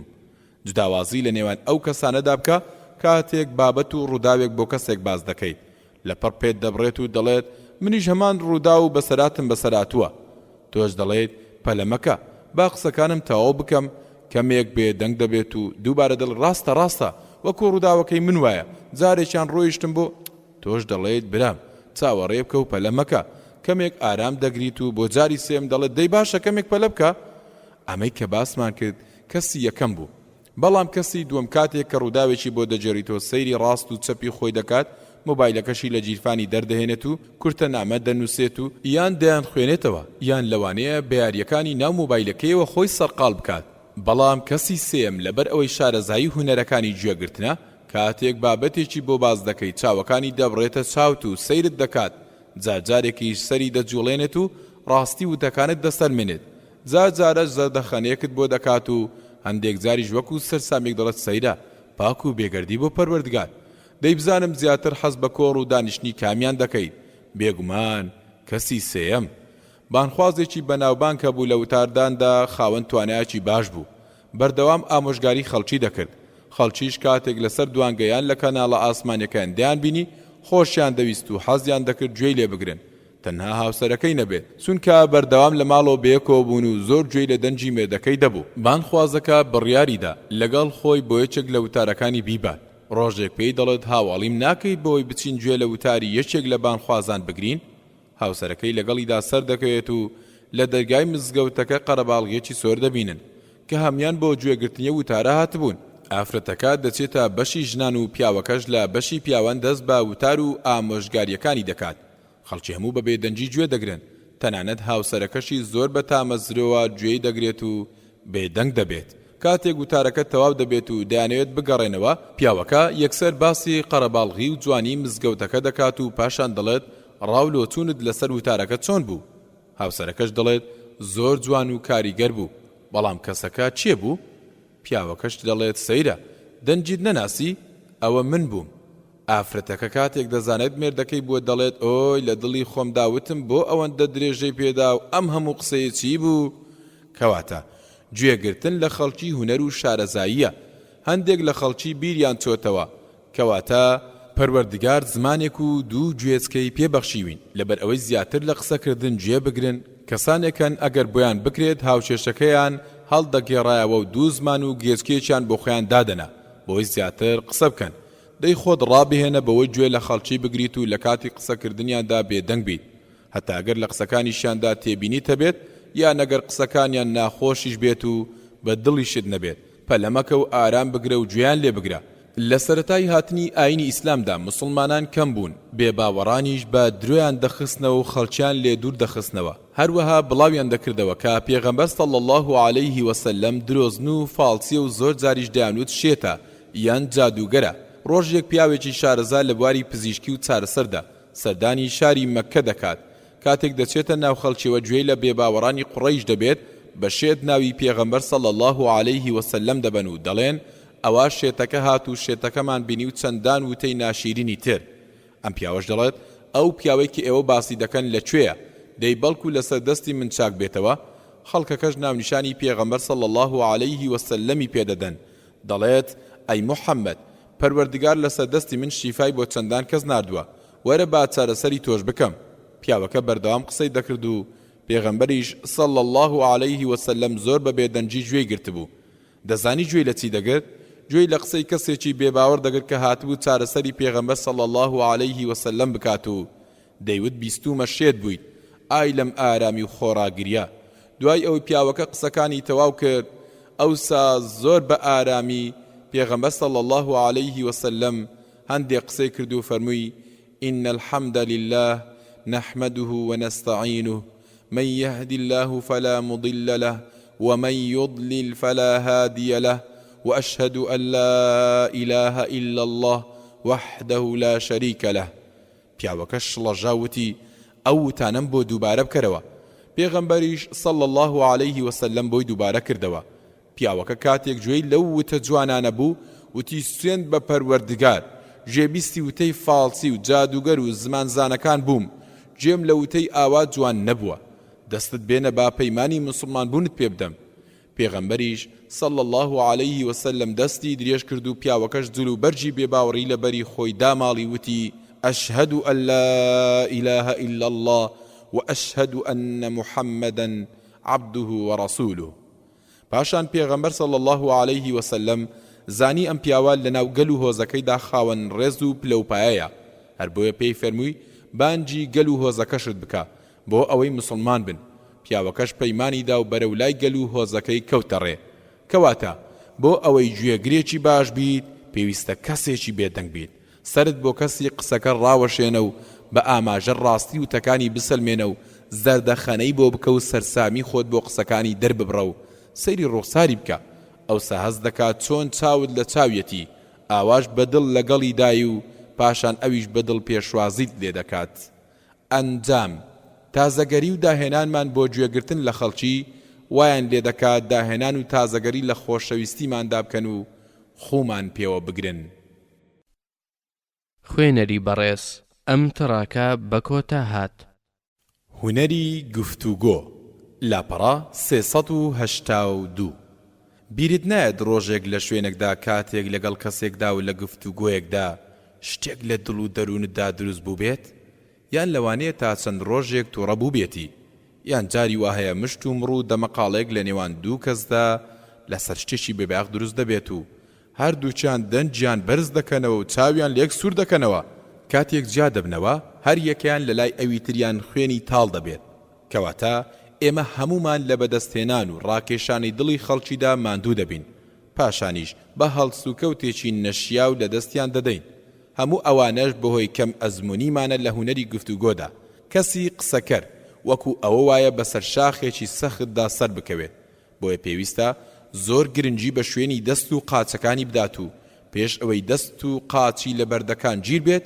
پێویستە سەیریان بکات و لە گونجان و نەگونجانیان دڵنیا بێت هەروەها پێشەوەی قاچەکانی لەسەر بەردەکانیش لا بەرێت پێویستە سەیری بەردەکانی ژێر پێی بکات لەبەرەوەی نەوەکو پێەکانی بترازێت و بکەوێتە خوارەوە درێژە بە قسەکانم نادەم باشترین قسەش ئەوانن کە کورت و بەڵگەدارن چونە ناو دەمەقاڵە و مشتومڕەوە کارێکی باش نییە بەڵکو کارێکی سەرزەنشکراویشە لەوانەیە لەگەڵمدا هاوڕا بیت کاتێک دڵم زیاتر لە سەدانەوەتی مشتومڕەکان بێسوود و بێبایەخن بە گوێرەی توانەکانت هەوڵدا لە مشت و مڕ دوور بکەویتەوە کاتێکی ژێچێک ڕەخنەت لێ دەگرێت یان قسەت پێدەبڕێت تو ڕەمەبە و کارەکە بە سنگێکی فراوانەوە وەربگرە و بەبیرکردنەوە لەو کەسانە خۆت ئازار مەدە و لێ کۆڵینەوە لە نیەت و مەبەستی مەکە و وازی لێ بهێنە بە غەم و خەفەت خۆت لە ناو مەبە و زۆر بە ئارامی لەگەڵ حاڵەتەکەدا هەڵسوکەوت بکە لەبەر ئەوەی زریان و ڕەشەبا تەنها وردە بەردەکان دەجوڵێنن و یاریان پێدەکەن بەڵام بە دڵنیاییەوە ناتوانن چیا جێگیر و گەورەکان بلەرزێنن دەی تۆش وەکو سیا و شاخەکان بەهێز و خۆڕاگر بە کاتێک قوڕەیش پەیمانی حودەیبیان شکاند پێغەمبەر صلی الله عليه وسلم و هاوڵانی بۆ ڕزگارکردنی شاری مەککە کەوتنە ڕێو لە نزیک مەککە لایەندا ئەبوو سوفیان خۆی و هەندێک لە بێباوەڕان لەسەر سەربازگەیەکی مسلمانان نزیک دەبنەوە بەڵام نازانن کە ئەوە سەربازگەی مسلمانانە ئەبوو سوفیان کاتێک سەیری ئاگرەکەی سەربازگەکە دەکات دەڵێت هەرگیز ئاگر و سەربازگەی بەم شێوەیە نەبینیوە بەڕاستی گەورەیە چی ئەوانە دەبینێت یەکێک لە هاوڵەکانی دەڵێت ئەوانە هۆزی غوزاعەن و بە کۆمەڵ بۆ جەنگ هاتون ئەبوو سوفیانیش دەڵێت هۆزی خوزاعە زۆر لەوە کەمترن کە ئاگر و سەربازگەی بەو شێوەیان هەبێت ئەبوو سوفیان بەرەبەرە لە سەربازگەکە نزیک دەبێتەوە هەتا لەلایەن هەندێک پاسەوانی مسلمانانەوە دەستگیر دەکرێت و دەیانەوێت بیبن بۆ لای پێغەمبەر صلی الله عليه وسلم لەو کاتەدا عەباسی مامەی پێغەمبەر صلی الله عليه وسلم بە سواری لەوەیەوە تێدەپەڕێت ئەبوو سوفیانیش لە ترسدا لە دوای عەباسەوە سوار دەبێت و هاوڵەکانیشی بە ترسەوە شوێنی دەکەون و مسلمانانیش بە دوایانەوە کاتێک بەلای ڕەشماڵ و ئاگری مسلماناندا تێدەپەڕن ئیمامی عومەر دەیان بینێت و دەڵێت ئەوە ئەبوو سوفیانی دوژمنی پەروەردگارە سوپاس بۆ پەروەردگار بەبێ هیچ ڕێکەوتن و پەیمانێک دەستمان لێ گیر بوو عەباس ناڵێت دەستی ئیمامی عومەری بگاتێ و بە پەلە دەیبات بۆ لای پێغەمبەر صلی الله عليه وسلم پاشان ئیمامی عومەریش دێت و دەڵێت ئەی پێغەمبەر صلی الله عليه وسلم ئەوە ئەبوو سوفیانە خدا بەبێ هیچ ڕێکەوتن و پەیمانێک هێناویەتە ژێر دەستمان با لە گەردەنی بدەم ئەبوو سوفیان زۆری بە مسلمانان کردبوو سەرکردەی جەنجی ئوحود و خەندەق بوو لە دژی مسلمانان زۆری ئازاری مسلمانان دا و زۆریشی لێ شەهید کردن ئێستاش ئاوا بە ئاسانی کەوتۆتە دەست مسلمانان ئیمامی عومەریش زوو دووبارەی دەکردەوە دەیوێت ئەی پێغەمبەر صلی الله عليه وسلم لە ملی بدەم کاتێک ئیمامی عومەر زۆر دووبارەی کردەوە عەباس ڕووی کردە ئیمامی عومەر و فەرمووی لەسەر خۆ بە ئەی عومەر سوێند بە پەروەردگار ئەگەر ئەبوو سوفیان لە هەوزەکەی تۆ بوایە ئەم قسەیەت نەدەکرد. ئیمامی عومەر هەستی کرد لەوانەیە بکەوێتە مشت و مڕێکی نەگونجاوەوە، هەر بۆیە زۆر بە ئارامی فەرمووی عەباس تۆش لەسەر خۆ بە، سوێند بە پەروەردگار ئەو ڕۆژەی مسلمان بوویت لەوەم پێخۆشتر بوو کە باوکم مسلمان بووایە، لەبەرەوەی دەمزانی پێغەمبەر صلی الله عليه وسلم بە مسلمان بوونی تۆ چەندە دڵی خۆش دەبێ و بوونی تۆی لە مسلمان بوونی باوکم پێخۆشتر بوو. کاتێک عەباس گوێی لەم قسەی بوو بێدەنگ بوو، گفتوگۆکەش کۆتایی هات. لەگەڵ ئەوەشدا ئیمامی عومەر دەیتوانی درێژەی پێ بدات و بیوتە مەبەستت چییە؟ تۆ ناخ و دەرونی من تۆمەتبار دەکەیت؟ دەزانی چی لە دڵی مندا هەیە؟ بۆچی دەتەوێت ناکۆشی هۆزایەتی بەرپا بکەیت؟ نەخێر، هیچ یەکێک لەم شتانەی نەوت. هەردووچیان بێدەنگ بوون و ئەبوو سوفیانیش سەیری دەکرد و چاوە نوار بوو بزانێت پێغەمبەر صلی الله عليه وسلم فەرمان بە چی دەکات. پاشان پێغەمبەر صلی الله عليه وسلم فەرمی عەباس لەگەڵ خۆت بیبە و بەیانی بیهێنەرەوە. عەباسیش دەیبات بۆ ڕەشماڵەکەی و ئەو شەوە بەیەکەوە دەبن. کاتێک بەرەبەیان دێت ئەبوو سوفیان دەمینێت مسلمانەکان هەمویان هەستاون و خەریکی دەستنوێژگرتنن، دەڵێت عەباس ئەمانە چیانە؟ عەباسیش دەفەرمێت ئەوە گوێیان لە بانگی بەیانی بوو و دەچن نوێژەکانیان ئەنجام دەدەن. پاشان هەموو ئامادەی نوێژ دەبن و ڕێز ڕێز دەوەستن. پێغەمبەر صلی الله عليه وسلم پێش نوێژیان بۆ دەکات و ئەبوو سوفیانیش ئەم دیمەنانە دەبینێت، بە ملکەتی و گوێڕایەلیان سەرسام دەبێت. کاتێک نوێژەکانیان تەواو دەبێت عەباس دێت بۆ ئەوەی ئەبوو سوفیان بێت بۆ لای پێغەمبەر صلی الله عليه وسلم. ئەبوو سوفیان دەپرسێت و دەڵێت عەباس ئەگەر محەممەد هەر فەرمانێکیان پێ بدات بەگوێی دەکەن؟ عەباسیش دەفەرموێت بەڵێ، سوێند بە پەروەردگار ئەگەر فەرمان بدات بۆی کە واز لە خواردن و خواردنەوەش بهێنن بەگوێی دەکەن و وازی لێ دەهێنن. پاشان ئەبوو سوفیان دەڵێت ئەوەی ئەم شەو بینیم نە لە لای کیسڕا و نە لە لای قەیسەر نەمبینیوە. کاتێک چوونە لای پێغەمبەر صلی الله عليه وسلم پێی فەرموو ئەبوو سوفیان ئایا کاتی ئەوە نەهاتۆ کە بزانیت جگە لە ئەڵڵا هیچ پەروەردگارێکی ڕاستەقینە بوونی نییە؟ ئەو شەوەی کە ئەبوو سوفیان لە ناو مسلماناندا بەسەری برد بوو بەس بوو بۆ ئەوەی کە ڕق و دوژمنایەتێکی کەم بێتەوە. هەر بۆیە وتی باوک و دایکم بە قوربانت بن، ئای چەندە ئارامگر و بەڕێزیت. سوێن بە پەروەردگار وا دەزانم ئەگەر جگە لە ئەڵڵا خودایەکی تر هەبوایە ئەوە یارمەتیەکی دەدام.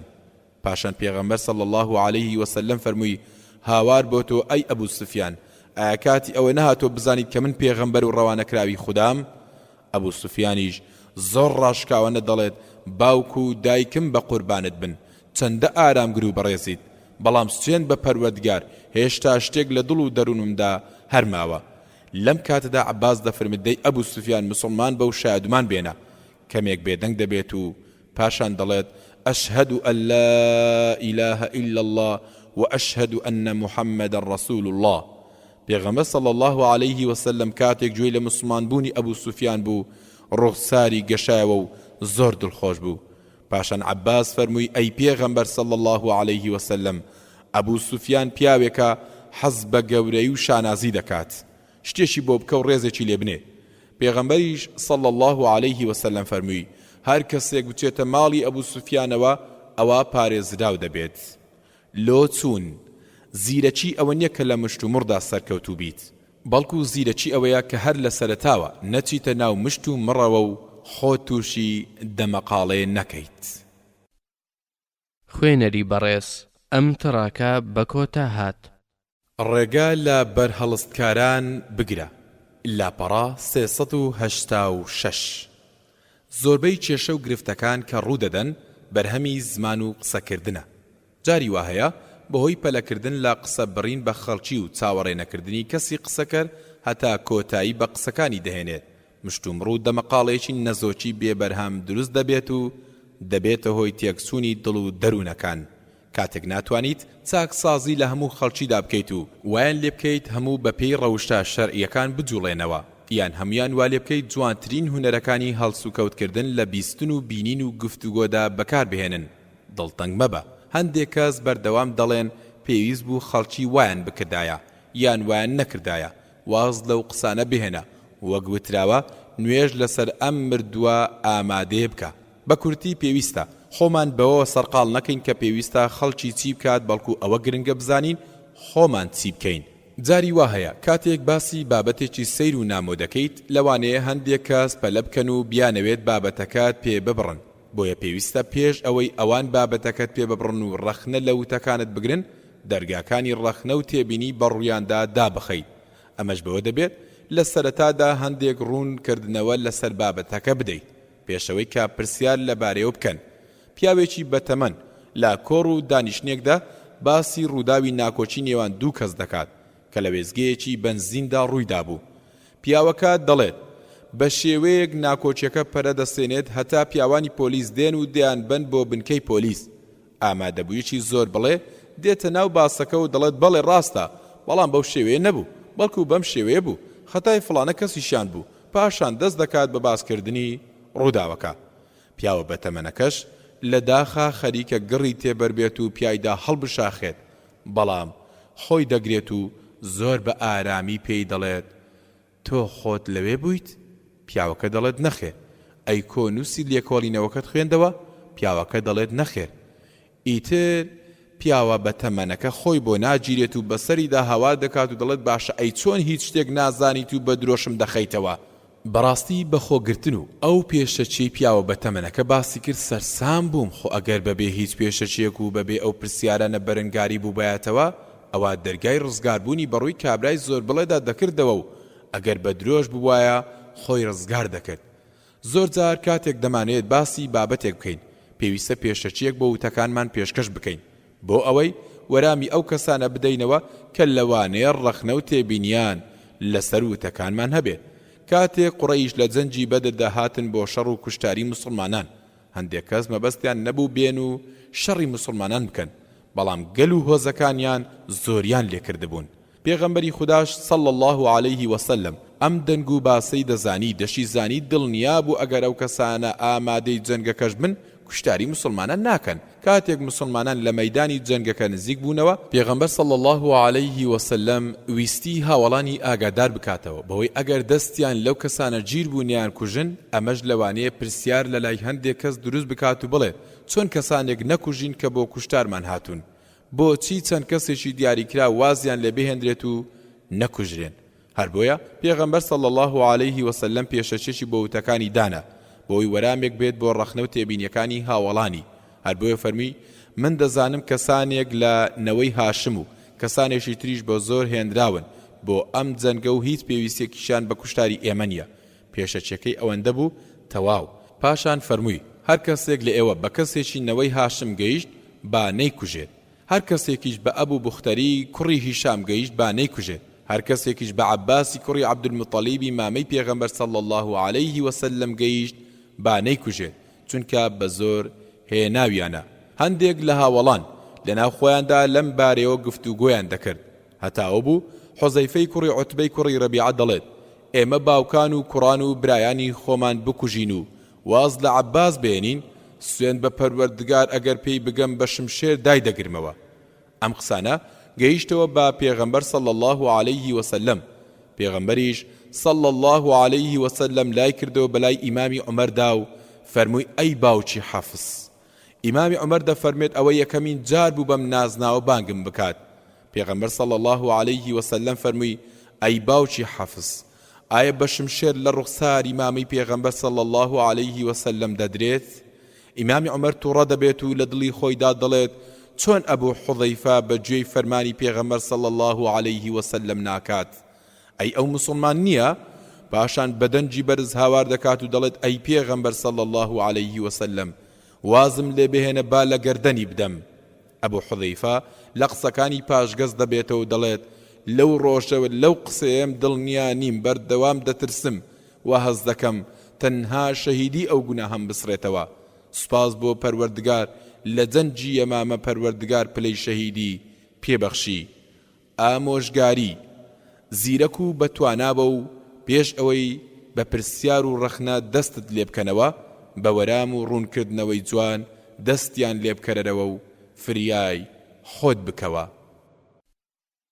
خوێنەری بەڕێز ئەم تڕاکە بە کۆتا هات چاوەنوار بە و بەرهەڵستی مەکە لاپەڕە 389 بیرم دێت کەسێک باسی هونەری گفتوگۆی دەکرد باسی بابەتێکی لە چیرۆکی یوسف عەلەیهی السەلام کرد. کاتێک گەیشتە ئەم ئایەتە پەروەردگار لە سوڕەی یوسف ئایەتی 36 دەفەرمێت: ودخل معه السجن فتيان قال أحدهما إني أراني أعصر خمرا وقال الآخر إني أراني أحمل فوق رأسي خبزا تأكل الطير منه نبئنا بتأويله إنا نراك من المحسنين. واتە ئەوسا دوو لاوی تریش بە تاوانی جیاجیا لەگەڵ یوسف خرانە بەندین خانەوە. هەریەکیان خەوێکی بینی بوو. یەکێکیان وتی بێگومان من خۆم دەبینی لە خەومدا ترێم دەگوشی و شەرابم لێ دروست دەکرد.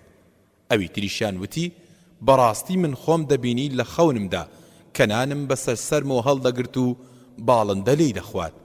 ئاگادارمان بکە بەلێکدانەوەی ئەم خەونە، چونکە بەڕاستی ئێمە دەبینین تۆ لە چاکە خوازانیت و شارەزای لێکدانەوەی خەوی. پاشان لە ئامادەبوان ورد بۆ وتی کاتێک دوو گەنجەکە چوونە ژوورەوە کامیان پێشتر چوونە ژوورەوە، یوسف عەلەیهی السەلام یان دوو گەنجەکە. یەکێک لە ئامادەبوان هاواری کردوتی یوسف عەلەیهی السەلام، یەکێکی تر هاواری کرد نا دوو گەنجەکە، یەکێکی تر وتی نا یوسف عەلەیهی السەلام، کەسێکی تر وتی بەیەکەوە چوونە ژوورەوە، کەسێکی تر شتێکی تری وتو بوو بە ژاوە هەتا وای لێ هات بابەتە سەرەکیەکەی خۆیان بیرچەوە. وەک ئەوەی کەسی پێشکەشکار ئەوەی مەبەست بێت جارێکی تر لیان ورد بووە و لیان ڕامە. کات تێدەپەڕی پاشان زەردەخەنەیەکی کرد و ئاماژەی پێدان کە بێدەنگ بن و وتی چ کێشەیەکە گەنجەکان لە پێش یوسف عەلەیهی السەلامدا چوو بێتنە ژوورەوە یان یوسف عەلەیهی السەلام لە پێش دوو گەنجەکەدا چوو بێتنە ژوورەوە؟ ئایا ئەمە ئەو کێشە و دەنگە زۆرەی دەوێت؟ بەڵێ، زۆربەی جار لەسەر شتی ناپێویست چارەی خۆمان لە لای یەکتری ناشیرن دەکەین. کاتێک یەکێک قسەمان بۆ دەکات هەندێک ڕخنەی نەشیاوی لێ دەگرین و باسەکەی لێ تێک دەدەین و چاوەنواڕی ناکەین تا قسەکانی تەواو بکات. زۆرجار هەندێک ڕخنە دەگرین کە هیچ کاریگەریەکیان لەسەر قسەکانی کەسی قسەکەر نییە و بەم هەڵس و کەوتەشمان چێژ و خۆشی وتەکانی تێک دەدەین و خۆمانی لەبەر چاو ناشیرن و بێزراو دەکەین. بیرم دێت سعودی برام کاتێک منداڵ بوو لە تەمەنی 7 ساڵیدا جارێک دێتە مزگەوتەوە و وا دەردەکەوێت پەلەی بێت و پێشنوێژیش دوا دەکەوێت. کاتێک زۆری پێدەچێت بەرەو لای بانگدەرەکە دەچێت کە پیاوێکی بە ساڵاتووی گوێگران دەبێت و لوتی دەگرێت بە ئەوی دەنجی خۆی بگۆڕێت و دەڵێت قامەت بکە، پاشان هەڵدێت و ڕادەکات. بانگدەرەکەش کاتێک گوێی لەم قسێ دەبێت خەریکە هەڵبسێت قامەت بکات. بەڵام هەندێک لە نوێژ خوێنان ئاگاداری دەکەنەوە و ڕووداوەکەی تێدەگێنن. بانگدەرەکە بە تووڕەیەوە لا دەکاتەوە بۆ دوا و خۆزگە دەخوازێت منداڵەکە ببینێت و سزای بدات. ئەم ڕووداوە شتێکی خۆش بوو، بەڵام من لە بەرخۆشی ڕووداوەکە باسم نەکرد، بەڵکو بۆ ئەوە باسم کرد لەبەر ئەوەی دوای ئەو ڕووداوە لە شوێنێک دانیشت بووم یەکێک لە ئامادەبووان باسی ڕووداوەکەی کرد و وتی سعود بۆیە پەلەی بوو زوو نوێژ بکرێت لەبەر ئەوەی لەگەڵ باوکیدا دەچوو بۆ قەراغ دەریا بۆ زانیاری شاری ڕیاض لە بیاباندایە و هیچ دەریایەکی لێوە نزیک نییە. سەرسام بووم و نەمزانی قسەکانی لێ تێک بدەم ڕخنەی لێ بگرم لەسەر زانیاری هەڵەکەی و پێی بڵێم دەریا کوا لێرە هەیە یان بێدەنگ بم، چونکە ئەو زانیاریە هیچ کاریگەریەکی لەسەر ڕووداوەکەی سعود نەبوو. هەر بۆیە حاڵەتی دووەمم هەڵبژارد و هیچ ڕخنەیەکم لە قسەکانی نەگرت. جاری وا هەیە ڕخنە و ناڕەزایی لە شتێک دەردەبڕیت، هەر لە بنچینەدا لەو شتە تێنەگەیشتویت و لەوانەیە و کەسەی تۆ لۆمە و سەرزەنشتی دەکەیت بیانووی خۆی هەبێت، بەڵام تۆ نەیزانیت. زیاد کەسێکی نەرمونیان بوو، حەزی بە ئامۆژگاری خەڵکی دەکرد. ڕۆژێک لە کاتی وەستانی لەیەکێک لە نیشانەکانی هاتوچۆدا گوێبیستی دەنجی گۆرانیەکی ڕۆژ ئاوایی بەرز دەبێت. کاتێک سەیر دەکات دەبینێت سەرچاوەی دەنگەکە لە ئۆتۆمبیلەکەی تەنیشتەوە دێت. شۆفێری ئۆتۆمبیلەکە دەنجی ڕادیۆکەی زۆر بەرز کردبووە، بە شێوەیەک دوور و نزیک گوێبیستی بوون. زیاد دەست دەکات بە لێدانی هۆڕن بۆ ئەوەی شۆفێرەکەی تەنیشتی کەمێک دەنگەکە کەس بکات، بەڵام شۆفێرەکە بە هیچ شێوەیەک هەر ئاوڕیش ناداتەوە، وەک ئەوەی بە تەواوی ئاوێتەی دەنگ و ئاوازەکە بوو بێت و نەزانێت لە دەوروبەری چی دەگوزارێت. زیاد هەوڵ دەدات ڕوخساری شۆفێرەکە ببینێت، چونکە جامانەکەی سەری لەم لاو لەو لای ڕوخساریەوە شاردبیەوە. دوای هەوڵێکی زۆر کاتێک ڕوخساری دەبینێت سەیر دەکات ڕیشی سەرپای ڕوخساری داپۆشیوە. سەرسام دەبێت کەسێک بەو سەر و ڕوخسارەوە لە باتی گوێ لە قورئان بگرێت گوێ لە گۆرانی دەگرێت. نەک هەر ئەوەندە زۆر بەبەرزیش گڵۆپی سەوز هەڵدەبێت و هەموو دەست بە ڕۆیشتن دەکەن. زیاد سوور دەبێت لەسەر ئەوەی کە ئامۆژگاری شۆفێرەکە بکات. هەر بۆیە شوێنی دەکەوێت هەتا بۆ کڕینی هەندێک شتومەک لە بەردەم دوکانێک ڕادەوەستێت. زیادیش ڕادەوەستێت و کاتێک کابرا دادەبەزێت دەبینێت جلوبەرگەکەشی کورتە و ڕیشێکی درێژیشی هەیە. کومان دەبات چوو بێت بۆ جگەرە کڕین. کەچی کاتێک لە دوکانەکە دێتە دەرەوە گۆڤارێکی ئاینی بەدەستۆ دەبینێت. لەوە زیاتر زیاد خۆی بۆ ناگیرێت و بانجی دەکات و دەڵێت براکەم بە یارمەتیت. کابرا هیچ وەرام ناداتەوە.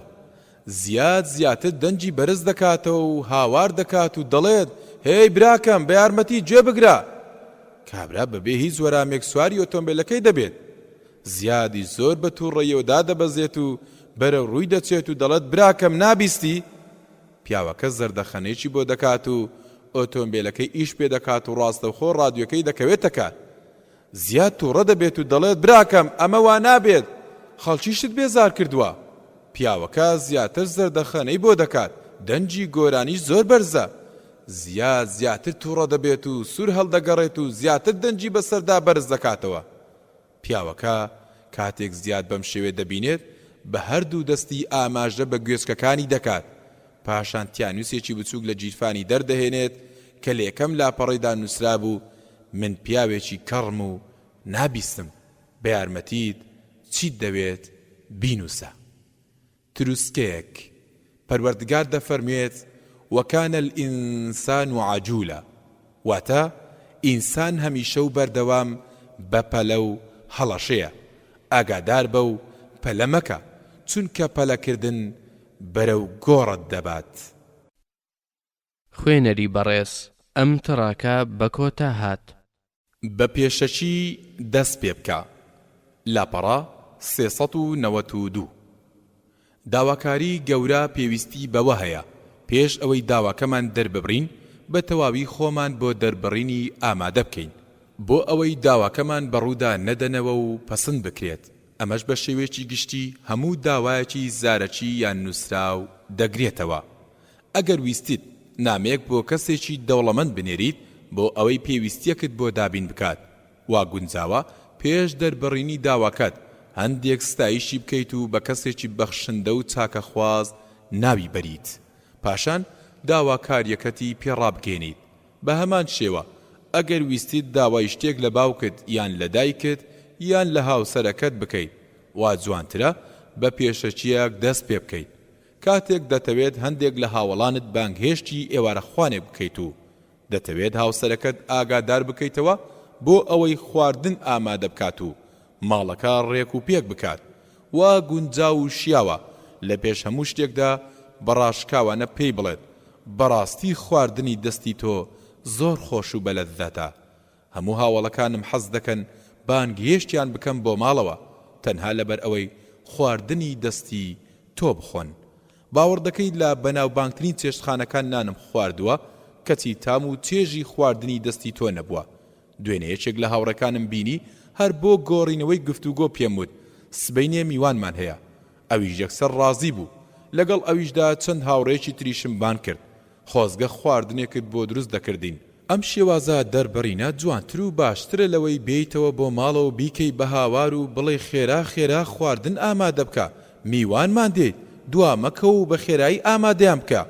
بە هەمان شێوە کاتێک دەتەوێت داوای مۆڵەت لە بەڕێوبەرەکەت بکەیت یان هەواڵێک بە دایک و باوکت بدەیت، لە پێشدا بە پێشەچیەکی جوان و کاریگەر لەگەڵیاندا بدوێ، هەروەکو پەروەردگار لە سوڕێ ئەلموجادەلە ئایەتی 12 دەفەرموێت يا أيها الذين آمنوا إذا ناجيتم الرسول فقدموا بين يدي نجواكم صدقة ذلك خير لكم وأطهر فإن لم تجدوا فإن الله غفور رحيم. واتە ئەی ئەوانەی باوەڕتان هێناوە کاتێک ویستان چپێک یان قسەیەکی نهێنی لەگەڵ پێغەمبەر صلی الله عليه وسلمدا بکەن پێش ئەو کارە خێرێک بکەن. عەرەب خویان وابوو پێش ئەوەی داوای یارمەتی یان شتێک لە کەسێ بکەن سەرەتا بە هەندێک وتەی جوان دەستیان پێدەکرد. بە هەمان شێوە ئەگەر بشیان ویستایە سوکایەتی بە کەسێک بکەن یان بیوان ویستایە کوشتاری بکەن بە وتە و هۆندراوە وتار دەستیان پێدەکرد. هەندێک قسەیان دەکرد کە لە شمشێر زیاتر کاریگەریان لەسەر دەروون و جەستە دروست دەکرد. پێغەمبەر صلی الله عليه وسلم بە منداڵی لە نزیک ناوچەی هەوازن شیری پێدرا بوو. زۆریش حەزی دەکرد کە ئەو هۆزە باوەڕ بهێنن. کاتێک هەواڵی پێگەیشت کە هۆزی هەوازن خۆیان ئامادە کردووە بۆ ئەوەی کوشتاری مسلمانان بکەن. پێغەمبەر صلی الله عليه وسلم و مسلمانان بۆیان چوون و پەروەردگار سەرکەوتنی پێبەخشین.